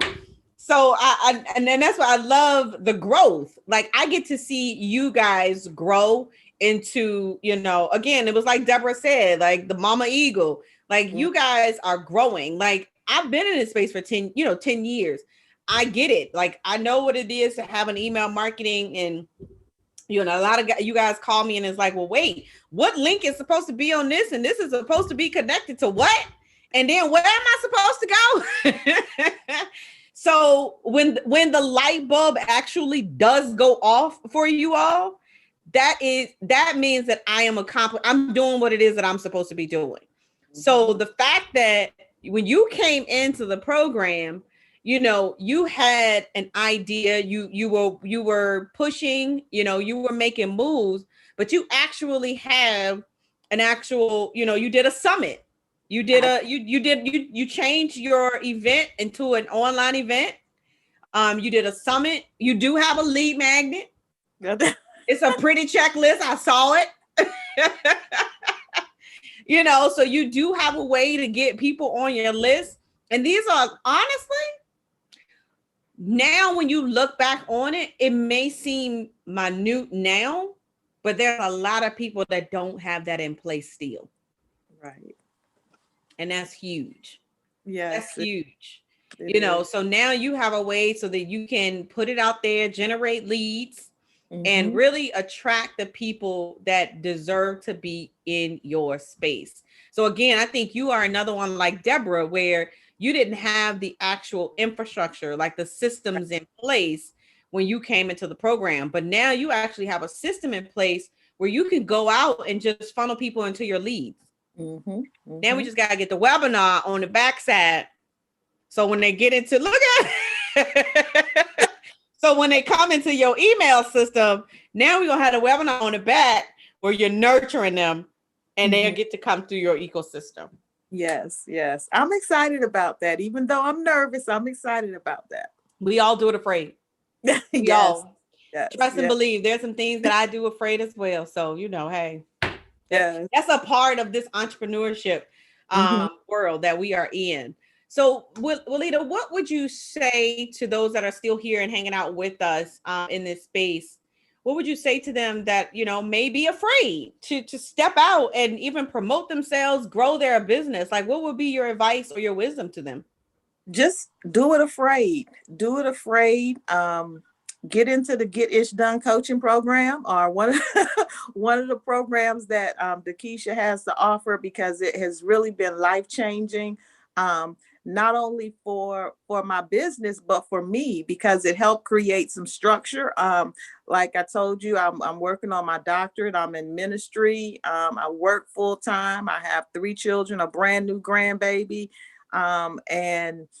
And I just felt like I was all over the place. And so what I would tell you is just do it afraid, get you a solid foundation, build you a structure, get you a framework for your business, and just go for it. Just do it. I mean, just do it.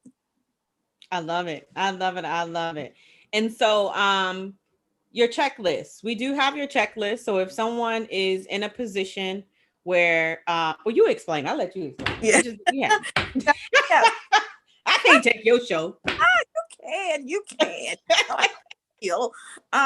So we've developed a framework for transition. And so if your organization is in the process of transitioning, like I said, or implementing change, it can be challenging. And so therefore it's necessary to have an effective transition plan. And so we have a transition checklist that takes you step by step through the transition process. And so we have that for you. It'll be dropped in the chat and you'll be able to get it. You can go to my website, www.thewondersofchange.com. It's there as well. And just check us out and and give us a call, send us an email, and let us help you transition your vision into reality. And in addition to transition planning, we also offer leadership training, leadership assessments, and leadership development, because a part of the transition and the change process is, are your leaders in the right position? And so in my research and in working with different organizations, I found that the problem with the change and transition is that the leadership that was leading the change did not encompass the right leadership skills for that process. And so that's a whole nother thing. You have to go check us out to find out about that. So yeah. So we have the— I love it. Go, Alita. You are welcome, my dear. I appreciate you hanging out with me today. You've been hanging out with us all day. You know, we love you here at Get Ish Done. Again, once you're a part of the tribe, you're always part of the tribe. Once you're part of the family, you're always part of the family. I'll be right. Love it. And so she has make sure you put your information, make sure you click panelists and attendees. Okay. And then that way they can get in contact with you. I mean, I'm pretty sure that they're part of organizations, they're part of churches and things like that. So make those connections so that you can come in and you can help them transition smoothly. Okay. Thank you. All right, sweetie. Opportunity. All right, let me see.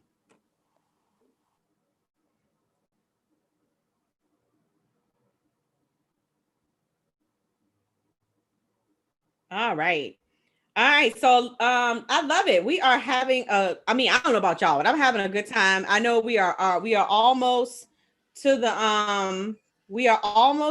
end, but I do want to share with you as you guys see that, you know, everybody on here, this is the opportunity to let them show you what they've been working on, and you know how they have been able to, you know, really progress in their business. And so I did want to share with you an opportunity about Get Ish Done coaching program. It makes sense.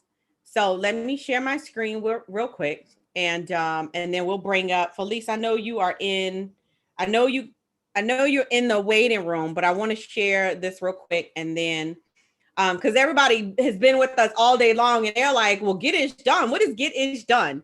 And so Get Ish Done is we have two levels. We have the elite level and we have our basic coaching level. Elite was actually just introduced this year. And elite level actually comes with outsourcing and implementation. So if you guys know, we have a 9-person team. We have graphic designers, we have implementation, we have virtual assistants, we have appointment setters, we have social media, video editors, everyone on our team. So our elite level students get access to the Your Outsourcing Club basic level. But at the end of the day, every student, their goal is to scale their business up and complete your first 5-figure launch. So if you don't know by now, we have an actual blueprint that we use. One of these days, I'm gonna get a paper. I know Crystal's gonna print one and color and send it to me now that I've actually said that, because I spoke it into existence. But we have a 12-week launch strategy that each of our students get access to in order to launch their first 5-figure launch. And this is what they have been talking about, you know, being able to work with me. And so every single last one of them have been able to go through a step-by-step. So I'll just kind of read this to you, but in the Get Ish Done program, our goal is to help you create the foundation in your business. As you have heard, every single person under the sound of my voice that have come through the program, they didn't necessarily have a foundation in their business. And the first phase is focusing on product development. Someone had asked earlier if they don't have a signature program. So I'm going to give you the opportunity to apply to become a part of the program. I am all about creating, you know, your core offer, understanding who your prospect. I can't get the P. It's PROFIT. So understanding your prospect, creating your resolution, really optimizing your message, really getting focused on your marketing, igniting your marketing plan, and then transition those leads into clients. So the second thing we focus on is how do you market your product? And so yesterday we had a planning session where they mapped out their revenue goals, not only for the year, but for the quarter. But then they know exactly where they're going to go to get their leads from. How cool is that? And so now they have an actual marketing strategy that best suits their business. So no two businesses are the same, as you have seen.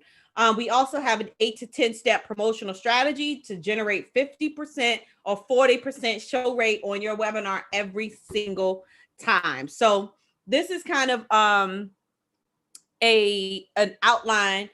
So we actually do weekly meetings now. It used to be bi-weeklies, but we get weekly meetings now to help you develop the strategy that you will implement over the next 45 to 90 days. I think Walida just said something about our membership area.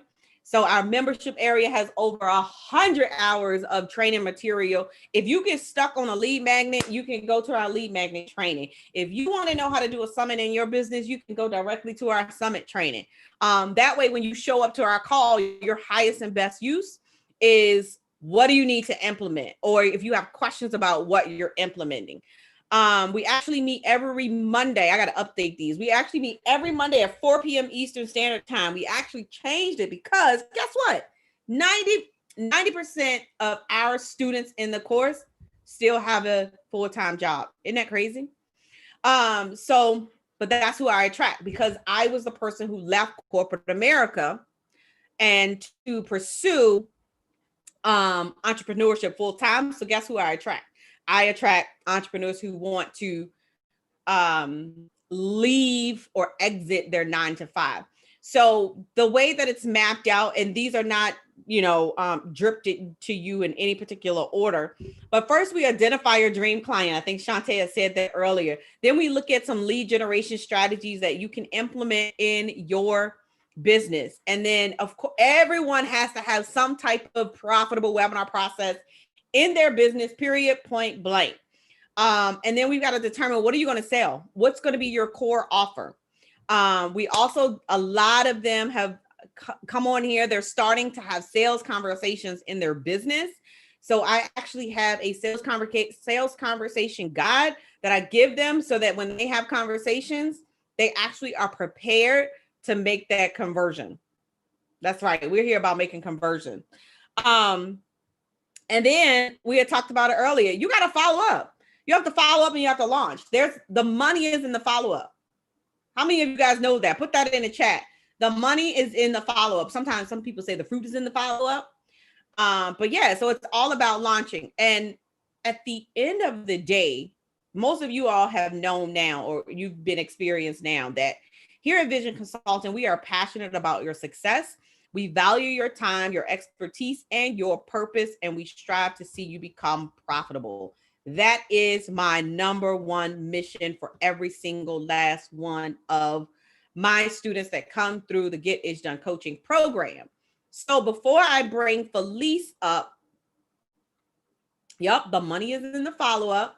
I am going to, the fortune is in the follow-up. I knew it was something like that. I'm going to put the link, the application link. So there is an application link. I'm going to put the link in there that will take you directly to scheduling appointment. And there is an application that comes behind it.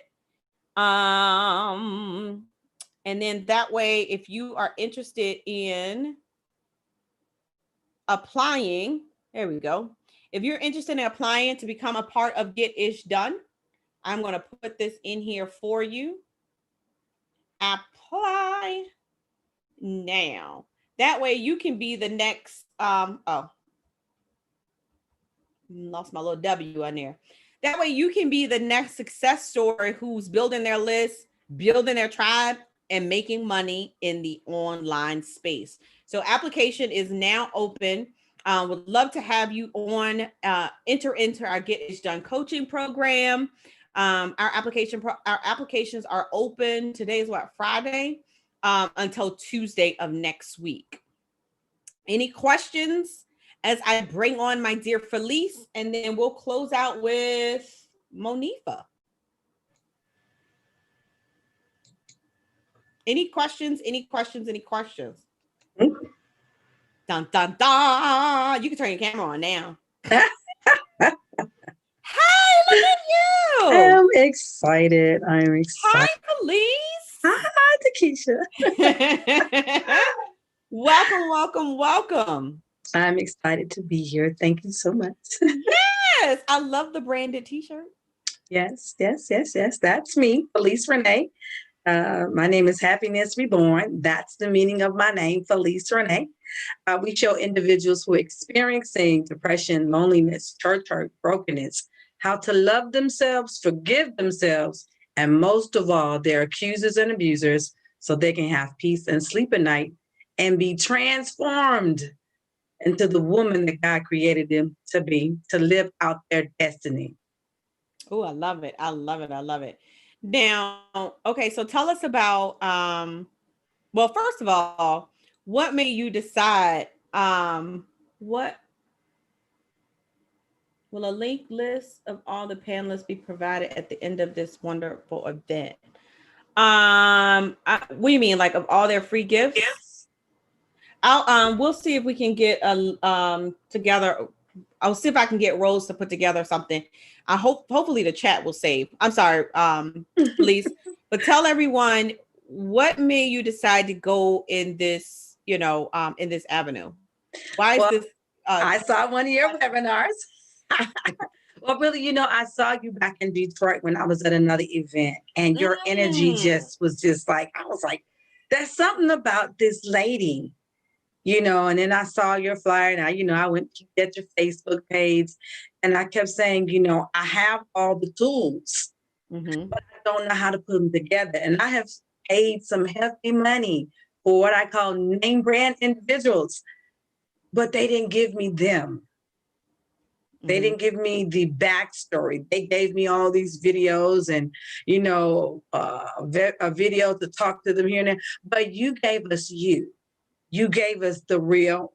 And when I went into the Get Is Coaching Done section, and I saw how much I said, this girl is giving me so much, there's no way I can fail. But like you said, it was the webinar, and you were telling us about the strategies. And I was a struggling entrepreneur. I've been an entrepreneur for years. Should I say a part entrepreneur. And I've done things, I've made money, but I never had, get an email marketing strategy, do a webinar, do this. And I'm like, okay. And so when you started telling us, okay, you need to get this done, you need to get this. And when you sat down and you took us one by one, not one by many, because you said, we're different, one by one. Okay, this is what you need to do. Okay, tell me what you said again. You took the attention to make sure each one of us had our special niche product, our signature offer. And that thing has excited me. So sometimes I go back and look in and to make sure I got it right. Okay, I got to do this. I got to do this. I got to do this. And I'm telling you, I'm just so excited from getting over the fear of failing. Where do I start? That was the biggest clue. Where do I start? Where all these things I know, and how do they fit together so I can serve the people that need me the most? Mm-hmm. Now, tell us about your program and tell us about who you serve. Because I think what you do is very important. I serve women who are experiencing, and this is my thing. I always say this: you may be a millionaire on stage or a woman that makes minimum wage, but your hurt from your past and your pain, it doesn't discriminate. There's many billionaires have committed suicide. There's many celebrities we see right now that are dealing with painful past or things that's in their present they can't get rid of. So you can be a smiley face on stage, but all on the inside, you're screaming for help. See, I've been through that. I cater to women that have gone through divorce, domestic violence, depression, repossession, deed in lieu, issues with my children, issues with my family, and was in the church and loved God. But I didn't have anybody to take me by the hand and say, let's sit down and examine this. So that's what I do. We have a program through your program, you helped me create signature program called Hey Girl Smile.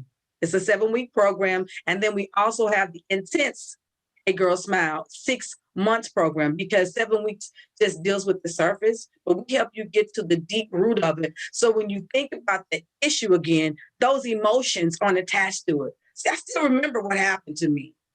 I still remember all the trauma, but my emotions and the anger and the self-sabotage and the rage, it's not there no more. I can talk to my ex on the phone, sit by him, see him, and virtually forget that this man was trying to choke my life away. Wow. Wow. What does SMILE stand for? SMILE stands for Sisters Making Intense Leaps of Exponential Growth. God Almighty. We want you to grow. A lot of us are stuck buying books. You know why? I can watch a TD Jakes video all I want to, which helps. And I don't take nothing from the man. He's awesome. But when I turn that video off, I still got to live in the house with them. I still got to go to Christmas with them. I still got to live with them. So how do I change inside of me? My motto, change the way you look at things, and the things you look at will change. Come on now. Y'all about to write that one down. I know that one. I love it. I love it. So let's see. What was one of the biggest things that you have experienced, or aha moment since you've been in a program? My aha moment was, you can do it. When we did my first telesummit, I was blown away, because I kept saying, I can do this. But according to the plan, I didn't start where I should. But with your help and the team, the Live and Let Go Summit, people are still emailing me about. It's still saying, hey, can I get a copy? Hey, can I? And wow. I never thought that I can do that. And then my free gift, my signature, all of that, I did not know that I already had it in me. It's just, okay, this is what you need to do, Felice. You need to do this, and another. Don't do this. What's this? What's this? Show me this. Okay, where's your plan? Are you sticking to your plan? You help me stay focused, laser focused. The blueprint is that let's do this by the steps. This is proven steps, because sometimes I get, all over the place. But now with the blueprint, I know what week I'm in, because you go, well, what week are you in? Well, you got the blueprint. Oh, that's right. I do have the blueprint. So by you showing me how to stay focused, I've developed a 7-week program that shows women how to go from step by step by step. Then the intent takes you in deeper, step by step by step, keeps them focused so they can truly be healed. I mean, truly experience. I've never had this type of joy before, but when you showed me how to do that, I said, oh, we're going to get this done. We're going to get this done. And it seems like all kind of stuff kept happening. We had death after death after death in the program. Even now, next Friday, we got to go home because I'm focused. Get that email marketing strategy together. Get those posts out. You can get this done, Felice. Use this tool, that tool. And you were not afraid to tell us, okay, use this. Because some people tell you, oh, well, I don't want them to know what I know because it's a competition. Like you said, it's vast gifts out there. I can't do yours. You can't do mine. You let me see how special are the gifts I had on the inside of me. And that's what I like the most. And the information that's in the Get It Done program, it's so much information in there. Woo! And it's not overwhelming. It's just like, wow, I get all of this. And you telling me how to do it step by step. And it's recorded so I can go back and, rewind it. One of the things that you said that I want to kind of go back to and highlight, because you said something that's very important, and I want to acknowledge it, because even though you took the step and you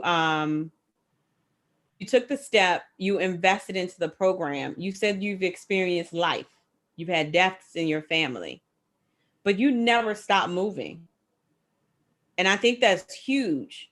And I think that says a lot, because a lot of times when we make a decision in our life to do something, and I've seen this happen several times. We'll make a decision to invest in a program. We make a decision to put our business first, and then something happens and we get off track, regardless of what it is that happens. I know for me, a couple of years ago, I made the investment to take my business to the next level. Every car that we own broke down. There was one time where I invested to take my business to the next level. My house flooded, over $9,000 worth of damage. And so I say that to encourage those that are here with us, that don't allow life to stop you when you make the decision to take your business to the next level. It may not even necessarily be, oh, I'm going to invest in this program. You can just say out of your mouth, I'm going to do $20,000 this month. And then your truck breaks down. It happens like that. That's just life. But you never stopped. You never stopped showing up. The only reason why you didn't show up because you said to Keisha, I got 3 sales calls. I was like, well, then you need to be on the call. You don't need to be on our call. You need to be talking to them. It's funny that you mentioned that because I was terrified to make sales calls as if they were going to come through the phone and choke me, because after being in sales, like I said, I was an entrepreneur for a while and not knowing what to say. But you give us scripts so I can practice the script, put my name in there, put the business in there, and be confident that, okay, if I follow the script, I should be okay. And it's like, okay, and you were like, okay, reach out to the people. So I reached out to a couple of people, and you gave us this real easy marketing strategy.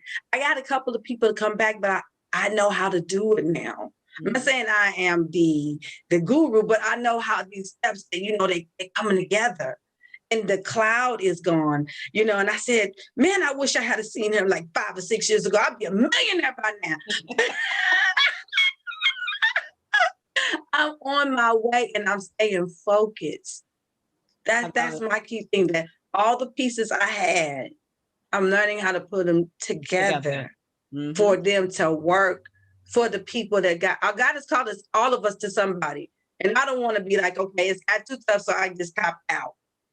No, Walmart didn't cop out when stuff happened. All these big corporations did not cop out when something bad happened to their business.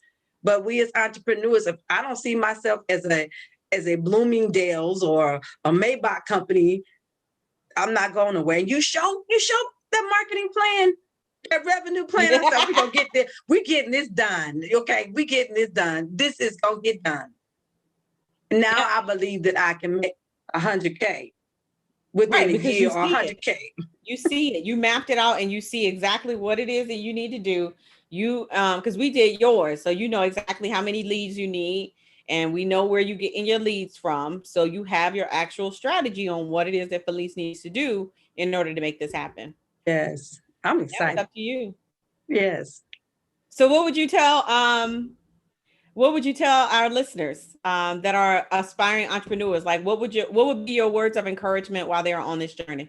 I would tell them to invest in yourself. We invest in so many programs that don't work. I know I did. I invested in name brand people, but the Keisha is a name brand. Okay, she's a webinar queen. But I tell you, invest in yourself. If you got to put that money aside, like you put Christmas, we'll go in debt for Christmas, okay? And the stuff be 75% off the day after. I know that's right. Okay, invest in yourself. Invest in yourself, because it's not only going to affect you, but it's going to affect your children. My daughter is aspiring to be an entrepreneur. My granddaughter was telling me, G-Ma, can I have your jewelry so I can go sell it? I'm not going to be working for this company for the rest of my life. I see myself by the end of this year, I will have more than 10K. Okay. Come on. Okay, because I'm setting the bar. We set the bar, stay for it. I don't care if you fall flat on your face, get back up. And this is the program. I would like that. This is a program that you need to invest in, because at first I kept saying, I can do that. And I said, wait a minute. We're going to rearrange some things so we can do it. That's funny because we had talked before. We did, and I couldn't do it then. But I said, you know what? When it comes around again, I'm gonna do this program. Yeah, I just thought about it. I was like, I think I followed up with you, and I was like, oh wait, I talked to her earlier, I think it was the previous year. Yes, it was, and I told myself, you've got to get this program done. You've got to stop McDonald's. Hey, she said stop going to McDonald's. McDonald's, Starbucks, all that's gonna be there. Right, some clothes gonna be there. Yeah, absolutely. Well, y'all know I gave up my grande extra caramel macchiato and my lemon pound cake, as Shantae said earlier, so that I can invest in my business. So I get it. Like I'm with it. So let's encourage Felice. Everybody, type in the comment. You know, you got this, Felice. She has her strategy. She has her marketing plan, and she is on her way to implement every day in her business. Well, thank you so much, my dear. I appreciate you so very much. Do you have a free gift that you want to give everyone? Yes, I really have two. If you go to Hey Girl Smile, okay, you will get a copy of the Live and Let Go Summit. But at the bottom of the page, you will get a copy of the checklist called How to Recognize Toxic Thoughts and Transform Yourself.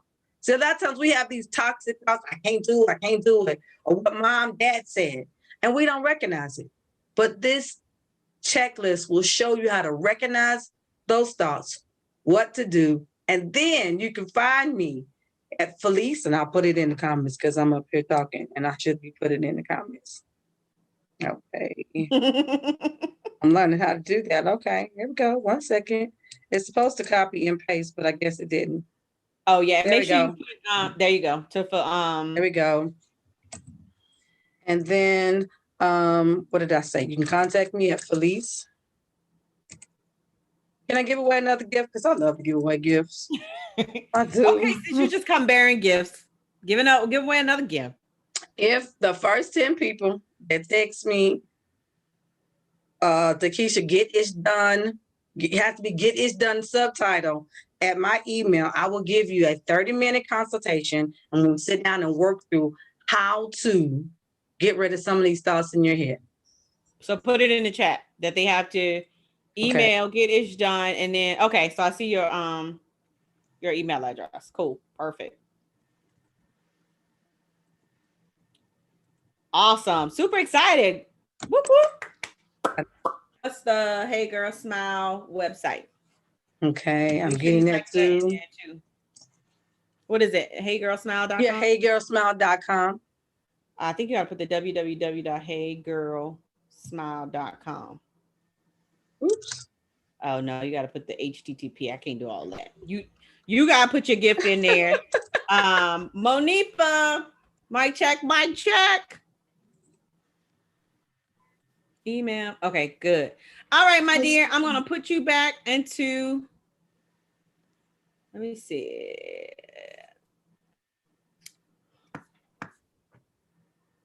It does not feel like a Friday. Here we go. Change role. And boom. We are coming up on our final presenter. She all dressed up and stuff. Don't be shaking your head, girl. There it is. Hey, Monifa Chan. This is one of our graduates. Finally, right? One of our graduates from Get Ish Done. How are you? I am great. Thank you so much. Thank you. Thank you for the opportunity. Would you say? I ain't hear you. Oh, I just said thank you for the opportunity. Oh, always. So tell everybody who you are and what it is that you do. Well, hey, everybody. My name is Monifa Robinson Gruber, and I'm the founder and CEO of Within Your Reach Consulting Service, and I am your transformation expert.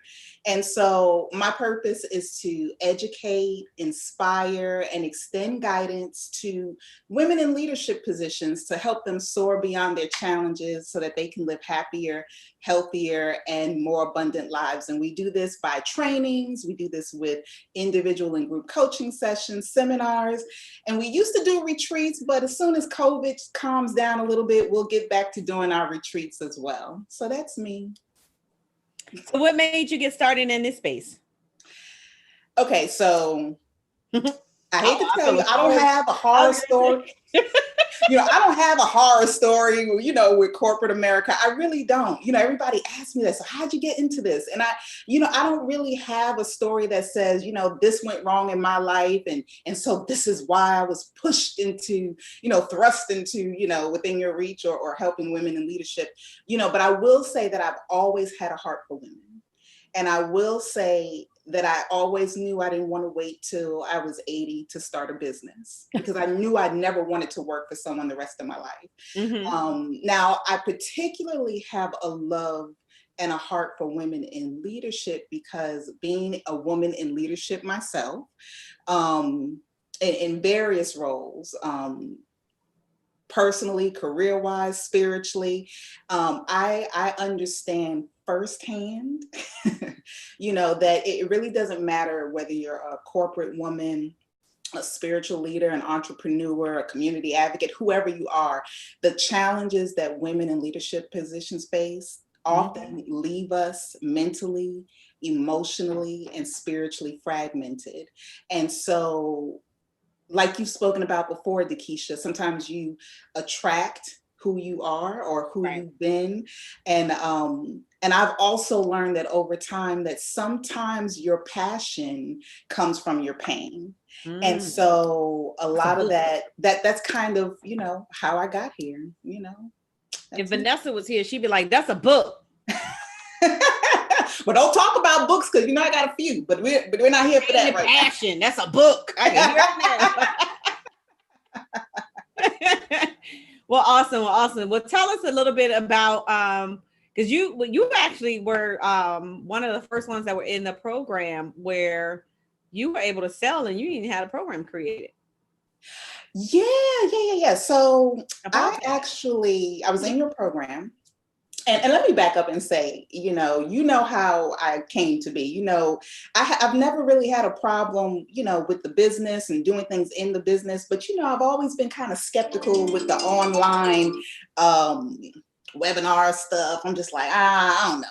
Because you were on my email list for a while. Yeah, I was on, I like to stalk people for a while. So I was on your email list for a while. Yes, I was. But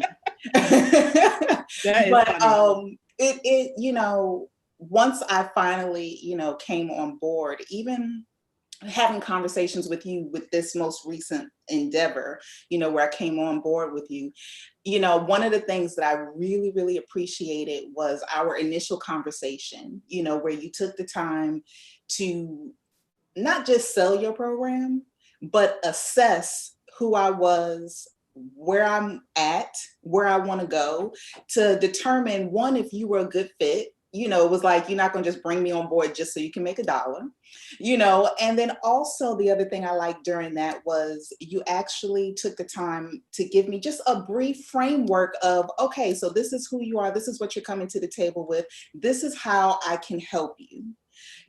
And so I really, really appreciated that. And then even once getting into the program, really, I really appreciated you and your team and how you worked with us step by step. I know other people have said it before, but that is just so important because when you've never done something and you're stepping out of your comfort zone, it's really, really imperative, I think, sometimes that you have somebody who can walk you through some things, because developing webinars I mean, when you see the end result and you're just watching somebody's stuff, oh, I can do that. I've been training, I've been training, I've been doing workshops, seminars, that's nothing new. But in the webinar space, it was new for me. So for you to walk me through and take me from what seemed like an overwhelming project to, because me, I'm like, wait, let's break this down. We got to slow down. Slow down. Okay, so what do I need to do next? Okay, so for you and your team to really take the time to walk me through the process and answer my many questions, because I'm a woman of many questions. Probably too many for my own good at times. You don't have to tell the world. You don't tell the world. I'll tell you. Probably too many for my own good at times, but for you, really, in all sincerity, for you to take the time to constantly go back and answer my questions and walk me through things, truly appreciate it. Truly. Thanks. Well, thank you. Well, and the reason why, one of the things a lot of people say is, and this is not even just in the program, just period. You hear people talking, I almost called a name. A lot of people say, well, I don't feel comfortable selling because my program is not created. Mm-hmm. And so what we did with you was you knew you had a framework of what you were going to go over in your program. Mm-hmm. Mm-hmm. And I try to explain to people that you can actually pre-sale or enroll people into your program and deliver the content live. Mm-hmm. And that's exactly what you did. Well, you ended up, I'm sorry. No. You ended up having a one-on-one client. Yes. But it's not like you had I had some pamphlet of what you were going to talk about every single call. No, I didn't. And actually, the one-on-one client came about also when I just did, I was on a virtual networking meeting and I did a 20-minute spiel about leadership. And, for confidentiality purposes, I don't reveal client names, but this woman who's never met me before up in New Hampshire, and I'm in Georgia, reached out to me and said, "You're the one." I was like, me? I'm a woman. She said, me? And so, no, but in all seriousness, it was humbling, but it was exciting all at the same time. And like you said, I'm like, even though I had some framework, I'm like, wait a minute, this woman is about to pay some real money, and she needs more than just, oh, how you doing today? And, but the one thing I love about your experience is, you did it. I remember you being on one of our calls and you were like, I got a sales call. You like, what am I supposed to do now? I'm like, you take the call. And, and so again, it goes back to the fact that you had a framework, you took the script, you made the script your own, but you got on the phone afraid. You had no idea what was going to be the outcome, but you got on the phone, you did it, you took the steps, you implemented, and you collected the cash. Mm-hmm. She paid in full. She did. She did. Right? She so paid it's possible. Yeah. And that's it was like she was anxious to pay before I even finished describing the program. She was like, okay, so how do I pay you? Mm-hmm. But here's another thing. Skype account ready. I was getting ready to say, you had your payment system ready. Mm-hmm. Some people are like, well, I can send you an invoice. And then they wait 3-4 days and then they go drive themselves crazy because they don't know if the person really gonna do it. And so you had everything ready to make a sale. And a lot of people miss that because they're so busy spending all their time creating the curriculum when they should be out there having the conversations, getting on the stages and getting in front of the people. Like that's the key thing about your opportunity, your experience, your journey that I want people to get is that you can actually sell it, then surface it. And you knew going into your conversations that you could help them be transformed. And that's all that matters. At the end of the day, if you know that you have a solution to somebody's problem, and if you know that you can help change somebody's life, that's all the confidence that you need going into a new relationship with a client, into into a sales conversation, to be quite honest. Like, that's all you really need, in my personal opinion. I could be wrong. No, no, I think the confidence is definitely important. Definitely. If you don't believe in you and what you're doing and what you're trying to present, why should anybody else? Say it again. If I'm sitting up here saying I'm your transformation expert, and I'm like, well, I think I can help you, maybe. So no, I am your transformation expert. If you want to get from point A to point B, you need to call me. So but you have to really, and it has to be more than just talk, because people can sense on the inside whether or not there's something missing, or whether or not you're lacking the confidence. So it really has to be a lot of the internal work. And that's part of what I do with my coaching. Like, I believe that everything that you teach us to do is extremely important. But I also believe that if we don't do the internal work, everything that you teach us to do is null and void. Because, okay, I'm sorry. Go ahead. If you don't say it, I'm gonna say it. So I'm gonna let you say it. And I was like, one of the things that I was thinking about was there has to be a shift in our mindset.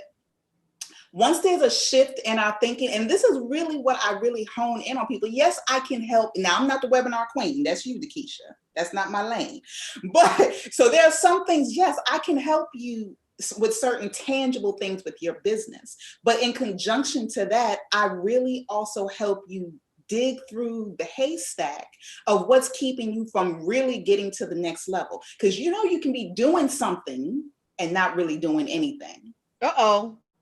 And I tell people what? Girl, what you say? And I tell people that because, real quick, I tell this story about a girlfriend of mine back in the day. Now, I started my business a long time ago. And when I started, probably like in 2005, I had written books, had my first conference. I was living in Atlanta then. I had my first conference. 100 people paid for my first conference in the ATL. I was doing big things, right? So I had a girlfriend of mine who told me, you know what, Monifa? And it's a true story. She said, you're really not doing nothing. That's the look I had. Oh, no, she didn't. What? She said, you really aren't doing anything. And she told me, with all of the gifts and talents inside of you, you're not doing anything. And so it wasn't that I know she wasn't saying I wasn't making an impact, but in my head, initially, I had an eyebrow raised, like, well, what have you done? Like, was your book? Where's your book? Where's your conference? That's what went on initially in my head. This is why we need an internal. But then I sat back and I thought about it, and I said, you know what? She was right. Mm-hmm. And I remember, I promise you, I went onto Facebook a few days later and I posted and I said, people think you're fearless because you have done what they have yet to do. But only if they knew the fear you had, if you were to do what you were truly called to do. God almighty. Woo! Yeah. And so, it was true. It's like everything that I had done, by the grace of God, everything that I had done, I was operating in my comfort zone. Mm-hmm. People say, okay, you're a good writer. Okay, well, great, but it's nothing big, hey, okay, thank you, putting on a conference. Yes, it's a lot of work. Yes, it's tedious, but it's like, okay, I enjoy this. I'm in my zone. I'm in my lane, but when you start talking about what you really called to do, people don't really know what really goes on inside of you. So I know firsthand what it's like to have to push through the fear, and how you can be doing something but not really doing anything because you're not. Girl, that's a word all by itself. Like that is a word all by itself. And I tell people, yes. I say it one more time. You could be doing something and not really doing anything. And then, you know, and I tell people, yes, we are still friends to this day. And I tell now she wants royalties on the story. I'm like, no, you can't get royalties on the story. I gave you that story. So send me my commission check, please. Thank you. No, I love that. You know, and it's true, because I really tell people, and I know we're about to close, but I tell people, if we operate in fear, that not only keeps us stuck, but it keeps us and those that are attached to us stuck. So when we look at other people and say, why are you not doing nothing? Well, is it possible they're not doing nothing because you're not doing what you're supposed to do? Oh, you know, and that's huge, because I always say to you guys, there's somebody waiting to work with you. So if you're not investing in yourself, if you're not developing yourself, if you're not bettering yourself, then you're doing a disservice to the people that's waiting to work with you. Exactly. Because you're not making yourself better so that you can serve them. Oops. Is this how we closing out the Get Ish Done Summit? Come on, somebody. Y'all better go ahead now.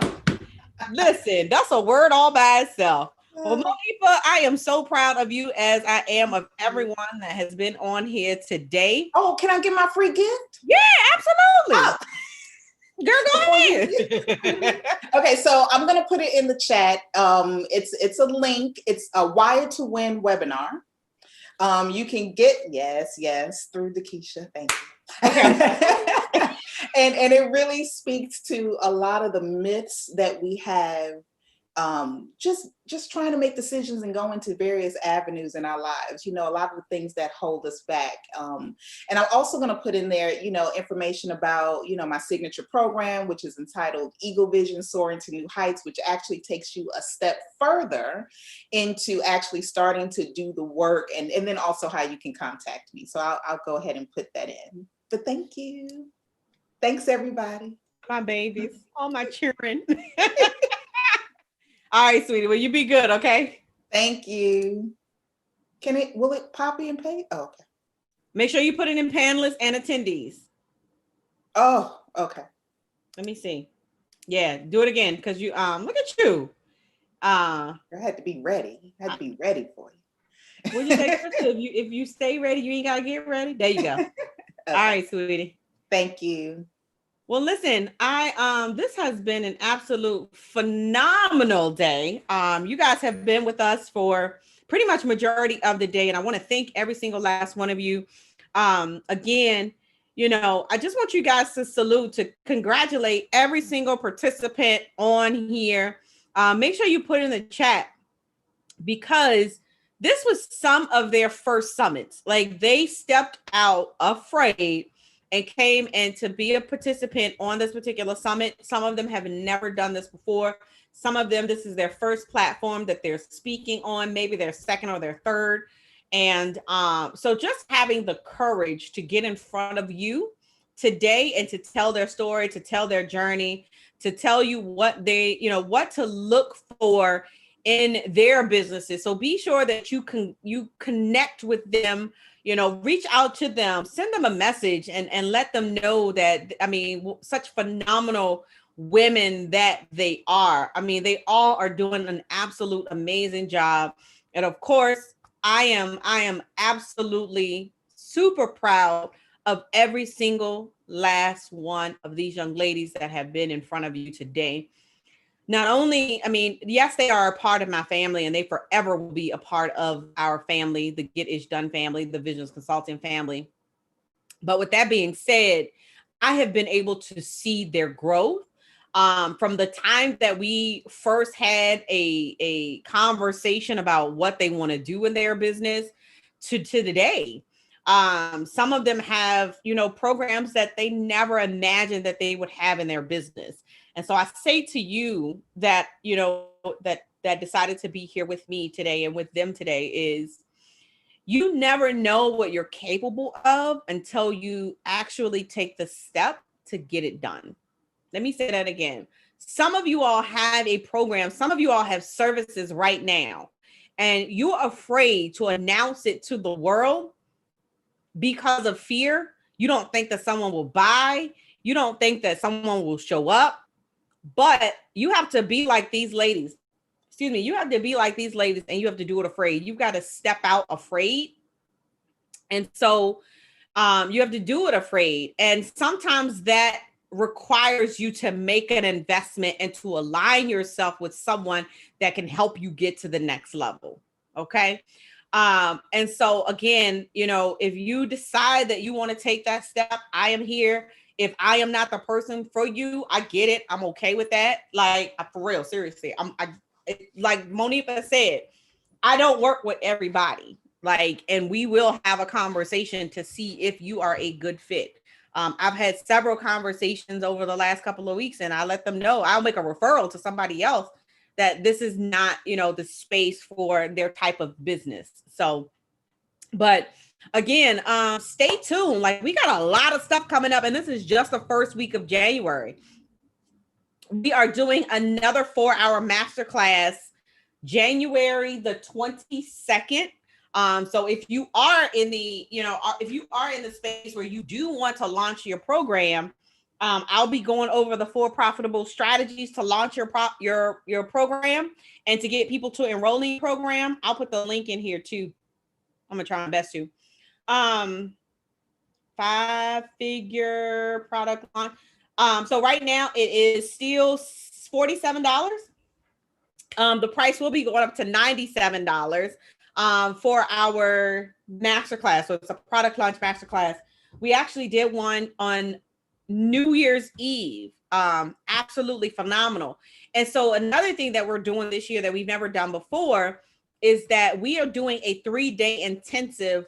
It's March 25th, 26th, and 27th, where if you don't have a funnel, you can come be a part of our intensive, our 3-day intensive, and get a complete funnel done for your business. So that means you will have a way for people to come in your ecosystem, meaning that they get to opt in into your list.